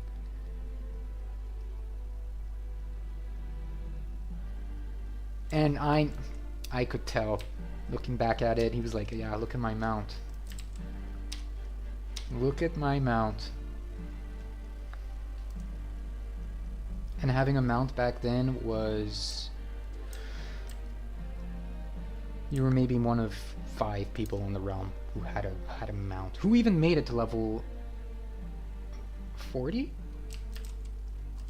Right? That was an achievement in itself. And then this guy had a mount. So he had the gold. He had the knowledge to get the gold, to get the mount. It was...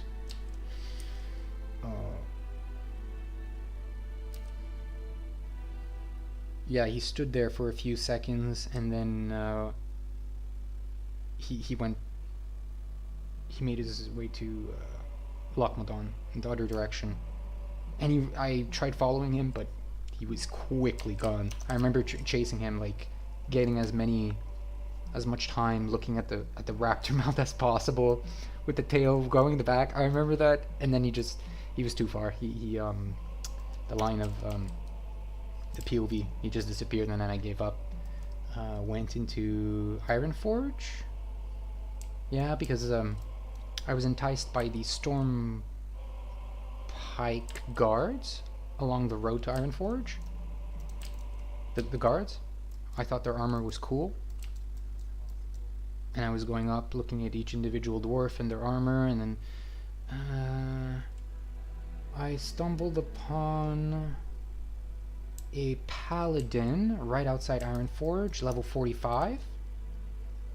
Thought it was super cool. Yeah, he was AFK in the dueling area where you usually duel people outside of Iron Forge. I think that was my first paladin experience. Human paladin.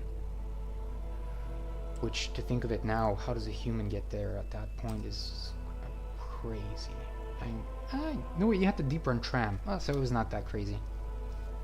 But yeah, level 45 paladin right outside Iron Forge. And I remember being amazed at someone level 45.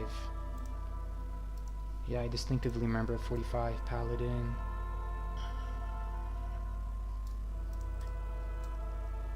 Yeah, and he was AFK. I didn't know how to inspect back then, so I was just looking at his gear.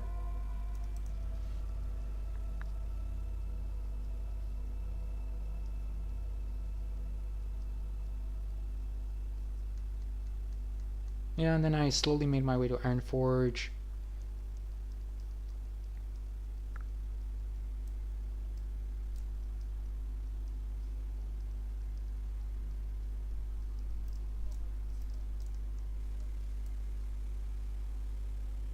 Yeah, I remember slowly exploring Iron Forge, discovering for the first time what a mailbox is.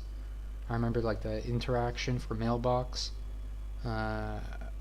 because it's kind of hard to not notice the mailbox in Iron Forge. It's like next to the bank, people around it. I vaguely remember something like that. And yeah, it's my first interaction with the mailbox was in Iron Forge.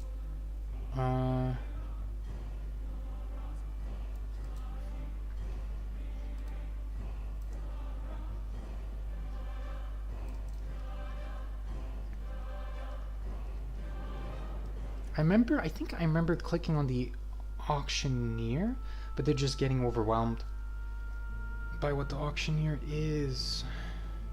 Either the bank or the auctioneer. I remember opening it, getting confused, closing it, and then making my way back to Keranos. Yeah, made my way back to Keranos. Forget the whole Hearthstone thing. That's not even... I did not even know what a Hearthstone is. I thought it's a pebble that you kept in your... It was not even... Yeah, I made my way back to Keranos. Tried to do those quests at like level 4 or 5. It was pain. No dual wield.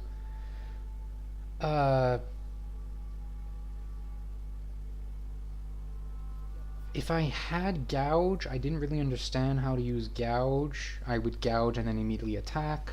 Back then, if you had the foresight to like gouge and move back, you're above 80% of the realm. The whole aspect of incapacitating something, not attacking it, and then just getting your thoughts together was beyond a lot of people. People would just gouge and continue attacking really quickly. Forget energy regeneration. That was so far beyond.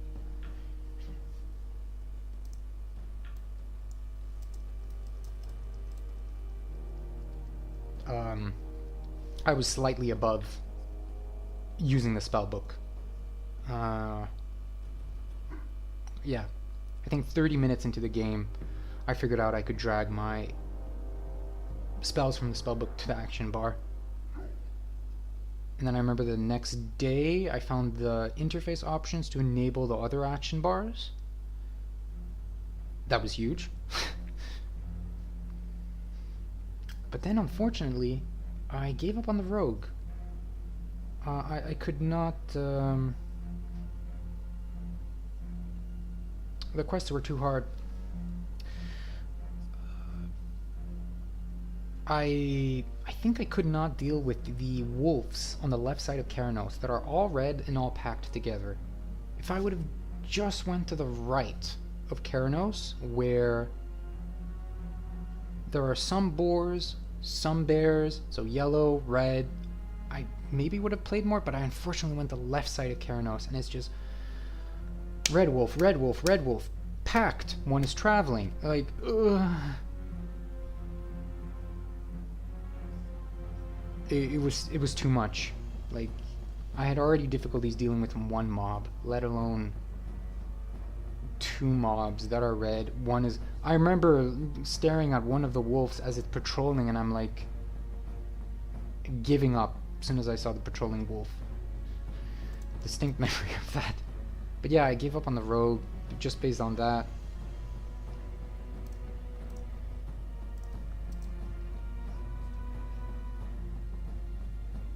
But like I said, it would have been just a simple going to the right of Keranos, and I think I would have played the rogue longer. Looking back at it, it seems very... yeah. Those wolves stopped me from playing rogue. After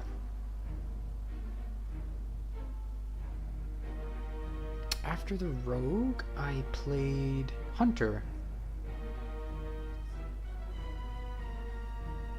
Yeah, got a hunter. Hunter. Torn hunter. Torn hunter. Much easier. I remember having a much easier time. So thankful I could understand the taming pet quest. I think I needed help from someone to do the taming pet quest.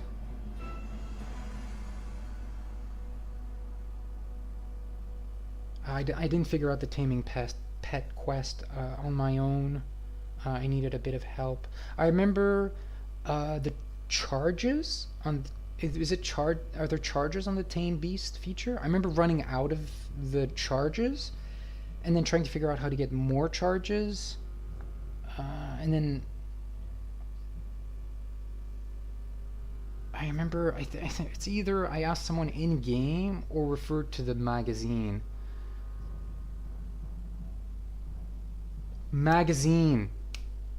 It was magazine to figure out how to get more charges of the tame beast.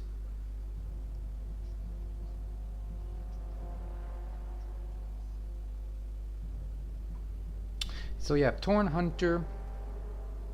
Super grateful I knew about the WoW magazines and whatnot. Yeah, left the starting zone.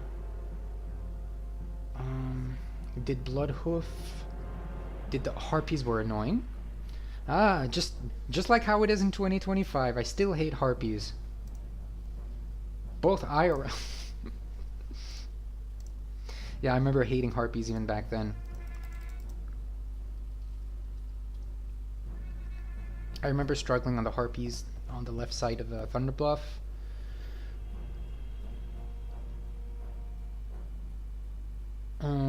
Yeah, my first experience skinning was there. And I remember breaking the, I think 50 silver. I remember being very happy of making a lot of, I got to I want to say about 12 silver on the rogue, and then the hunter I got to like 50, 60. I was ecstatic, and it was just through skinning and selling the light leather to the vendor. I remember it being very methodical. Like, you skin, you bring it to this guy, and you get money. It was very... you didn't have to think. And I just did that for like 3 hours, and then I hit 50 silver. And I remember buying white gear from the vendor inside the hut. And that was my first white level 18 gear. But yeah, it was my first white piece of gear bought from a vendor, which I think was better than anything else that dropped till then. And then shortly after, I got my first green from the...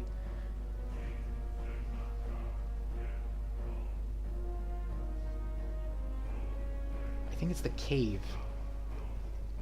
The cave on the right side of Thunderbluff, with engineers inside of them. I think completing that quest gave you a green, and that was my first green. I can't remember what it was. It might have been a shield. I have no idea. That was my first green. Very happy. Made my way eventually out of Mulgore. Made my way to Barrens. Did not understand why I was seeing level...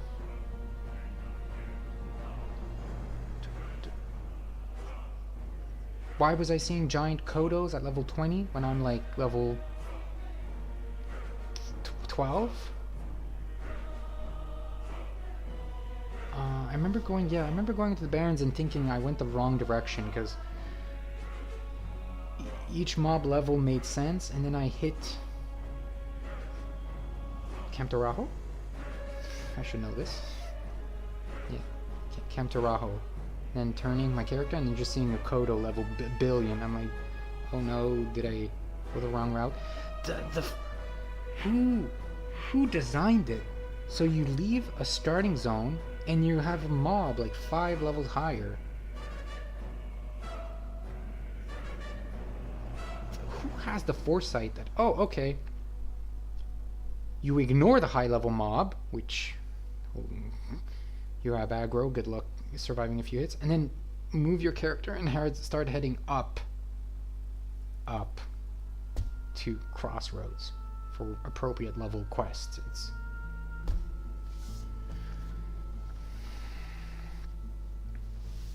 yeah, you're dealing so you were dealing with like animals, stuff attacking you, scratching.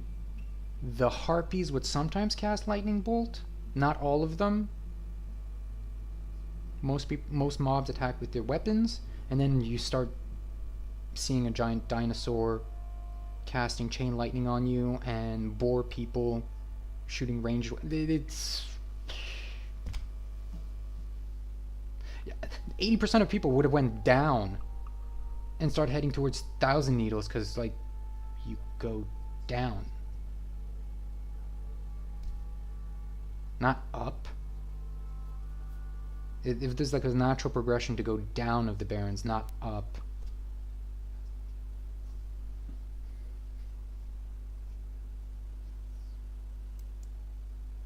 Yeah, I'm sure a lot of people quit WoW if they... Oh, welcome to the stream, Euro. If they went down to south of the Barrens and start heading towards Thousand Needles. The mobs are like 8 levels higher as... The mob level goes higher the more down you go in the Barrens. The more up you go, the lower they are.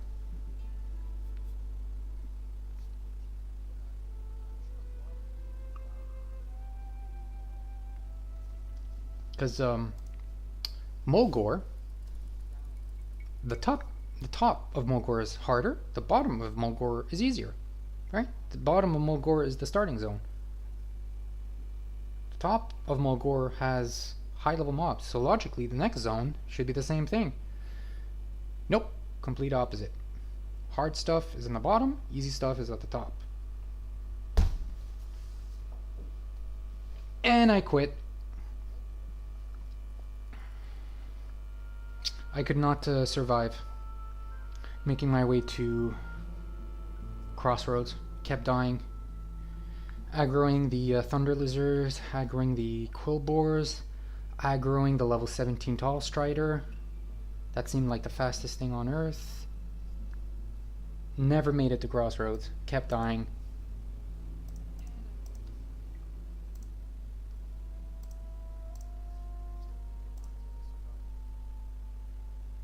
I think I made it to level 17, 18.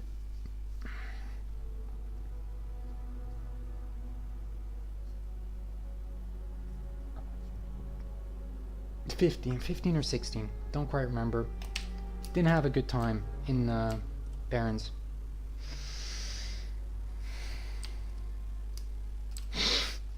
Had a good time in Mulgore, liked it, you know. Easy to run away from stuff. Stuff is kind of sporadic and easily manageable, and Barrens is like just a hit in the face. It just is. I never made my way to Thunderbluff though. Never realized what the elevators do. I remember making my way up till the Harpies, but not going past the Harpies to the right of them where the elevator is. Never got to that point. Yeah, the top of Mulgore, never explored. It's the left and the right.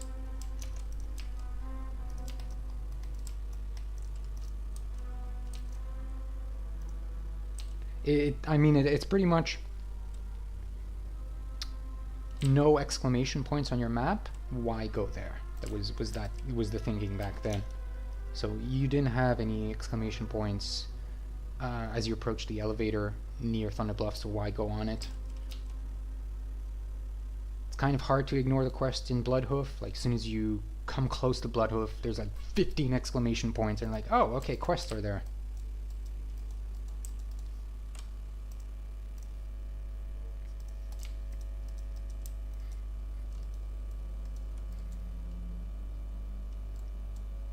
So yeah, I made it to level 15 or 16, can't quite remember. Gave up shortly after Camp Tarajo. Everything was killing me in the Barrens. And then I went... What class did I go?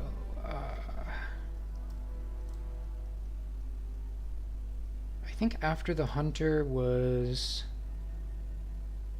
pretty much any Google video or Warcraft movie got me to play a class.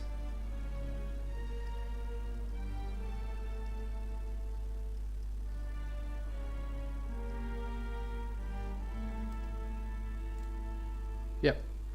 It would just, you would just need like one Google video to get me hooked on whatever class you were playing back then, right?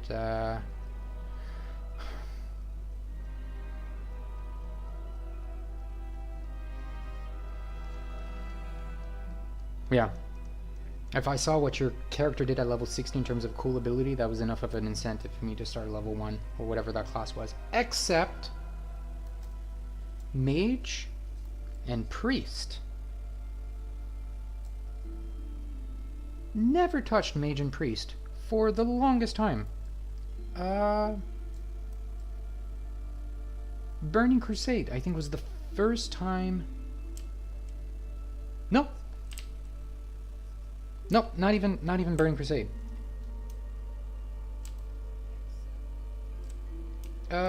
Second half of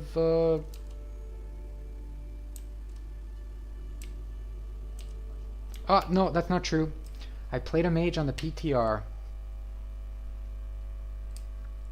In my defense, I did not know how the PTR worked back then.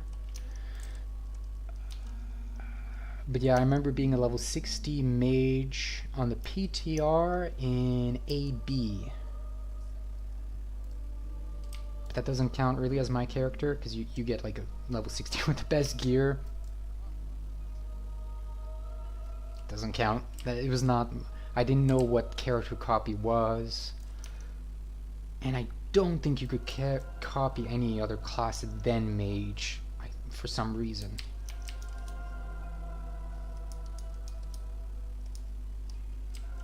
That doesn't count. That's not my character. My first mage or priest was second half of Wrath of Lich King. And it was priest. Shadow Priest. Mage was...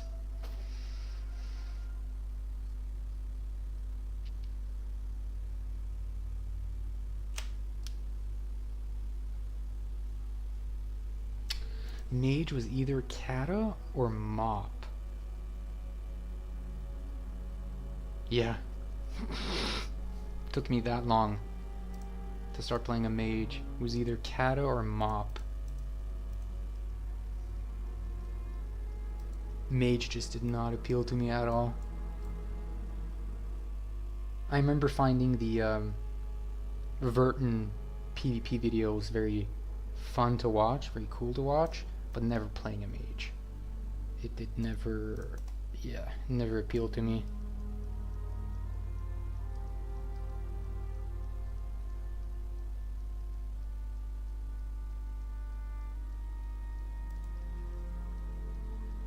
But yeah, so yeah, before that, and then after the ZG patch, yeah, I remember just switching on the whim, non-stop, based on the newest PvP video that came out. Playing even Warrior at one point, not making it that high, maybe level 20, I remember something like that. Warlock, yeah, I remember playing Warlock because of the Drake Dog videos. How do you not play Warlock watching Drake Dog? Are you even human? Yeah, Soulfire. Soulfire critting was responsible for 80% of people going Warlock. It was just seeing Soulfire and how much damage it dealt.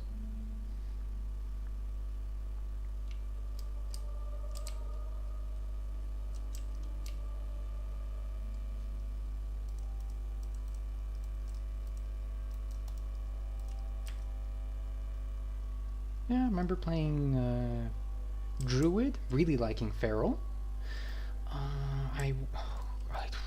What was his name? Oxman?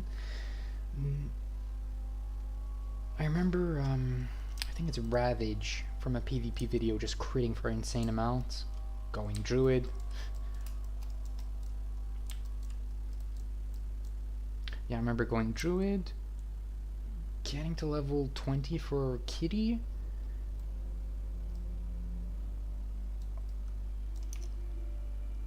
And then something else caught my attention by the time I got to the point where I had feral kitty form.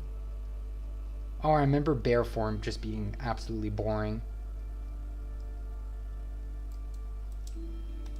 Yeah, I remember bear form just being the slowest, clunkiest thing ever.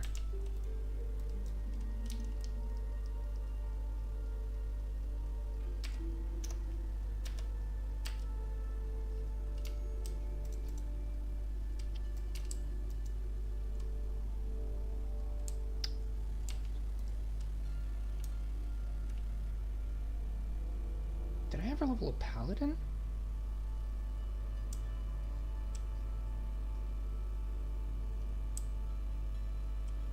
Oh,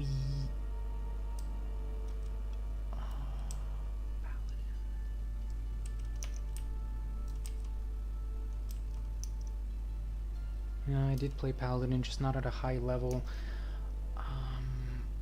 Because I remember Seal of Righteousness, I remember Hammer of Justice, I remember...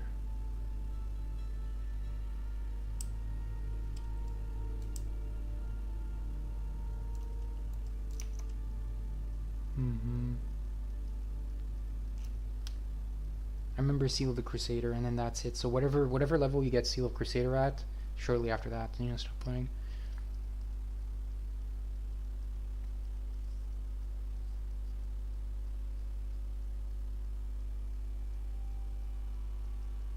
So yeah, I went through the whole class catalog with the exception of Mage Priest.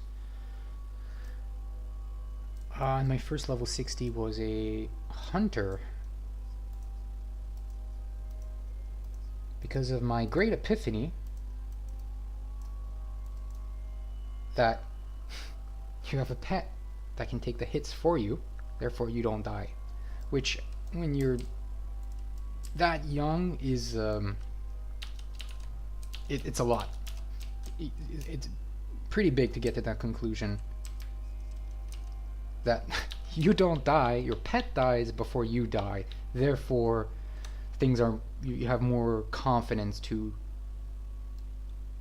approach the mob. I remember that huge epiphany. I think of somewhere in my level 30s is when it hit me that, like, my pet is really tanky. I don't know if Growl was on autocast. I remember my pulling more than I could beforehand as a class, getting the mob's HP to a lower percentage, my pet dying, but I surviving and gaining EXP, and then it just rolled from there. And that was my first level 60.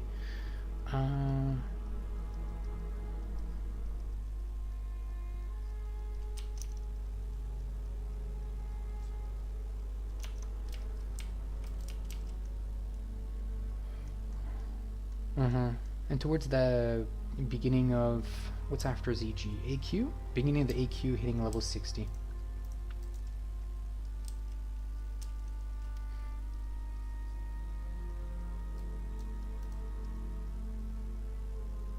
Oh, Night Elf.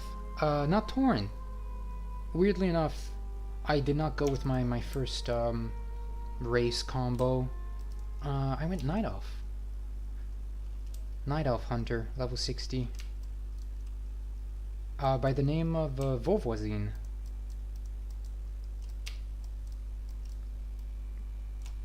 Jumping all over the place. Yeah, the backflips. The backflips on Night Elf. I remember that hooking me in to play. So I went Night Elf Hunter, and it just happens to be that Night Elves do backflips that kept me hooked, regardless of the class I was playing.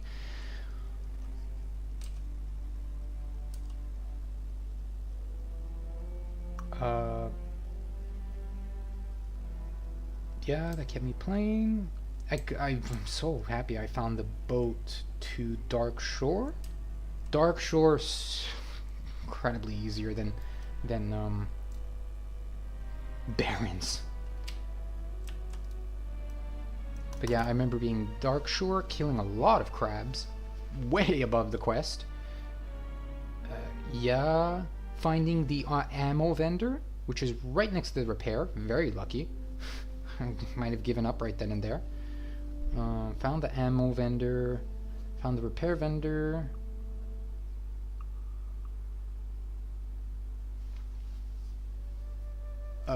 You go down and it's easier. Duh, you know.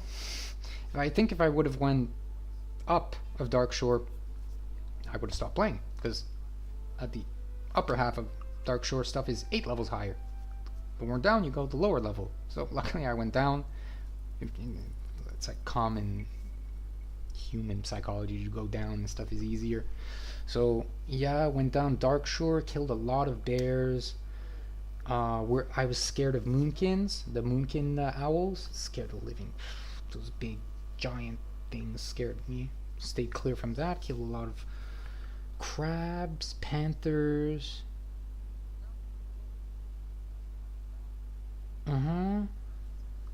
Leaving Dark Shore, making my way to Ashenvale. After Ashenvale, where did I go? Did I go Stone Talon? I think I went Stone Talon. I somehow made my way to Stone Talon.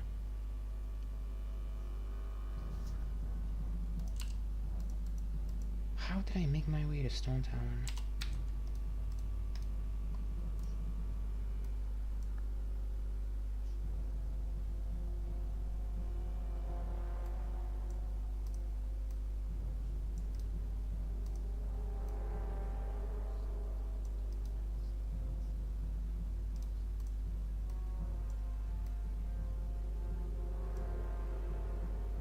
I don't know how I made my way to Eastern Kingdom.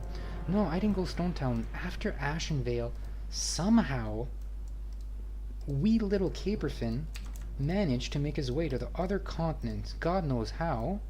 And I was in Duskwood. I don't know how I did that. Maybe I was way too shy to ask for a mage portal. I did not even know what mage portals are. I maybe made my way.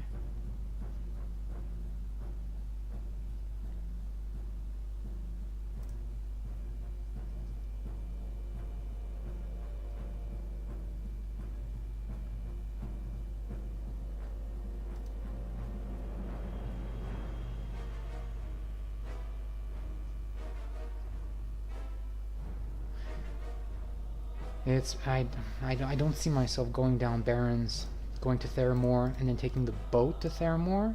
but it's definitely the more feasible route than going Ratchet and then... No, it was Ratchet. It was Ratchet. It's coming back to me. Yeah, from Ashenvale, I went through the Barrens. I remember hugging the left side of the Barrens, avoiding Ghost Crossroads, making my way to Theramore, dying a bunch of times, taking the boat. I remember experiencing Menethil Harbor for the first time, and then going down. Most likely because I wanted to experience Ironforge and Loch Muldan, and didn't want to level another character. But yeah, I made my way down to Loch Muldan. Don Moreau tram. I knew about the tram by then. Got to Stormwind and then went down to Duskwood. Yeah. Duskwood, and then I did Red Ridge Mountain, and then from that point down, it's just my knowledge just catapulted. No one came close to my knowledge. No, I'm kidding.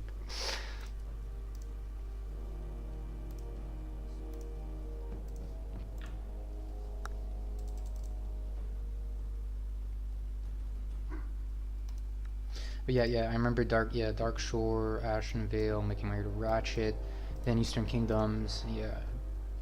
Duskwood being very creepy, Red Ridge Mountain, oh yeah, and then STV, yep. And then it's just, from that point on, essentially level 60.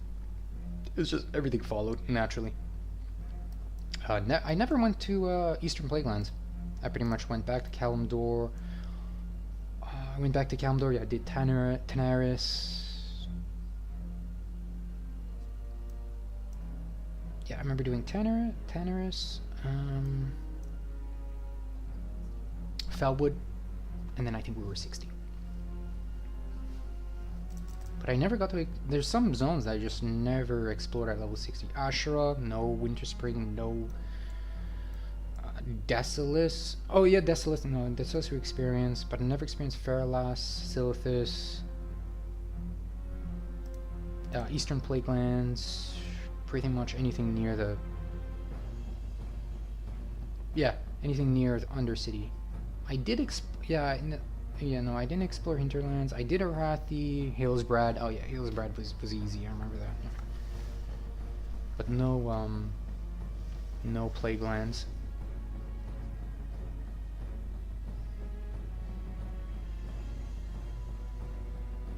Yeah, everything else I experienced. Yeah, I remember Swamp. I remember Blasted Lands, Burning Steppes, Searing Gorge. Oh, I remember Searing Gorge. Random dwarf encampment in the middle of a... I remember that one caught me off guard. Why are there dwarves here? Like stuff everywhere. I remember that.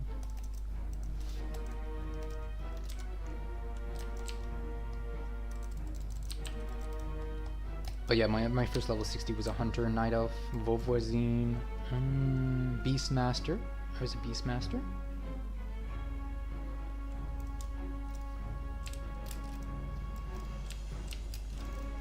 Bestial Wrath was the coolest thing to me.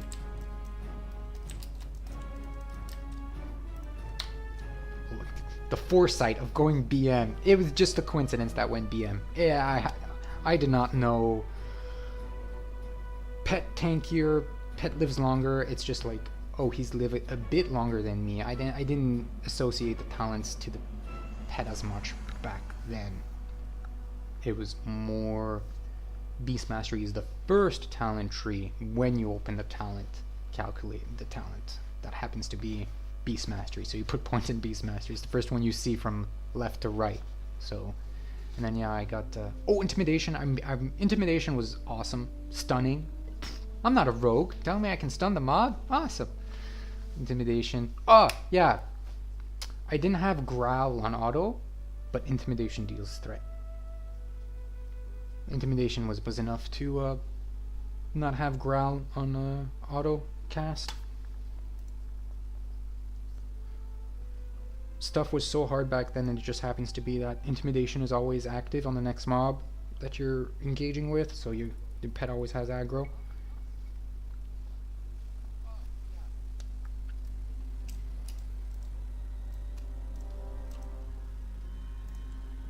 So lucky, so lucky to go Beast Mastery.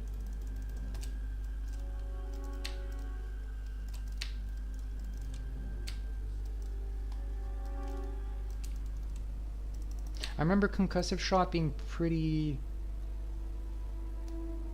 Yeah, I remember the epiphany of Concussive Shot, slowing the target so you get more hits in before it reaches you. That was a huge one for me when I was a kid.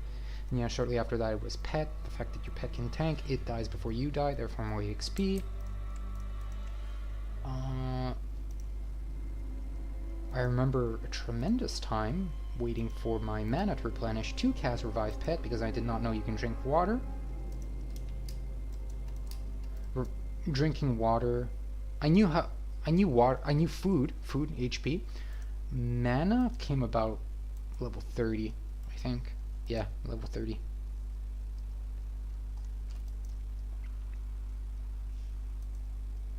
And I think I had a boar. Yeah, tamed the first... How did I get a boar as a night elf?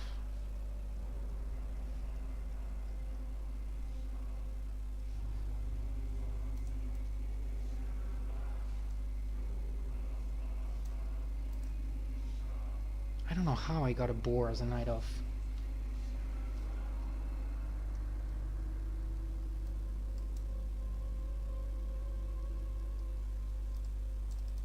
How did I get a boar as a night elf? Maybe it's when I made my way to Stormwind? Might be one of the... It might possibly...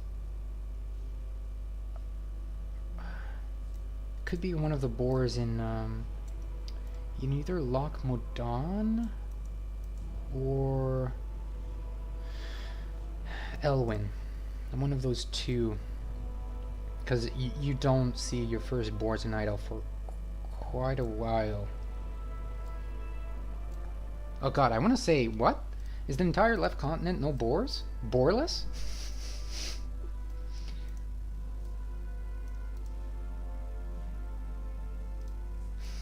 There are boars. There's just, if you go Night Elf, I don't think there's a boar for quite a while.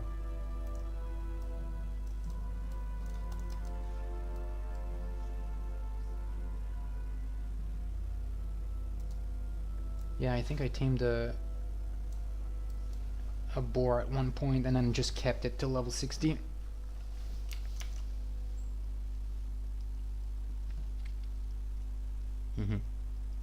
Yeah, level 60.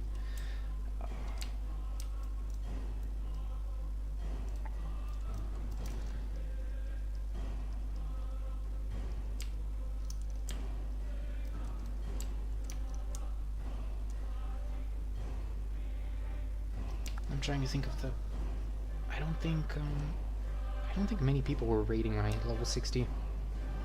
It's only the top guilds that were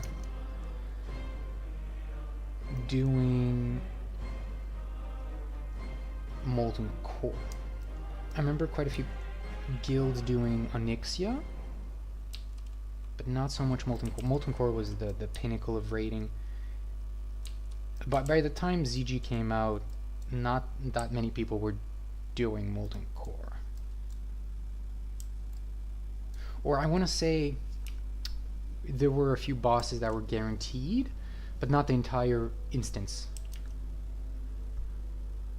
A lot of guilds were defined by the amount of bosses they could kill. It's not necessarily the whole entire instance. Some people were going into ZG with only having killed 3 bosses in Molten Core, and that was a huge achievement back then.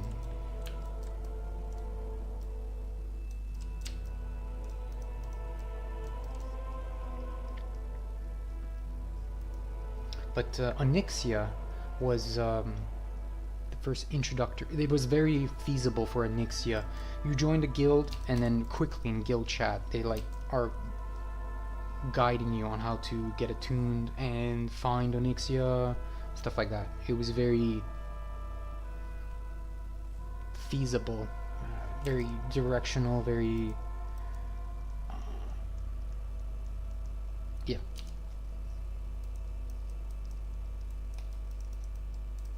It's one boss, right?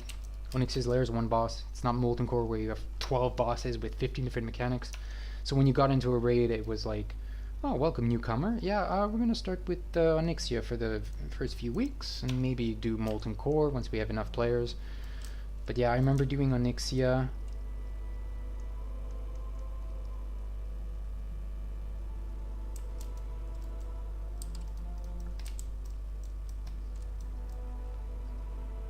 Yeah.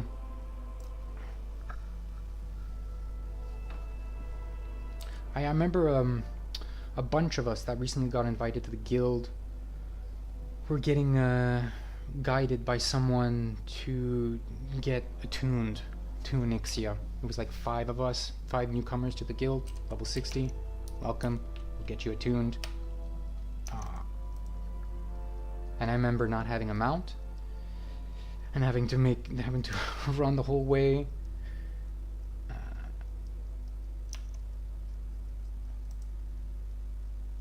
It wasn't I think I was given a bit of gold. I think I was given like 10 gold. I was given a bit of gold.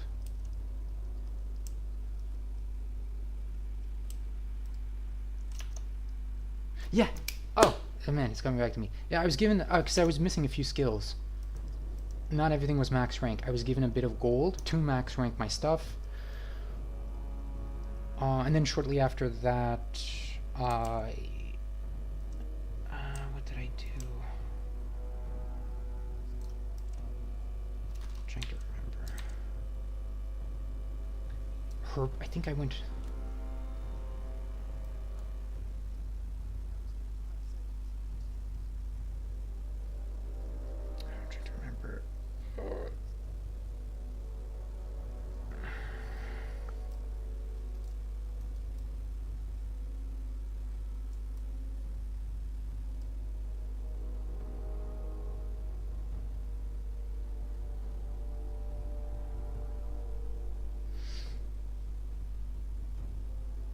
Oh man, I'm really digging deep for this one.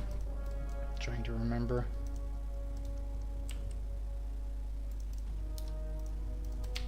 I got lucky in terms of a profession, I just don't know which one. I want to say it's mining. I think I went mining at one point. Got really lucky with some sort of node.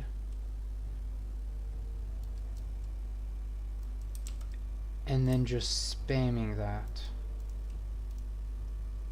I think it was mining. Yeah, I think I spammed mining nodes for like 3 days straight. Got my mount. I got Oni attuned before I got my mount. So yeah, got Oni attuned. Like a day later, spammed mining for 3 days straight. Got my mount. Yeah.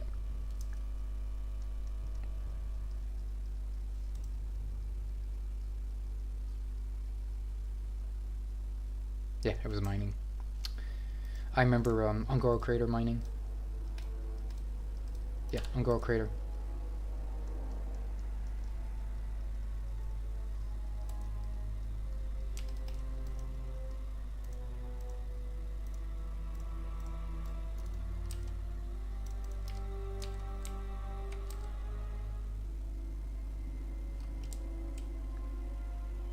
Oh, the very basics of auction house. I remember that.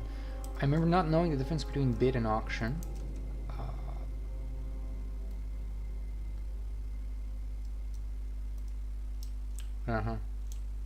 Yeah, I confused bid and auction, and I think I just put the buyout price as the bid.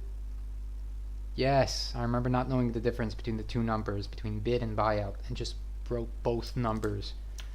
Which, I do today. But for a different reason.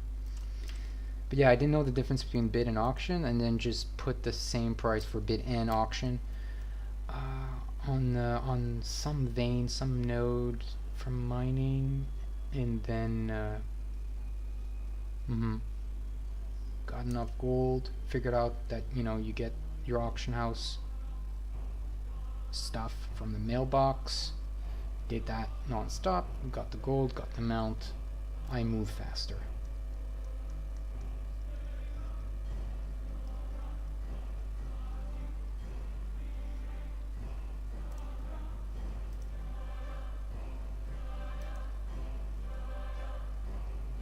Yeah, and I stuck with Hunter for the entirety of vanilla. Yep, entirety of vanilla. I may have maybe switched to the occasional class, got to level 6, 10, 12 here on whatever PvP video was popular at the time, but the level 60 was the main level 60 Hunter.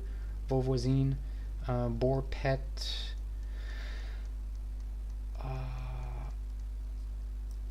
Beast Mastery, absolutely loving Bestial Wrath, Intimidation, Concussive Shot was still relevant even at level 60 just because it gave you that extra confidence that the mob is running slower.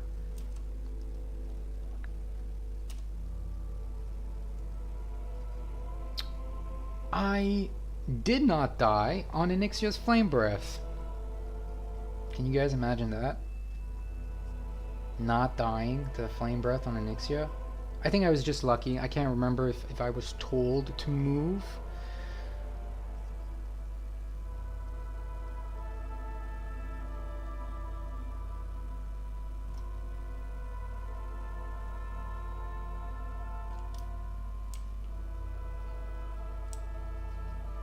I think I just happened to be in the position in Onyxia's lair where I didn't get hit by Flame Breath.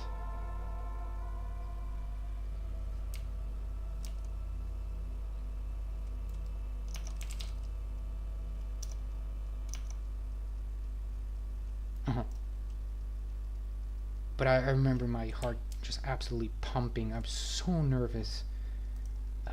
In my first raid, running towards Onyxia. At first I thought she was like permanently asleep and we could not attack her. She was just like, I think she's curled up, or she is, I think, quite literally sleeping, if I remember correctly. And we were going closer and closer, and I was wondering, oh my, is she activatable? Are we gonna attack her? Did we not do the quest properly? And then suddenly she gets up, and I'm like, oh god. I'm like thinking of excuses. Dog on fire. Cat ate my homework. I gotta go, guys. This big dragon is too scary.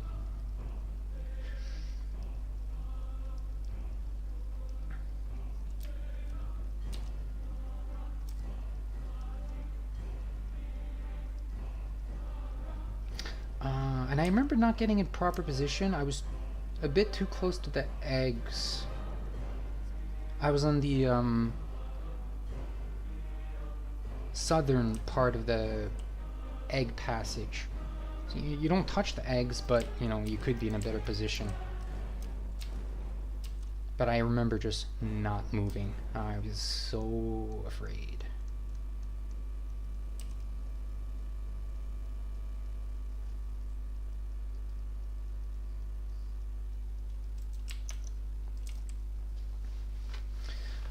What else? Yeah, I remember getting feared, brought to the middle of the lair, and then not moving, and then getting frightened by the guard that summoned at the back of the lair. That caught me off guard. I remember that. I don't think I was attacking. Yeah, I attacked the guard. Yeah, I was attacking the guard.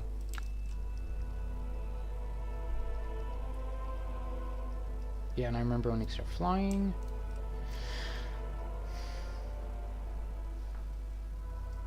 Oh, I have a distinct memory of the guild leader saying that pets cannot attack Onyxia while she's flying. Like something along the lines of, guys, you will, if you have a pet, you will deal less damage. Just offhand comment, just like that. I distinctively remember that sentence being spoken. God, I'm gonna say Ventrilo. I have no idea. I think it was Ventrilo.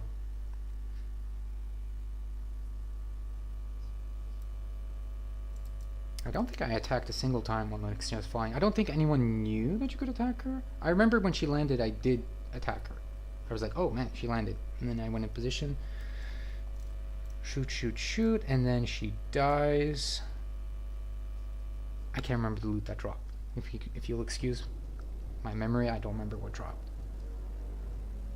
I don't think it was Dragon Stock or anything like that. Otherwise, that would be defining core memory I would remember. I'm gonna say it's Mage Gear. I think it's Mage Gear. I have a vague memory of it being Mage Gear-ish, some spell damage sword.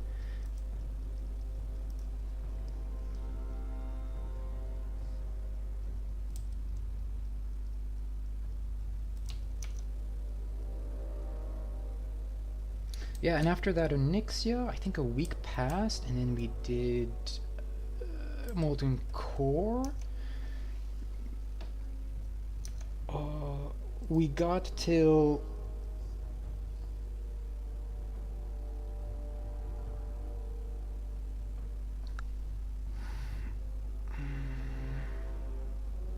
Major Domo.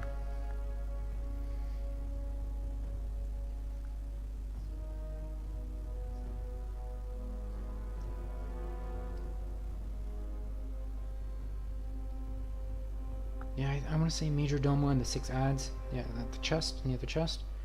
And then we didn't get past that. No. We killed them, but like one person alive, like absolutely bare bone, like just.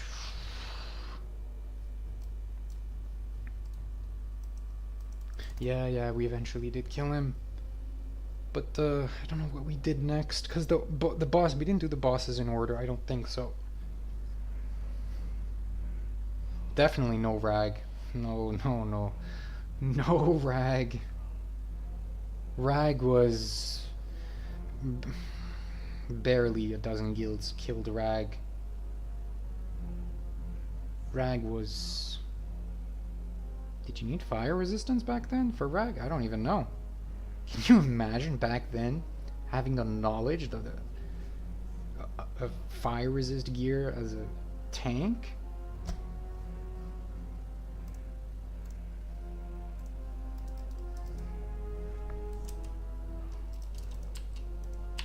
I think you needed fire resist, right? Back then? Yeah, you needed fire resist.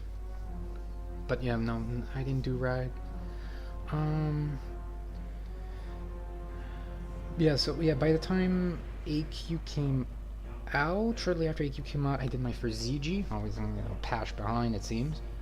Did ZG, made my way till Thek? Just before Raptor Boss. I don't know what's before Raptor Boss. The order of things. Anyway, never got to kill Hakar.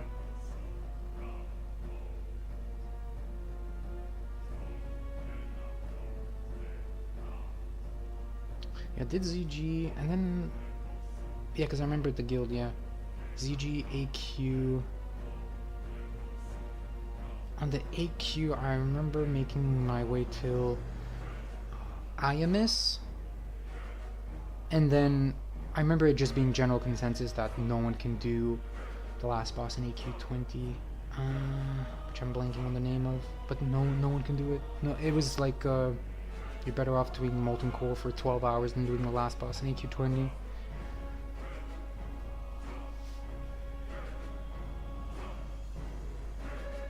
And AQ 40 was beyond. I don't know how... If you guys are aware how hard AQ 40 was.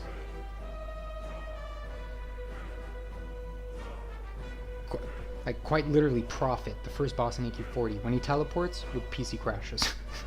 Like, it was like, you were lucky if your PC could handle whatever happened in AQ 40. Congratulations, that's the first big bump. But AQ 40 was,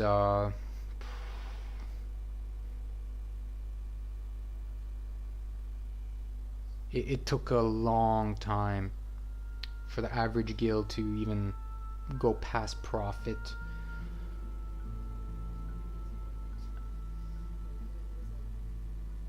Yeah. And then I remember Nax coming out, and if you made it at least till Twin Emperor, when Nax came out, congratulations, you were like a god. And then Nax came out, no one did Nax. I'm not sure if you guys are aware of this, but no one did Nax. No one could understand attunements for Nax. It was, you pretty much had to be a certain age to have the time necessary to do Nax.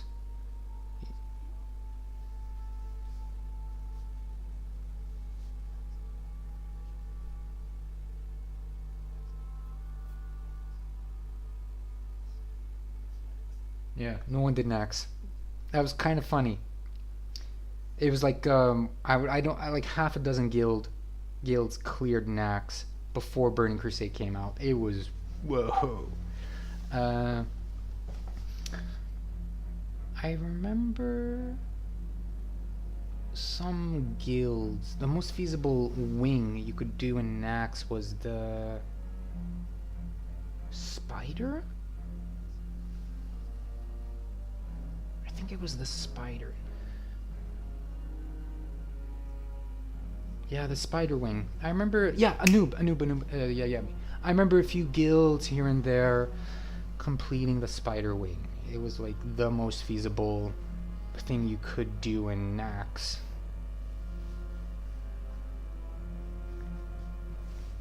Yeah, what is his name? Anubra Khan. Straightforward. Yeah.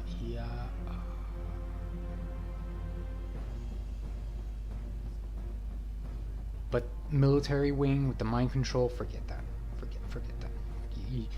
God among men, if your UI does not catch on fire when you go into the mind control or anything like that, patchwork, forget it. Unless you're one of the 3 tanks that are well geared enough in an entire game to tank. What were the other wings?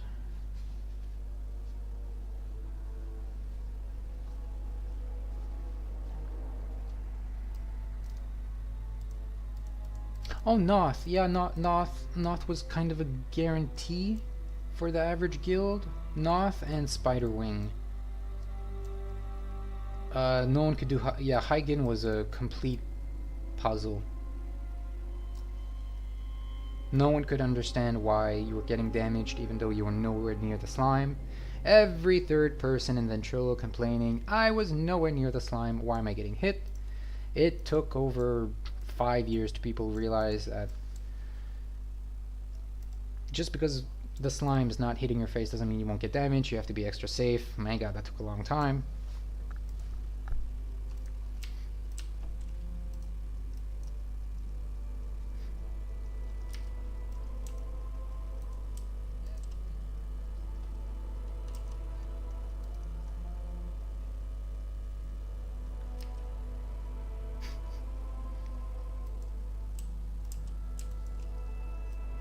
Yeah, it didn't take 5 years. I'm just saying it took a while for people to realize that the visual does not represent the impact, and you have to be extra careful.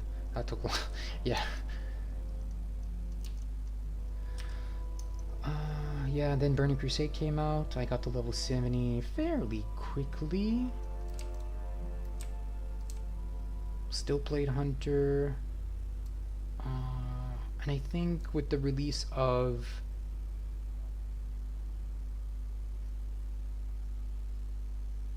Yeah, shortly after hitting level 70, I stumbled upon a old video.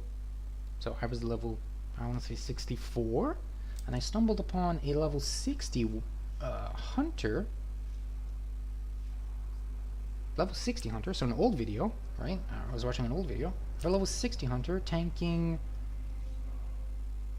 Nefarian.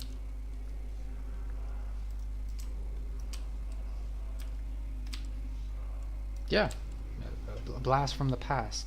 But back then, time is kind of malleable, right?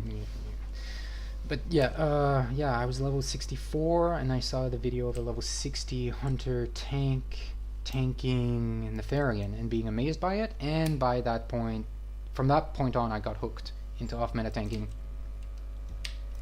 I hit like a transcendent phase in my life where I'm like, wait, so the hunter can tank Nax. The hunter doesn't have a shield. What if a class that had a shield tanked Nef? And then from that point on, I realized, oh, look at that, Shamans can have a shield. Shamans have a shield, why are they not tanking? And then from that point on, it's just me finding out about Earth Shock and the fact that it deals threat. What is threat? Looking at the talents, look at that, that increases armor, and it just snowballs from that point on.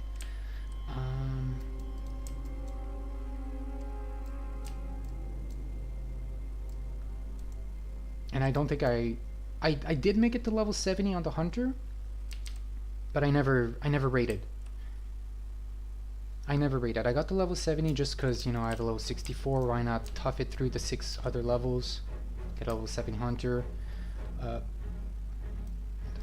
But I quickly remember after hitting level 70 to just switching to Shaman, leveling Shaman.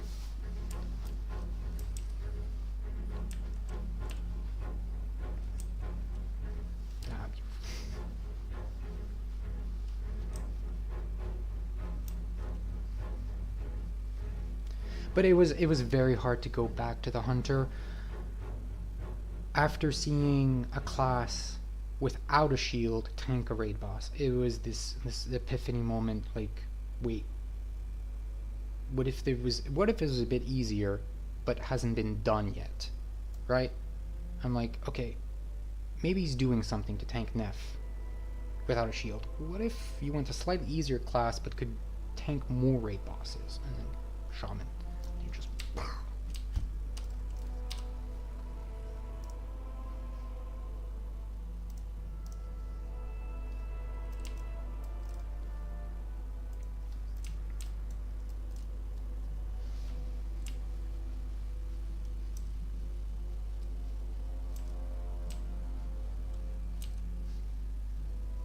But yeah, it was kind of hard to ignore the Shaman tanking epiphany. Like, you're just day after day you're realizing, holy cow, why is this class not tanking? Like, there's a shield, they have access to mail, they have Earth Shock. It's look at that, this totem helps your survival. It's just one thing after another.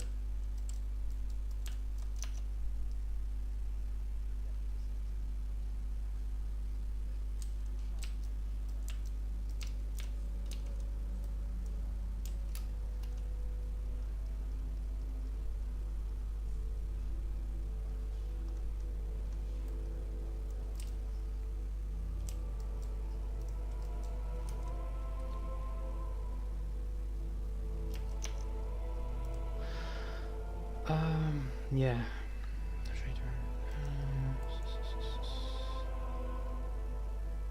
Yeah, and then from that point on, after seeing that hunter tanking Nef, I never looked back. Yeah, I never looked back. I was too amazed by the feat to ignore.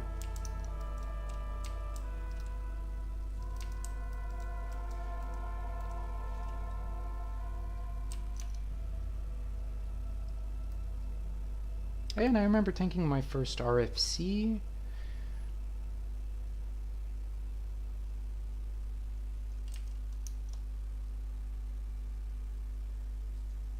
Yeah, my first ZF. That's distinct. My first DM. My first DM. I remember DM. I remember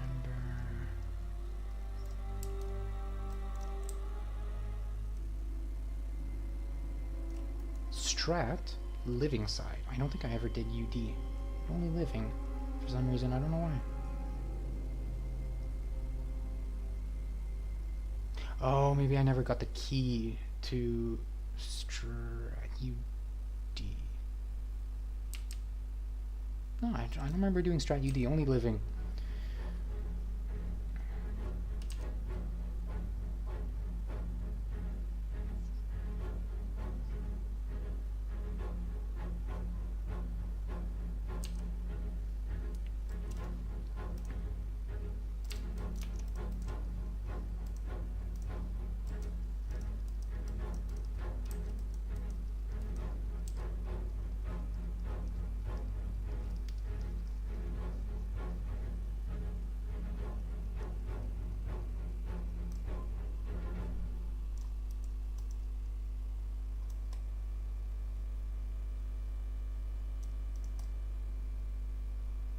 I'm trying to remember what was after Shaman tanking.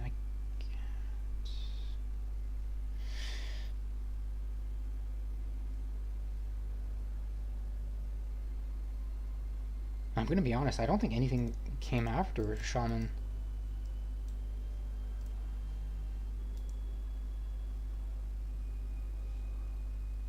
Yeah, I don't remember anything past Shaman. It was Shaman main with a level 70 hunter alt doing random stuff in Outlands and then getting to level 70 on the Shaman. Yeah, I remember the spell previews, you know, on the WoW website being incentive enough for me to continue leveling the Shaman, to experience the Burning Crusade spells. I remember the little 10-second clip of each spell that you got at level 70 in Burning Crusade, and like that keeping me motivated to play and level up.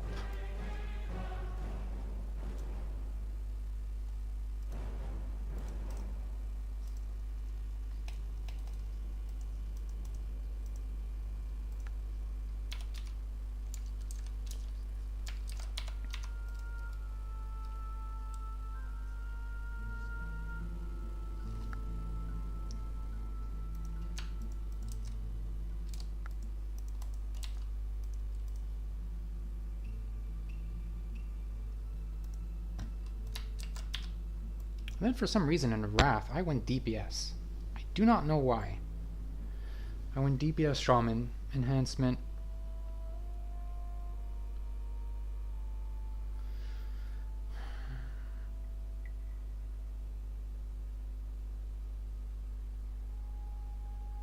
I can't remember, but yeah, for a moment there in Old War, I think maybe I was just not max level. When Old War was out, I don't think I got to fast enough level for whatever reason. I didn't make it to max level to start tanking, so I was enhancement, and then just naturally, you know, kind of hard for a Shaman to tank Wrath when the average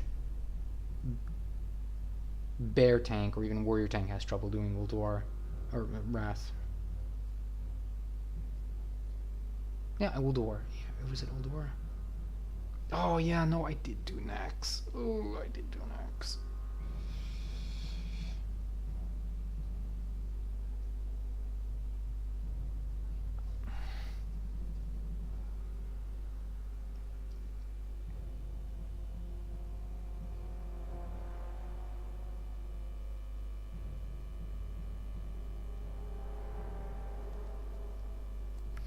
Yeah, with the release of yeah, I remember in TOGC just switching to enhancement. ICC, yeah, I was enhancement. Before that in Nax, I was tanking. Old War, something happened midway through Old War that I went enhancement. Mm-hmm.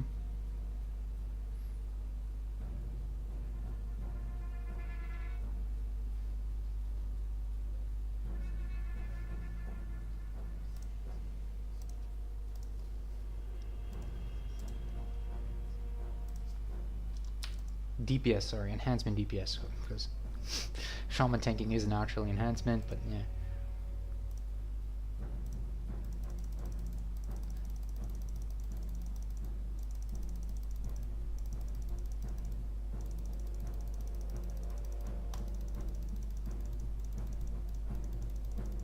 Well, yeah, but back then, yeah, people were focused on progressing. It's not so much the cool stuff you can do. It was more like if you did Wrath, it was a big enough achievement that you could literally write it in your resume that you cleared Wrath or ICC. It was like a monumental achievement.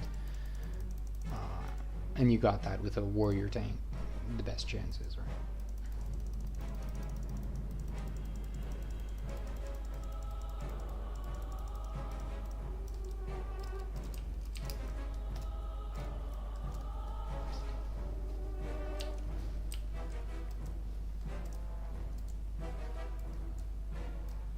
And people got burnt out from Old War. I remember that. Was it just before Algalon or after Algalon? Just a massive amount of guilds just falling off the just giving up.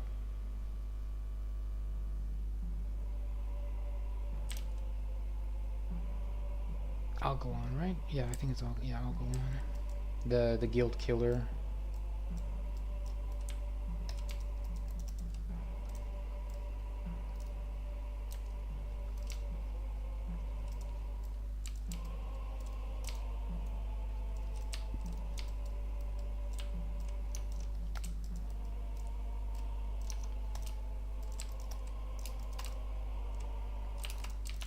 And I think something after, there was an MMO that came after Wrath. Yeah, there's some MMO that came after Wrath that grabbed tons of people from Old Warcraft. I want to say Star Wars, the Old Republic?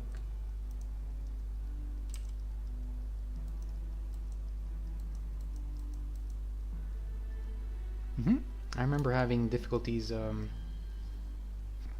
finding people. Yeah, guilds had difficulties building up raids because people were just quitting to play. I want to say SWTOR, and myself. I believe I stopped playing WoW and played the SWTOR. Got to max level as a sage. Realized there is no raid content in this game. Gave up on it. I think Cataclysm came out. What's after Wrath? Cata. I want to say Cata. After Wrath, Cata came out. Absolutely did not like it.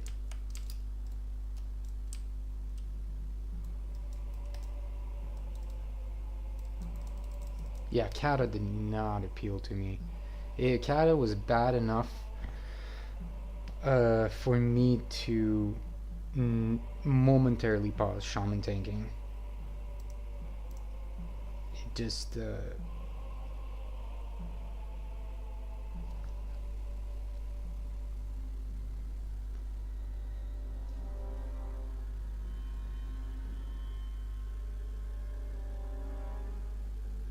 yeah, Cata didn't appeal to me. I mean, I'm coming off of SWTOR, and then to go to Cata. Yeah, not that big of an incentive. There were other MMOs during that time. There were also, you know, look at me, I'm doing cool stuff.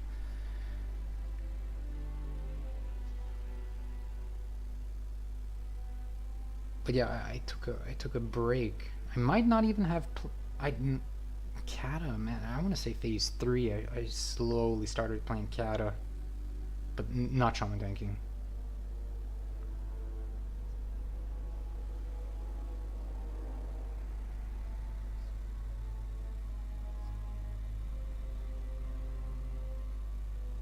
Yeah, and then Mob came out. Didn't Shaman tank in Mob.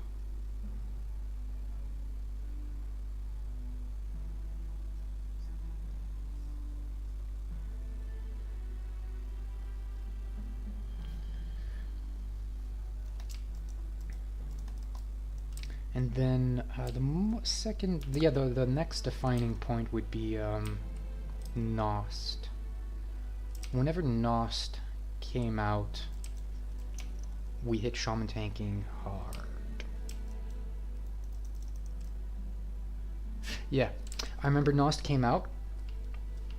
Some divine being, God bless his heart, figured out the threat of Rockbiter.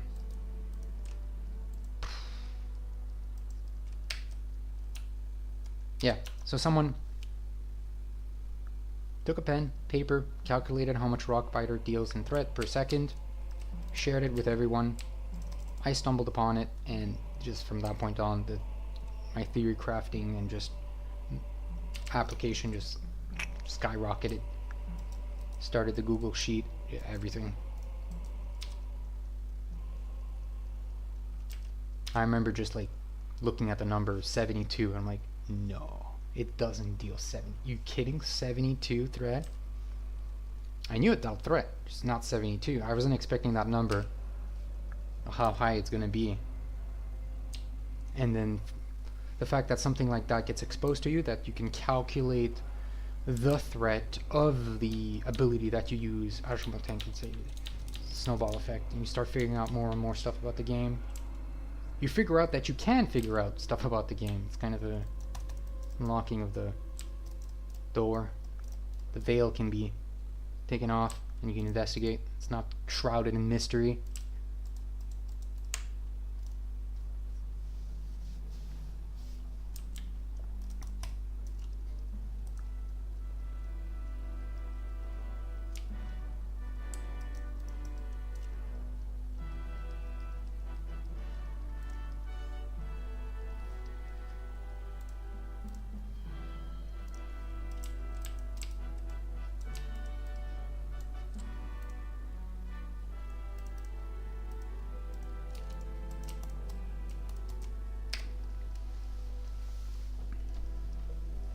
And yeah, from that point on, Nost is like my defining time period as an off-meta tank. That's when, you know, hit level 60. Didn't even spend a single second DPSing when I hit level 60. Immediately tanking, immediately getting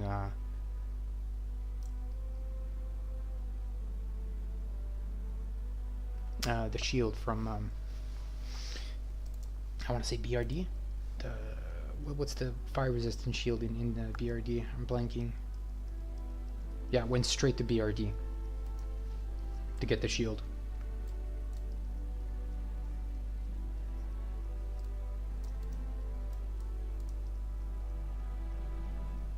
Yeah, getting the shield in BRD. It was the most feasible shield you could get on Nost at that early during its release.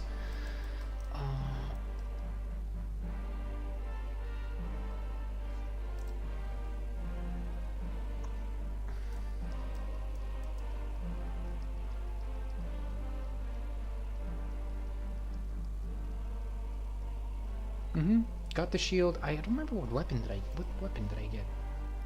It took a few weeks for me to start the preliminary building blocks of the Google Sheet. In terms of the gearing, it took me like a week or two to figure out that Time-Worn Mace was godly for a Shaman tank. But yeah, eventually I got Time-Worn Mace.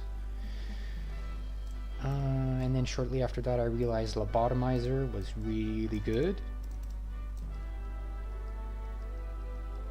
It required me to do AV, which I hated. God, how can you enjoy doing AV? But it was BIS for the phase of whatever Nost was at that point. Was going Lobo.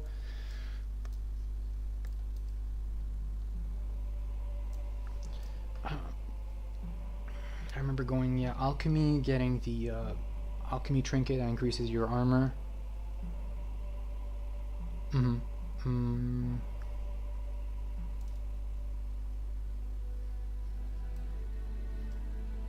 Yeah, getting Tristram legs, RDA.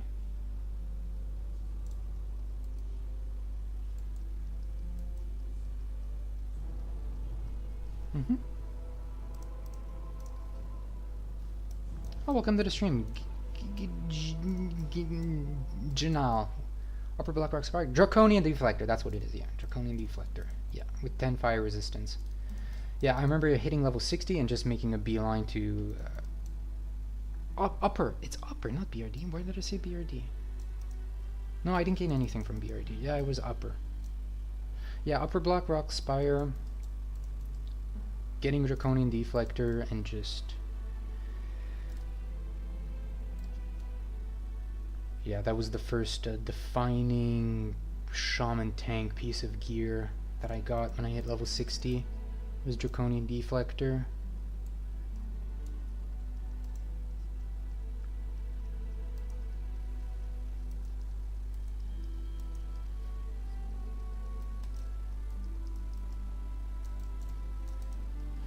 Pawnage, welcome to the stream, Pawnage. Not Helm of Narv at level...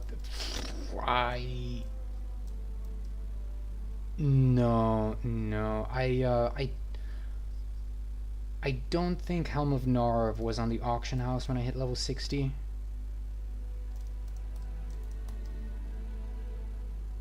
Yeah, I remember being very focused on getting to level 60 as quickly as possible. And when I hit level 60, there weren't any Helm of Narvs on the auction house.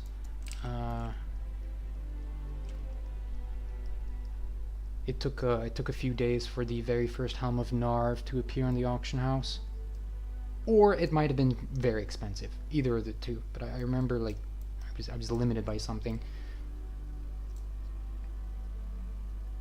Yeah, but Helm of Narv is massive. Helm of Narv is the realization of the great Shaman tank realization. The why does this helm have so much stamina at level 50?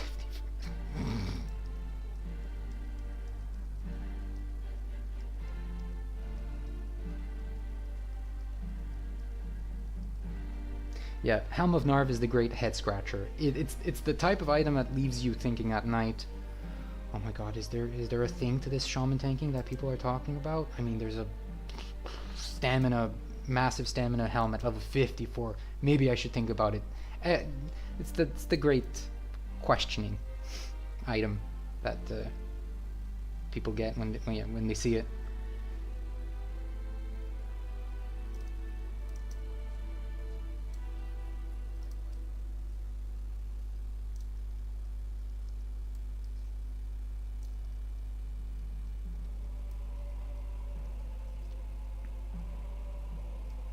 And it's an epic, right? Yeah, it's an epic. It's an epic, and most newish players on the auction house go armor,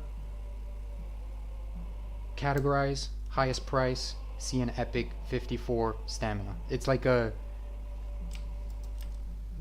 triangle realization, right? First epic on the auction house, price. You notice Helm of Narv quite quickly on the auction house. When you're perusing, window shopping, and you're looking at it, you're like, mail. Is the auction house bugging? Bugging out? Does it mean plate? Why does it say mail? Mail. Why mail?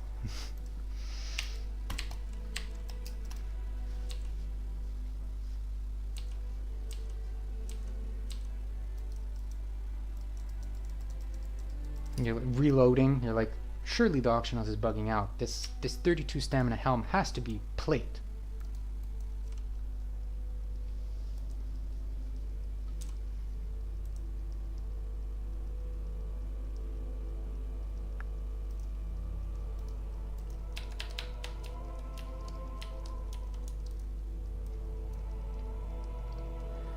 Do you know, if you're new and dying to a lot of stuff, that stamina is going to look tasty on any class? Yeah, that is true. It is,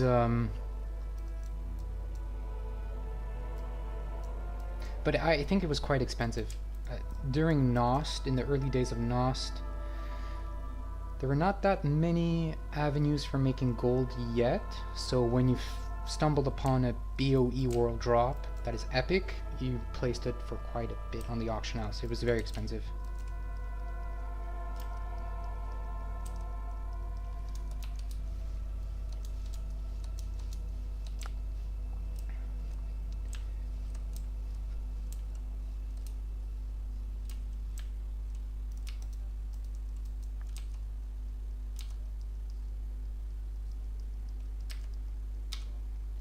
Yeah, people were still building out their mages, their mage farmers, right? Not right. You maybe had one level 54 mage to your name. It took a time for the realm to build up. People get their mages to level 60, start making gold. But if you stumble, yeah, world drop. Whew.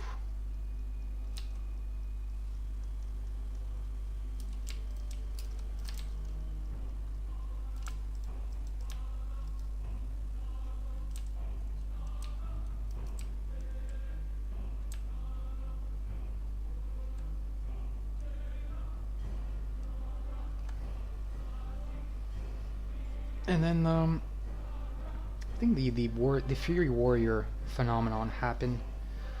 Uh,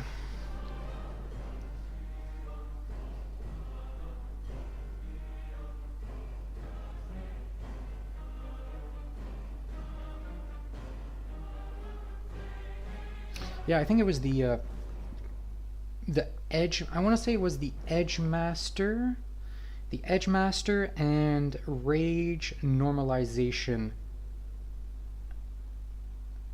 that led to people realizing just how much DPS you could deal as a Fury Warrior. It was a few things that are, I think, private server specific, but it kind of opened up the door to other things.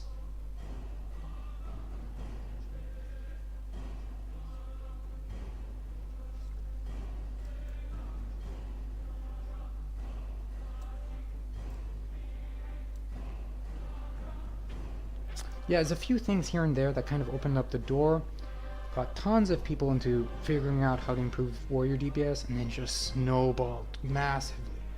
You have like heroic strike canceling that gives you 100% hit chance. Like, it was just one thing after another, one tech discovery after another, and it was just insurmountable in terms of the dominance of Fury Warrior.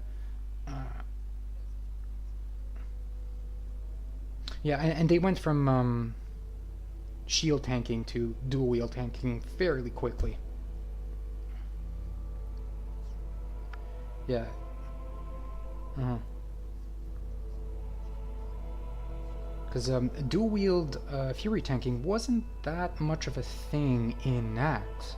Very rare. You would maybe go dual wield Fury tank on Noth in original Nax, and maybe Hygen. Like 3 guilds. the tanks of 3 guilds maybe went dual wield Fury. It wasn't until Nost and the great tech discoveries where you realize just how much threat you can deal as a dual wield Fury tank, and just maybe invite an extra healer, and that'll make up for your lack of a shield, or you know, maybe you're a bit slower in terms of equipping a shield. That's it. What was I saying?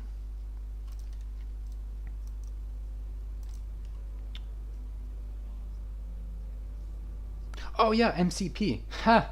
Oh, I remember. Oh, anyone here remember MCP, Manual Crowd Pummeler? Ah, that was a great.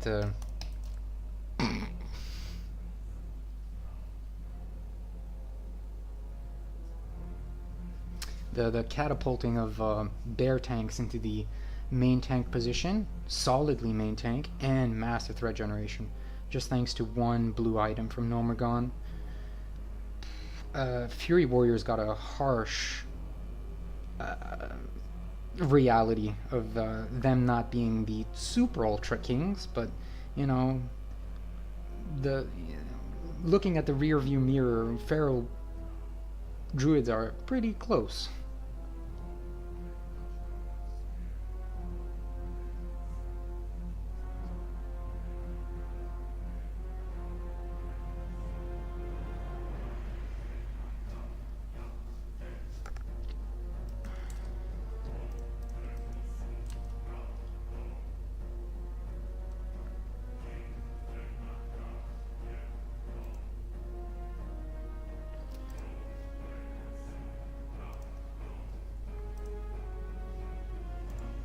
Yeah, yeah, I remember the breaking down of MCP with Mao, the math behind that interaction.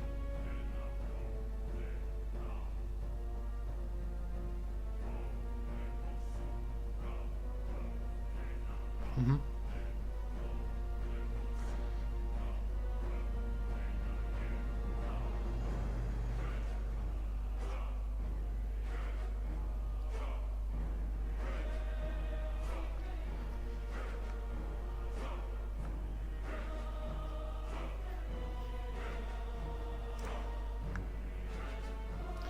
What else? Let's see. Shaman Tiny specific. Oh yeah, my first Skull Flame shield on Nost. That was a big one.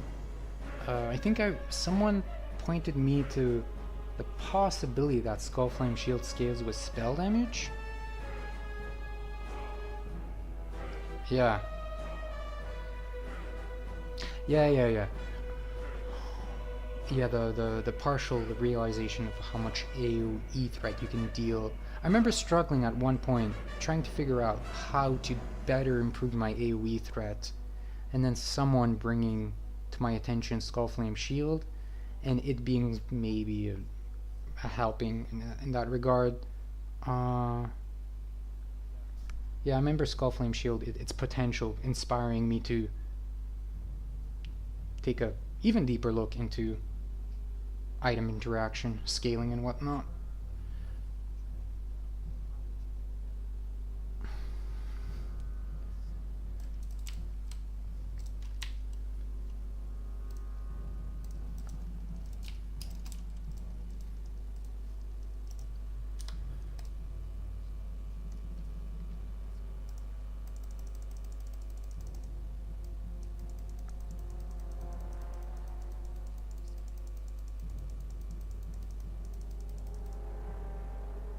Yeah.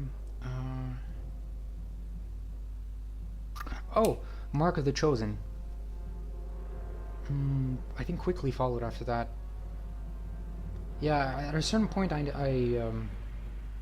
was looking at the best in slot Bear Druid trinkets, and I stumbled upon Mark of the Chosen.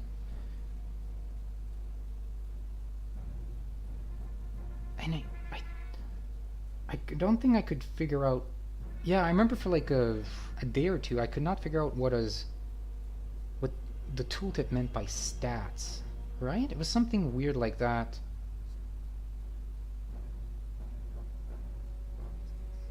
Oh yeah, I could not. I didn't believe the tooltip that it increased every single stat to 25. I assumed it was 25 stats particular to your class spec or something like that.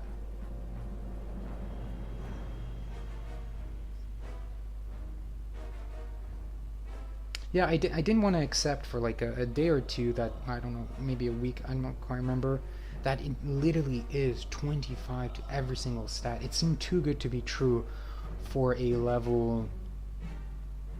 What level's Mark of the Chosen? 40? 41? Didn't seem real. There's no way a green trinket gives you 250 HP just like that.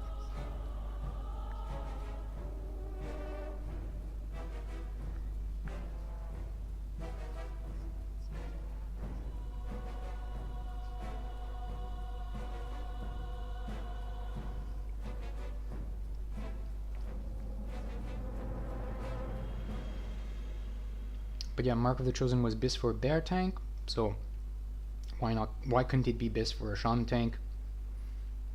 Um,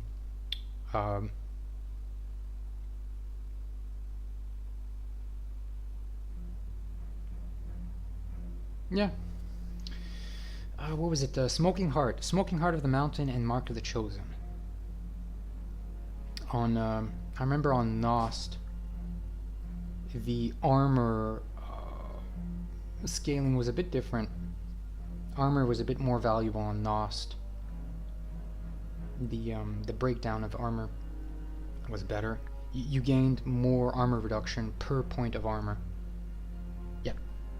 So armor was slightly better.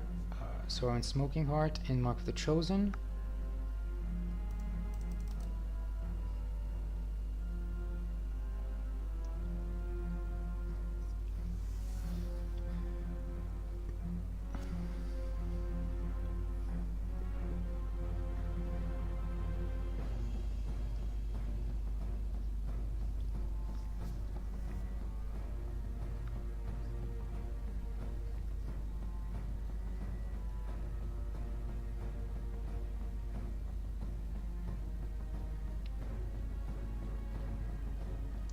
But yeah, Helm of Narv. Eventually I did get Helm of Narv, but it was not immediately upon hitting level 60. It was, I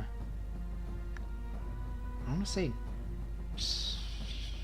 just before my first Molten Core.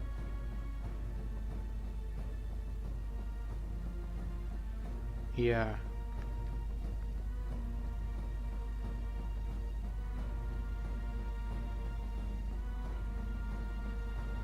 Oh, I was struggling to make gold. Whoa! I did not know about the potential of DE shuffling.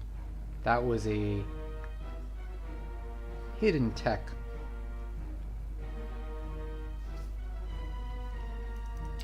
Oops, I missed it.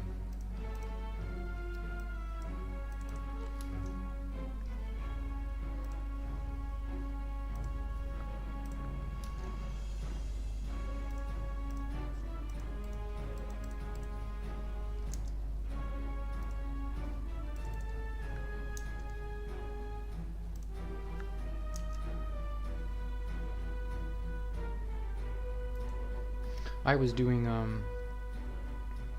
herbing, I believe, right? Herbing. Herbalism. Yeah, herbalism and killing the bears in Winter Spring. That was my source of gold for the firewater, and then selling the firewater on the auction house. Yeah, that was my main source of gold. Oh man, if only I had the knowledge back then to do DE shuffling, like...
Um, what else? So yeah, that was Nost. And then I believe towards Nax. Was it Nax and Nost? Where... I'm trying to remember, when did I start rogue tanking? I think it was the beginning of Nax.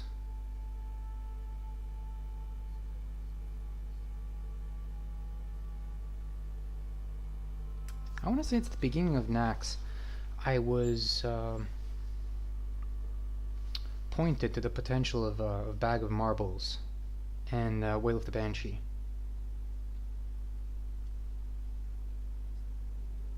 And the benefits of Alliance. Yeah, it was Alliance. Yeah. At the beginning of Nax, I was pointed to bag of marbles, and I'm like, oh, that's an interesting item. Only on the Alliance? Oh, okay.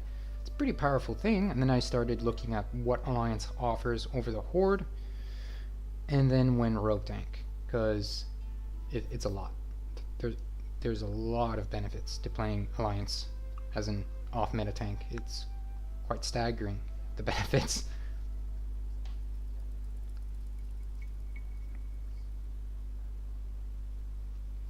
Yeah, and I had to learn about what paladins can offer in terms of their blessings and their buffs and just everything.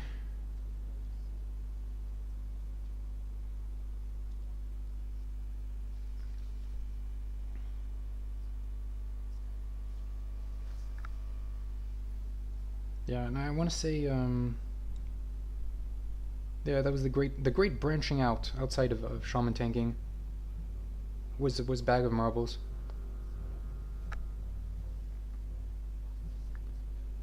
Yeah, it might have been quite literally the Wowhead comment that says bag of marbles is usable on Brutalis in Burning Crusade.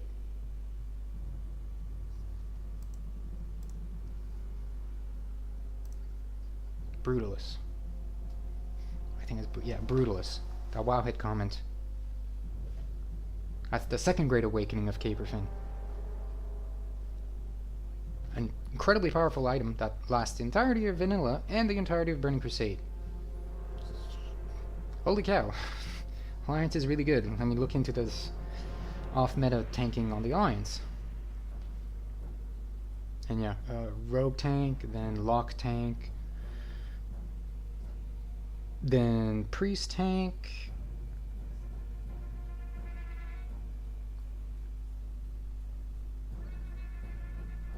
and I think Classic WoW came out at one point.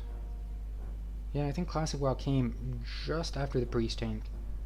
I remember trying to get to rank 13 on the Priest in order to get the GM gear for the stamina, and then Classic WoW being announced, and then we start all over again. Go Shaman tank.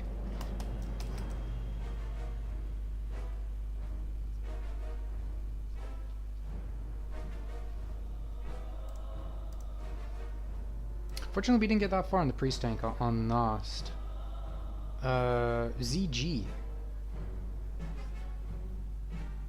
Yeah, by the time we got leveled, geared, we're in ZG, and then Classic WoW was, what was it, either Vanilla Gaming server or Nost. Memory's a bit fudgy on that, but I don't remember. I remember stopping at ZG, whatever server I was on, and then Classic WoW was announced, and then I just remember just dropping everything, and then just starting over. Let's go Shaman tank, Classic WoW.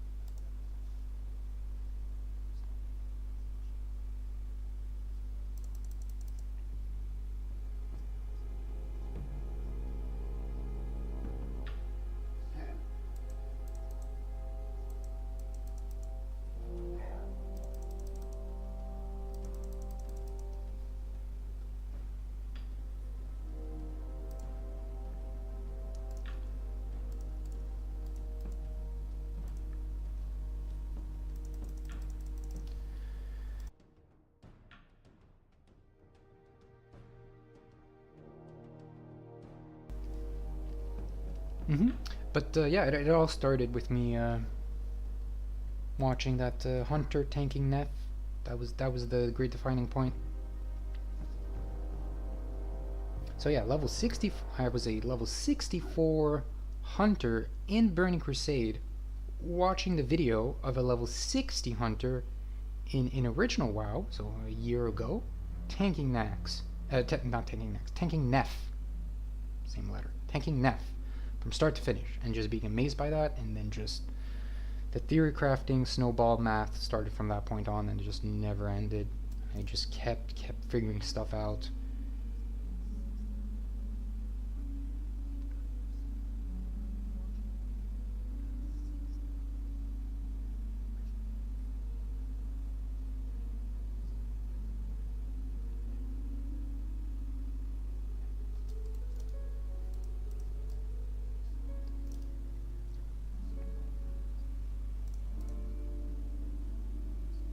I had the foresight back then to realize, okay, maybe don't go Hunter, maybe go the class that at least has a shield before going Hunter tank.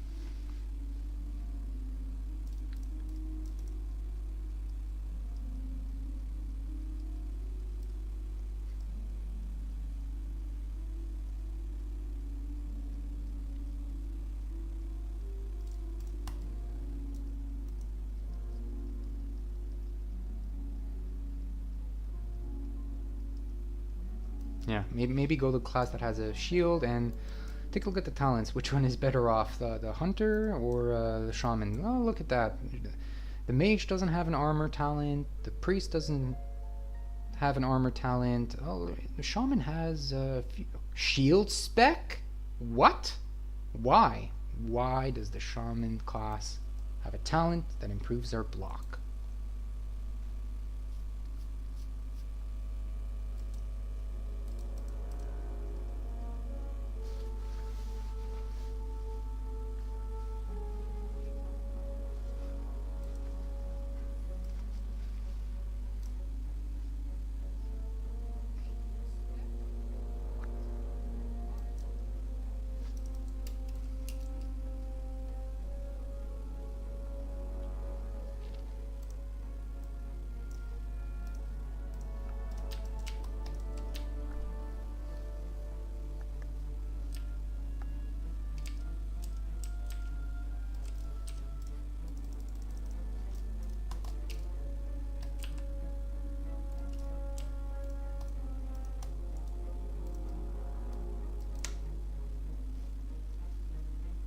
And now, here we are in 2025. What's the...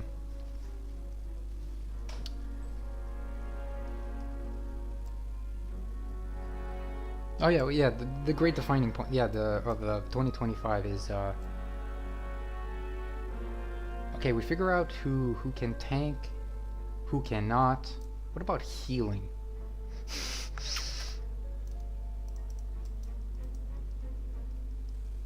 What class would people expect cannot heal, but in reality can? Hmm.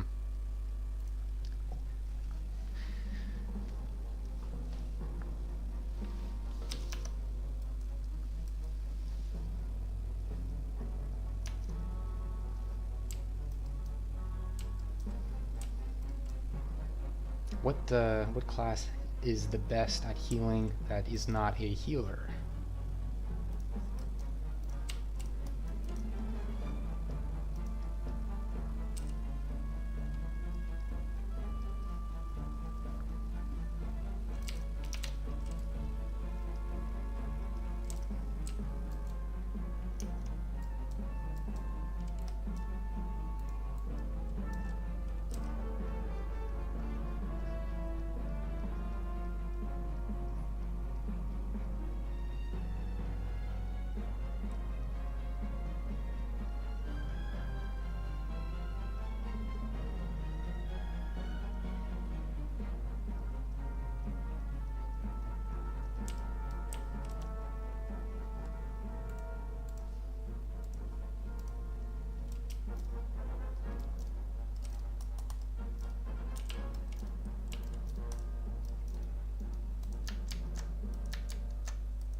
Who knows? Classic Plus might... Well, no, actually, no. Classic Plus isn't going to be announced for another, what is it? God, 8 months? When is BlizzCon? In 8 months? 9, 10, 11, 12? 12 months? When is BlizzCon? Too far. It's too far.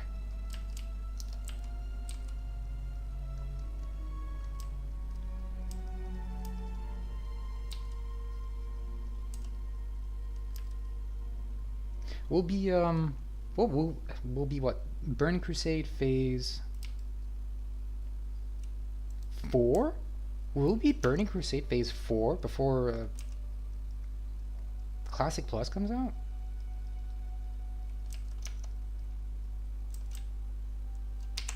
Yeah, we're gonna be up in it, tanking and raid healing for quite a while before Classic Plus comes out.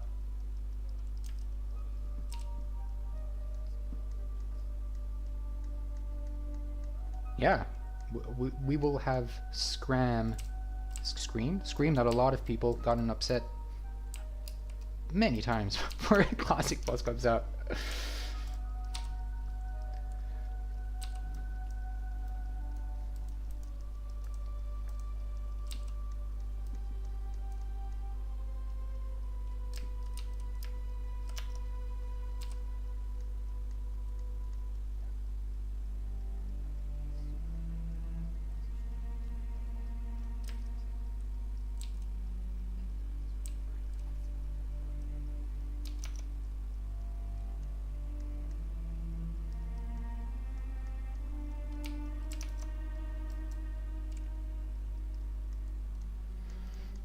Alright, yeah, so, okay, yeah.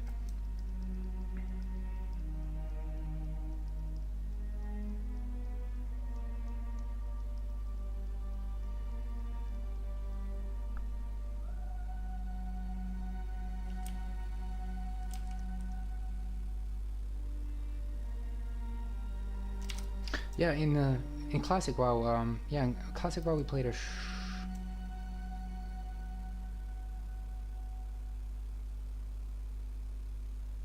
yeah, in Classic WoW we played a Shaman tank in original, and then was Season of Mastery? When did Season of Mastery come out? We played a melee hunter DPS in Season of Mastery. Oh, no. Season of Mastery. Season of Mastery came during Classic WoW or something weird like that, or just before Wrath. I want to say something like that. Because we did play a melee hunter DPS in Classic in the Season of Mastery, but also in Wrath we played a melee hunter.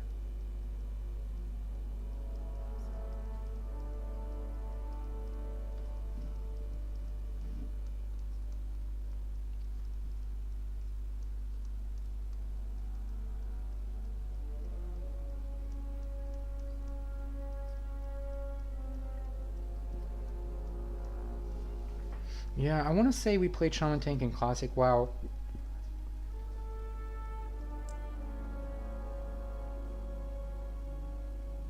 Then TBC came out. Then we made a hunter on Season of Mastery. And then Wrath came out. We went Shaman Tank and melee hunter DPS. Because I realized I had the great ranged weaving epiphany of melee hunter, and I wanted to try it in Wrath. Yeah, because it was so successful in Classic, in Season of Mastery, that I wanted to try it out in Wrath. Holy cow! What? Overwhelmed. Too much. Insane.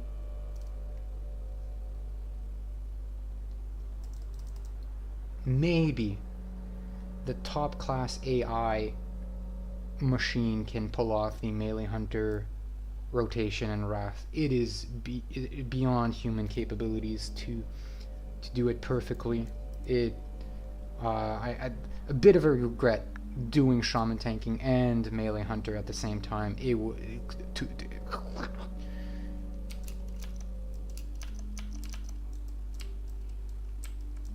I was removing the add-ons on the melee hunter DPS to free up space for the latency, because even that impacted the rotation.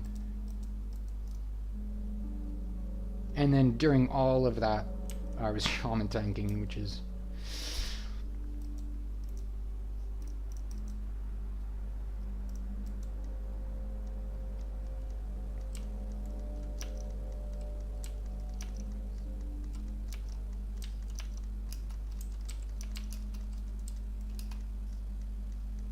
Yeah. I remember asking in the Hunter Discord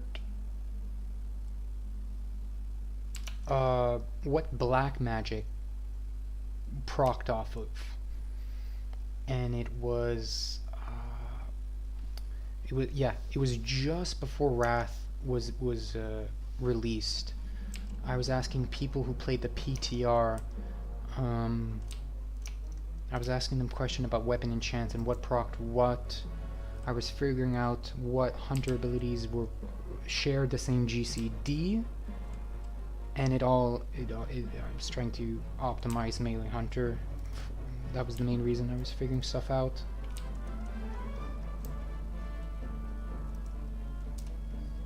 Yep. I remember people breaking down the PTR damage breakdown difference between specs, and yeah, I was... Yeah.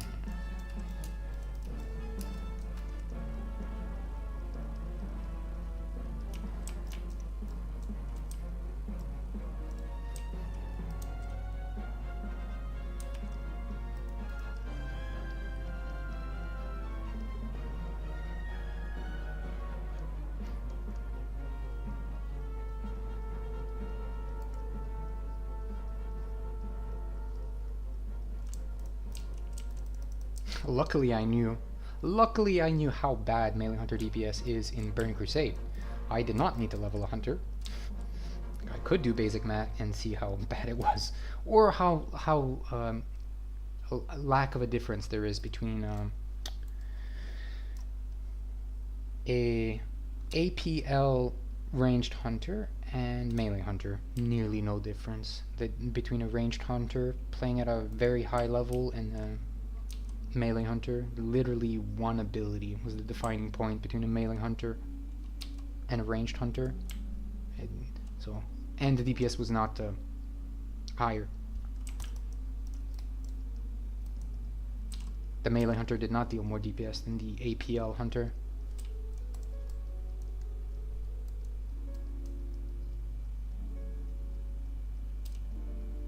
But yeah, so I didn't even bother. No feat, no achievement in that.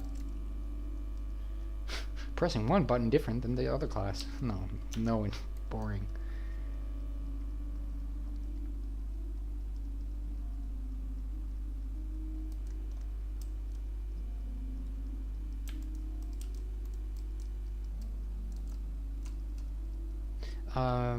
And the APL hunter is still living and breathing. It is considered by Blizzard a safe thing to do. You don't get banned for it because it still requires human interaction, and it can be automated. It can be automated through weak aura, so it is a humanly possible feat that is simplified through a weak aura, and therefore does not break the TOS of Blizzard. So you can play an APL hunter in Burning Crusade and generate insane amounts of DPS. Yeah, to the point that you're the equivalent of 2 DPS classes rolled up into one. It's crazy.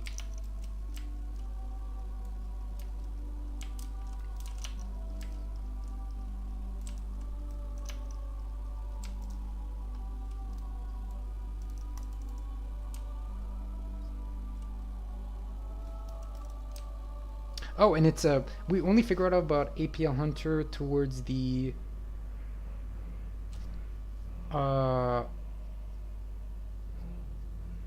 Black Temple.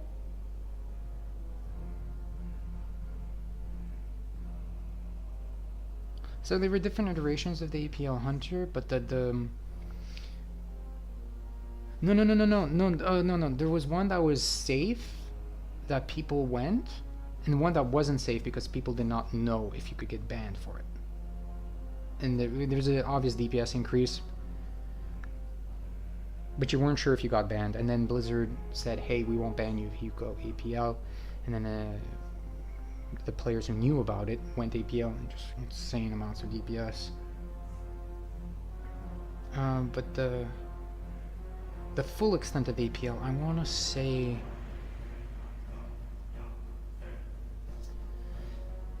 came about, I think it's SCC. SCC is when max APL Hunter was figured out.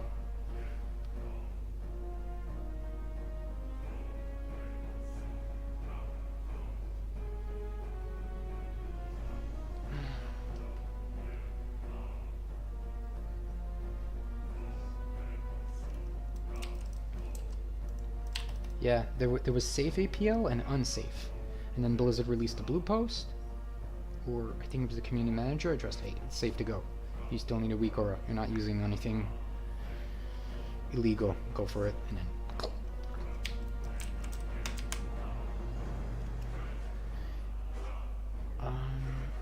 yeah.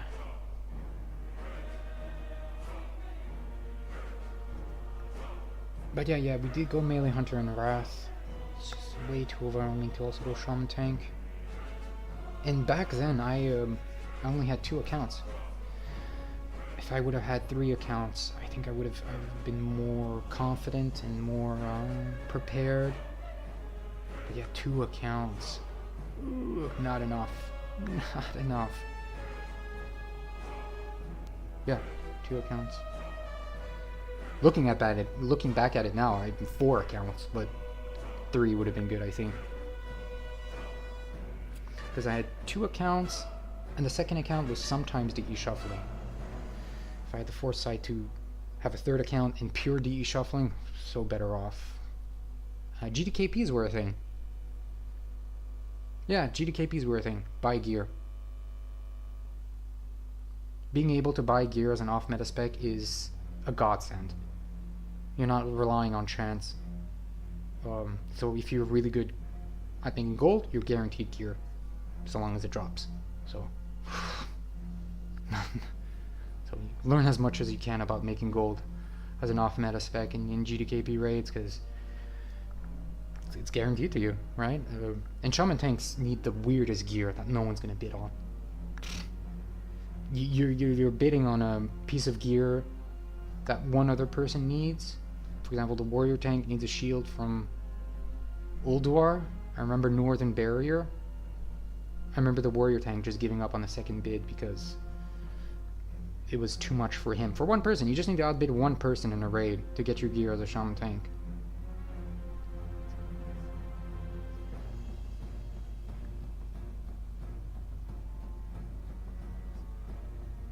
Yeah, Northern Barrier. I remember being surprised at just how cheap I got Northern Barrier. I want to say it's Northern Barrier.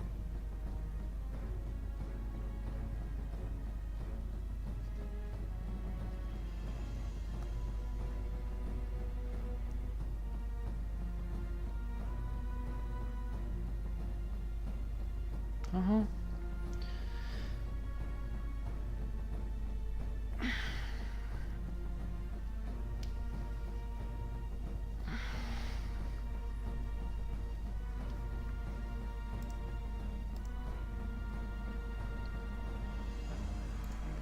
And of course, now GDKPs are banned, well, of course. I'm gonna be honest, I was pretty upset when GDKPs got banned.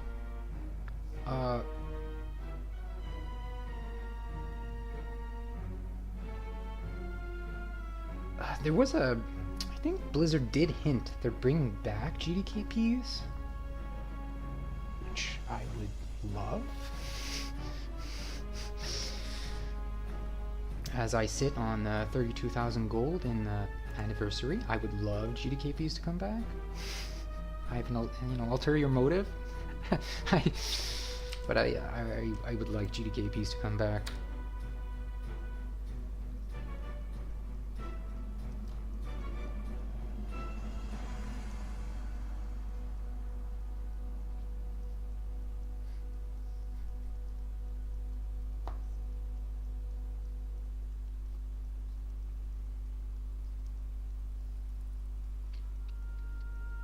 But yeah, GDKPs are banned on anniversary, but they're allowed in era, which is the most confusing thing for someone starting to raid in terms of differentiating the game versions in terms of a looting system. Like, the learning gaps to a new player. GDKP allowed in one, GDKP allowed not in the other. It's weird. Oh yeah, not allowed in SOD, but allowed in MOP. And then allowed on the Chinese servers. Come on, what is this?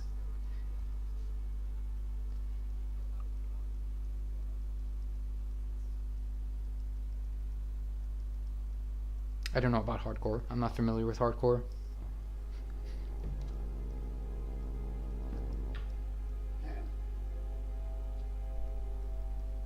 Or retail. I have no idea what happens. Is there GTKPs in retail? No reason to figure it out. There's nothing good in retail. Well, I'm sure you can find something that you like in retail, but not for me at the very least. I don't see any appeal in retail.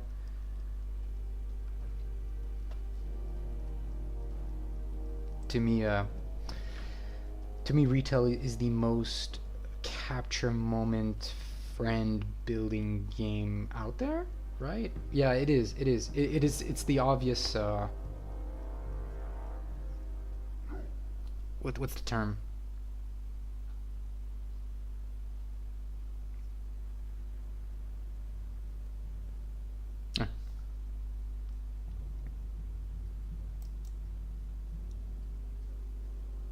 What I'm trying to say is playing retail without friends is what? It's the main appeal of retail is to play with friends, and from an average player, from a casual player, is to make friends, make defining moments. And everywhere else, it is the complete opposite. Everything else is a solo player, single player game.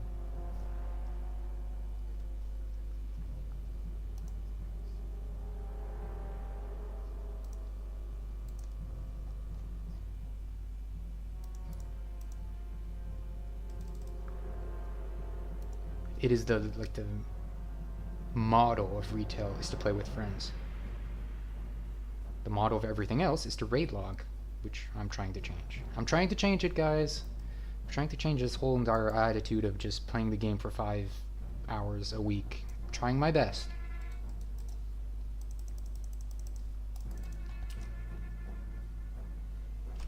Trying to make the game challenging in an effort to keep people playing.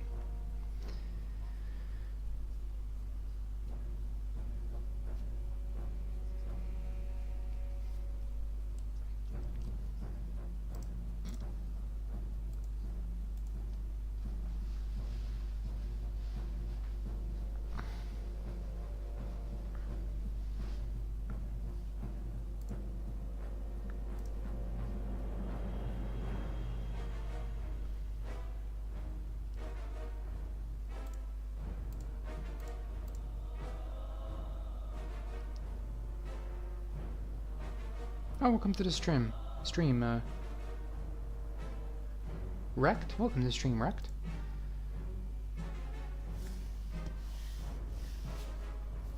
How do you find Turtle WoW?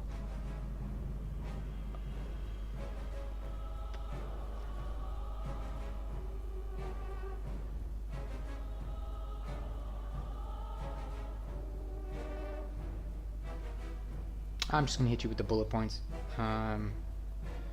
Shaman tanking is quintessentially official. It is an official tanks class spec role in Turtle to play Shaman, so I don't see the appeal of Shaman tanking on Turtle. If we go down the list, I see the appeal of Hunter tank and Healing Warrior. That's it. That's the only appeal that Turtle WoW has to me is Hunter tank and Healing Warrior. That's it. There's nothing else. Everything else is just too far down in terms of efficiency or potential. And anything else beyond those subjects is just I have no interest in.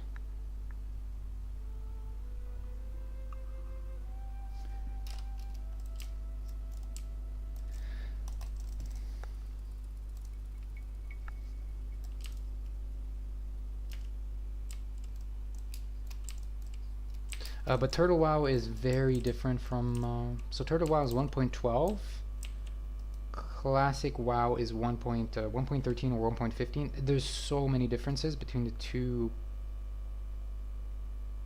game versions. It is...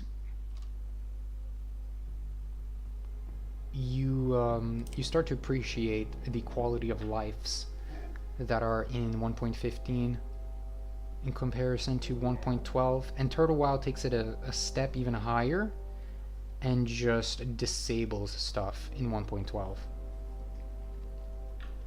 So they will have stuff in 1.12 and then go beyond that and add and make it more difficult for you without you asking for it, right? You don't ask for these certain broken systems or just... So yeah, they go 1.12 and they take a step back in accessibility, and it's quite aggravating.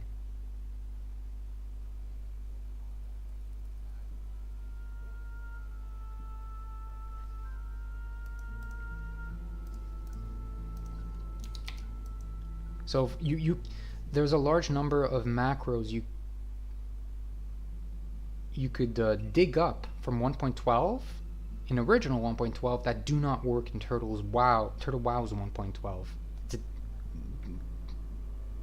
I don't know why. I don't know why can a macro from 1.12 not work on Turtle WoW's 1.12. It's the most frustrating. It's very frustrating. Very, very frustrating.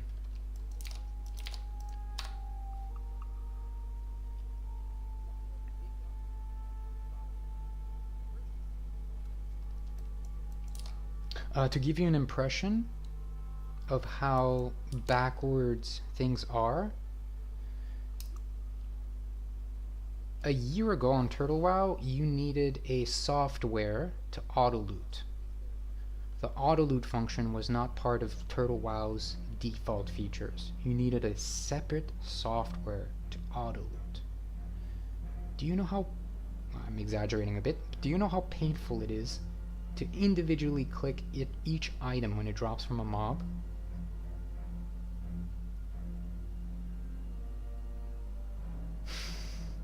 It's pretty bad. So this is like Turtle WoW, 1 times EXP, stuff is different, leveling is slower, and you don't have auto loot. You can take it a step further. You're playing a warrior, like you just one thing after another. To install a software just for auto loot is, I can't explain it. It's just so. And it's slightly improved since then. They've made features that are just have been common for years now, slowly inching them towards Turtle WoW. They're moving out of turtle space in terms of basic features that everyone can agree on are good.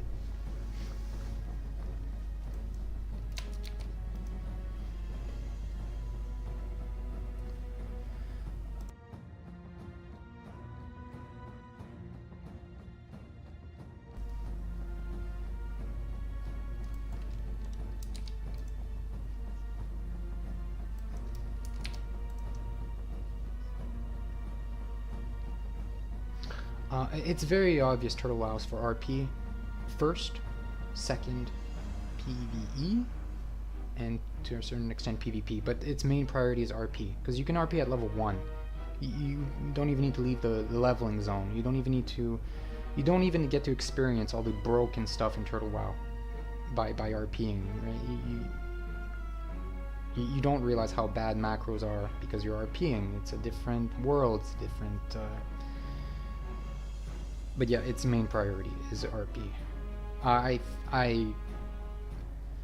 feel the pain for raiders on Turtle WoW, having to deal with macros, add-ons, getting out of date every 3rd day is just...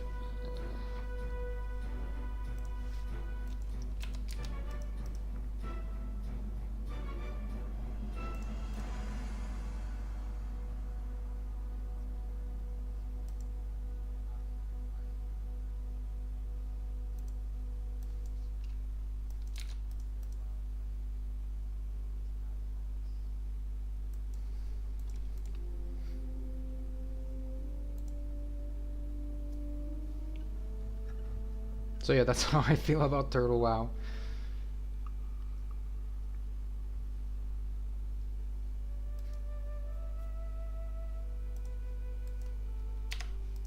I wish it was 1.15. Yeah, the world can stay 1.12, but the quality of life should be 1.15.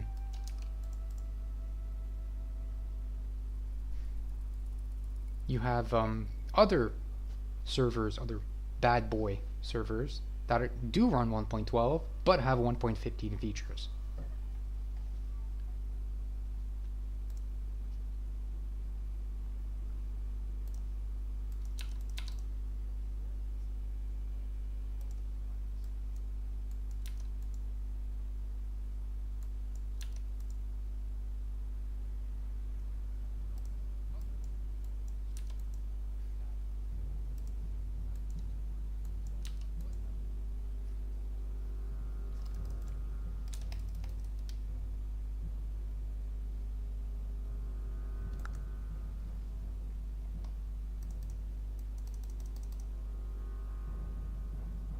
Mm-hmm.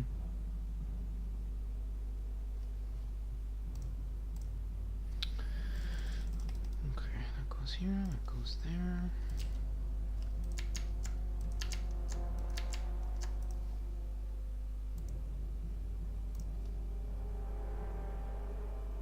Yeah, but I don't have any grand interest in Turtle WoW.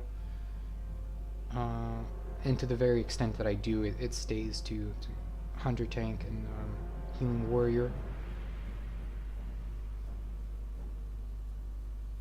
And it's incredibly tentative,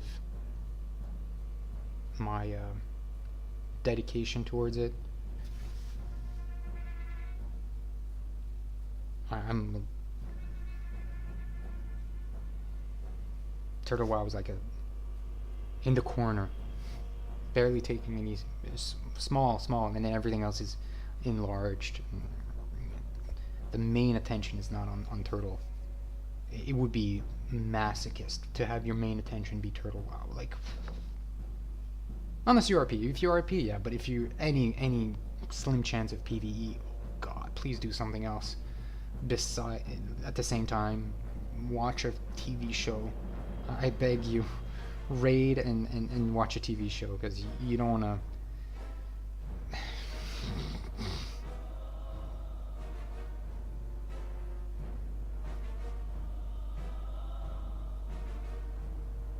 Gotta sedate yourself a bit.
Oh, can we repair you? Oh, do we have enough?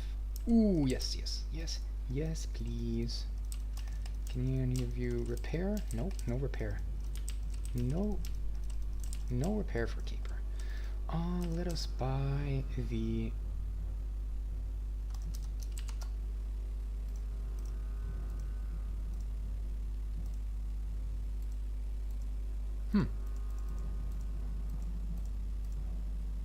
Chest?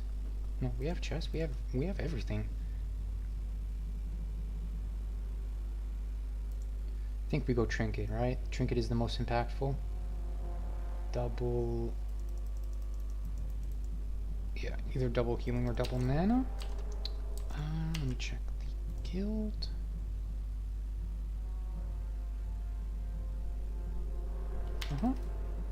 So it is...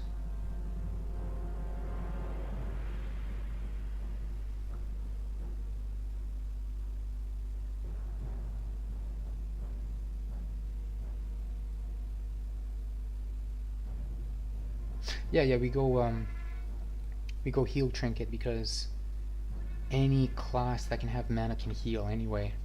So, yeah. Yeah, if you have mana you can heal, therefore you don't need the heal trinket. If you need the heal trinket it's because you can't heal. So, warrior, rogue. Yeah, so double heal trinket. We try to satisfy with we cannot. Oh yeah, you just need to, oh, excuse me, we just need to get one. You just duplicate it. Fantastic. Let me just equip it just to be sure. There we go. Register, register.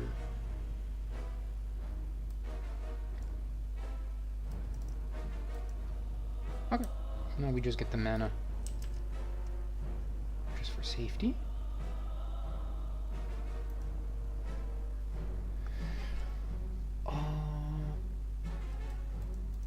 The weapons I do not really care for. The heirloom weapons is pretty much just saves you the trouble of having to repair or pay attention to the item level. Well, actually no, even with the item level, trust me, I would have a. I would not swap my weapons if they were gray and I'm level 60. It was still not enough of a. I'm still ain't opening my character window to swap weapons. Caperfin, you have a skinning dagger as a warrior. You're level 70. Yeah, I'm not opening character window.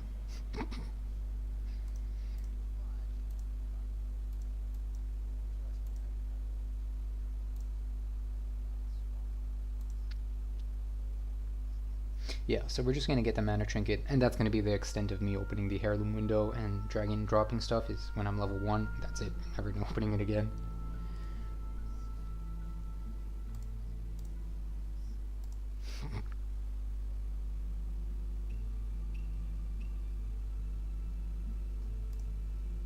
Alright.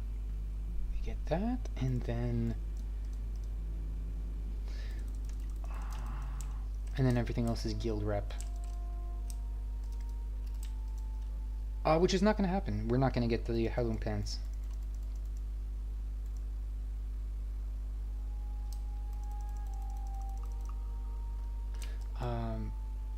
I cannot imagine myself questing in MOP. It is...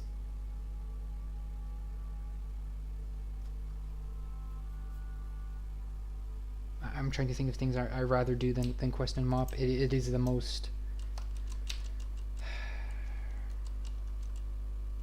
So yeah, I can't get guild rep because I need to...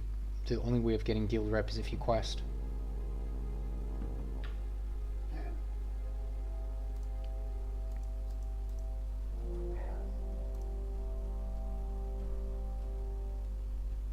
Yeah, I don't want to quest. If I quest in MOP, I might completely give up on it. I might, to the point that I don't even log in for the WoW token. I have to really, like, it's pretty bad.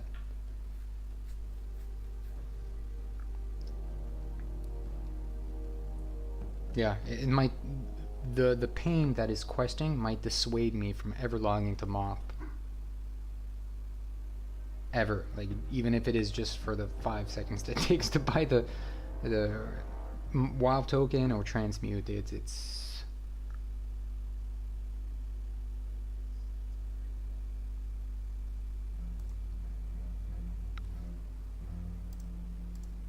I'm on the edge. I can't imagine anyone else. Oh my god, I feel for the average player who plays MOP. What is the motivation in MOP for the average player?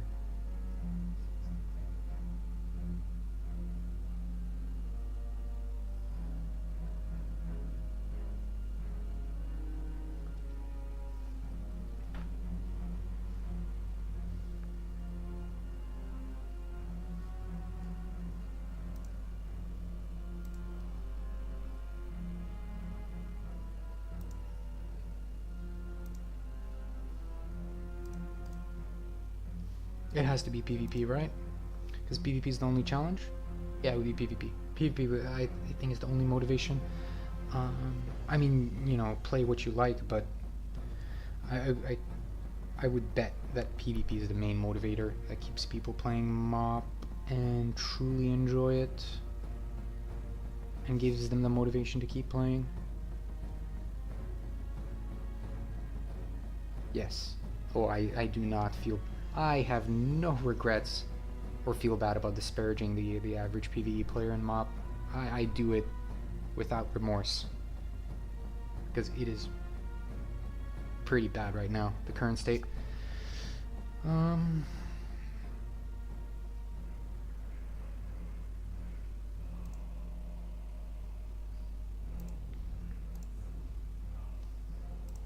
Yeah, you better not show the average mob player what is hardcore, the hardcore realms. You better not show that to them, because otherwise they'll never play MOP ever again.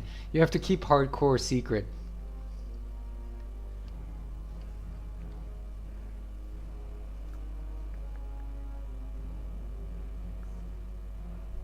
Yeah, don't let them know about even anniversary. Maybe anniversary? Hardcore is the great player extractor of a game version, a WoW version.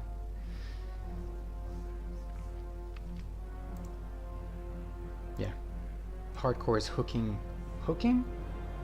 a lot of people up, hooking, grabbing a lot of people outside of other WoW versions and keeping it.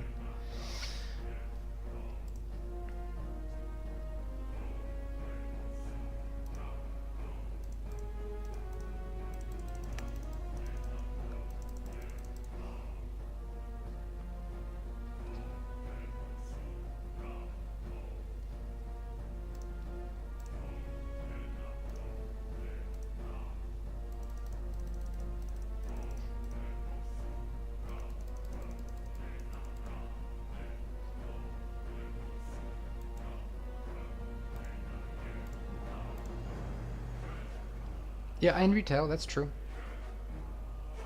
Jeff, welcome to the stream, Jeff. Yeah, Jeff makes a good point. Retail too. Retail and hardcore. Capturing a lot of players. It is, I mean, if you enjoy an engaging rotation, engaging boss fight mechanically, retail is like the best place for you. Once you experience one boss fight in retail, it's hard to go back to other WoW versions and try to get that feeling. You just don't. The next best option is hardcore to relive that moment of complexity and engagement. Yeah.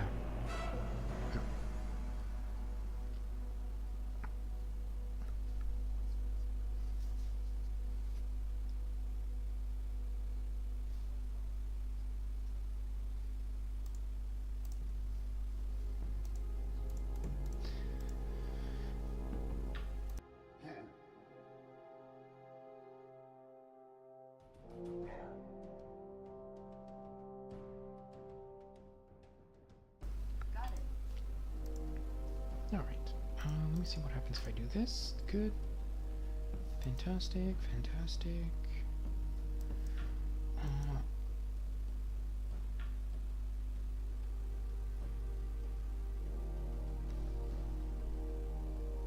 Yeah, okay. Tomorrow I need to, tomorrow I'll try to stream with the door closed in the background. Besides the... Yeah, okay. Slightly green now, but I think that's just because it's a bit late in the day.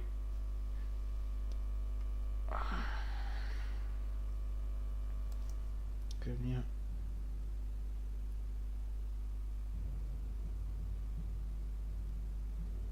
I think I completely disappear if I sit down, right?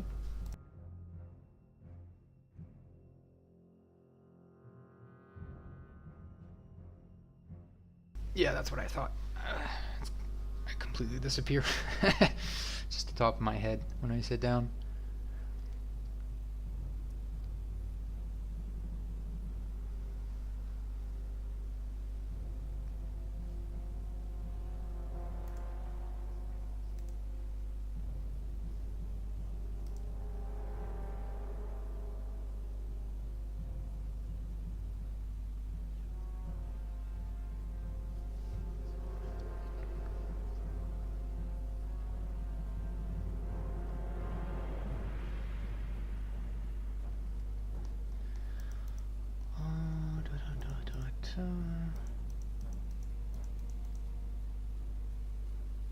Welcome to the stream, Partis?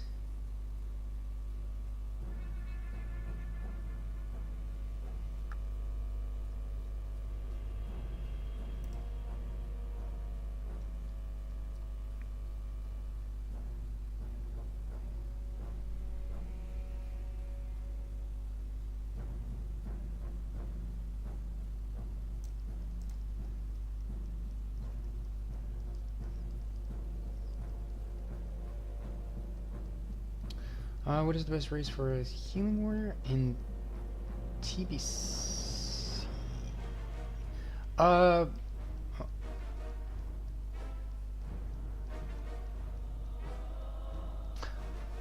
so Purdes in livestream shot is asking what is the best race to play as a healing warrior in Burning Crusade. It is Draenei. Draenei in Burning Crusade Anniversary, which will be releasing in December or January, have Draenei that have access to Gift of the Naru, which is a healing spell exclusive to the Draenei race. Therefore, it makes Draenei the best healing warrior combination.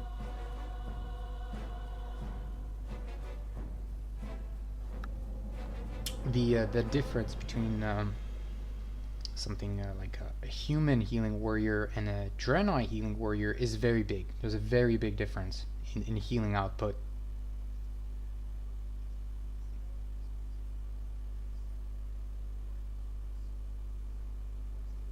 The Gift of the Naru spell from Draenei more or less guarantees your success in healing on short fights. You have the best odds to heal on short fights. Your tank. Yeah.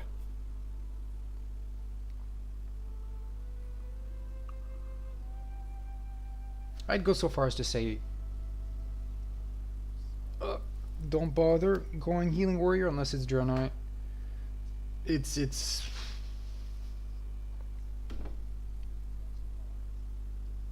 yeah, I would say don't bother. If you lack the dedication and motivation to level up a Draenei,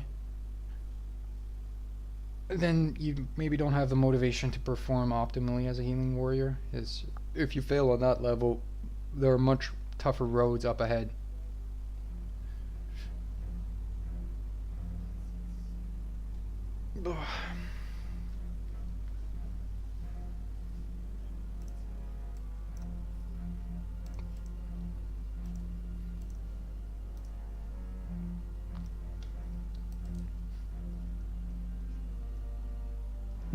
The leveling up of Draenei is the smallest of your concerns. There are much bigger concerns up ahead that require your attention. It's yeah.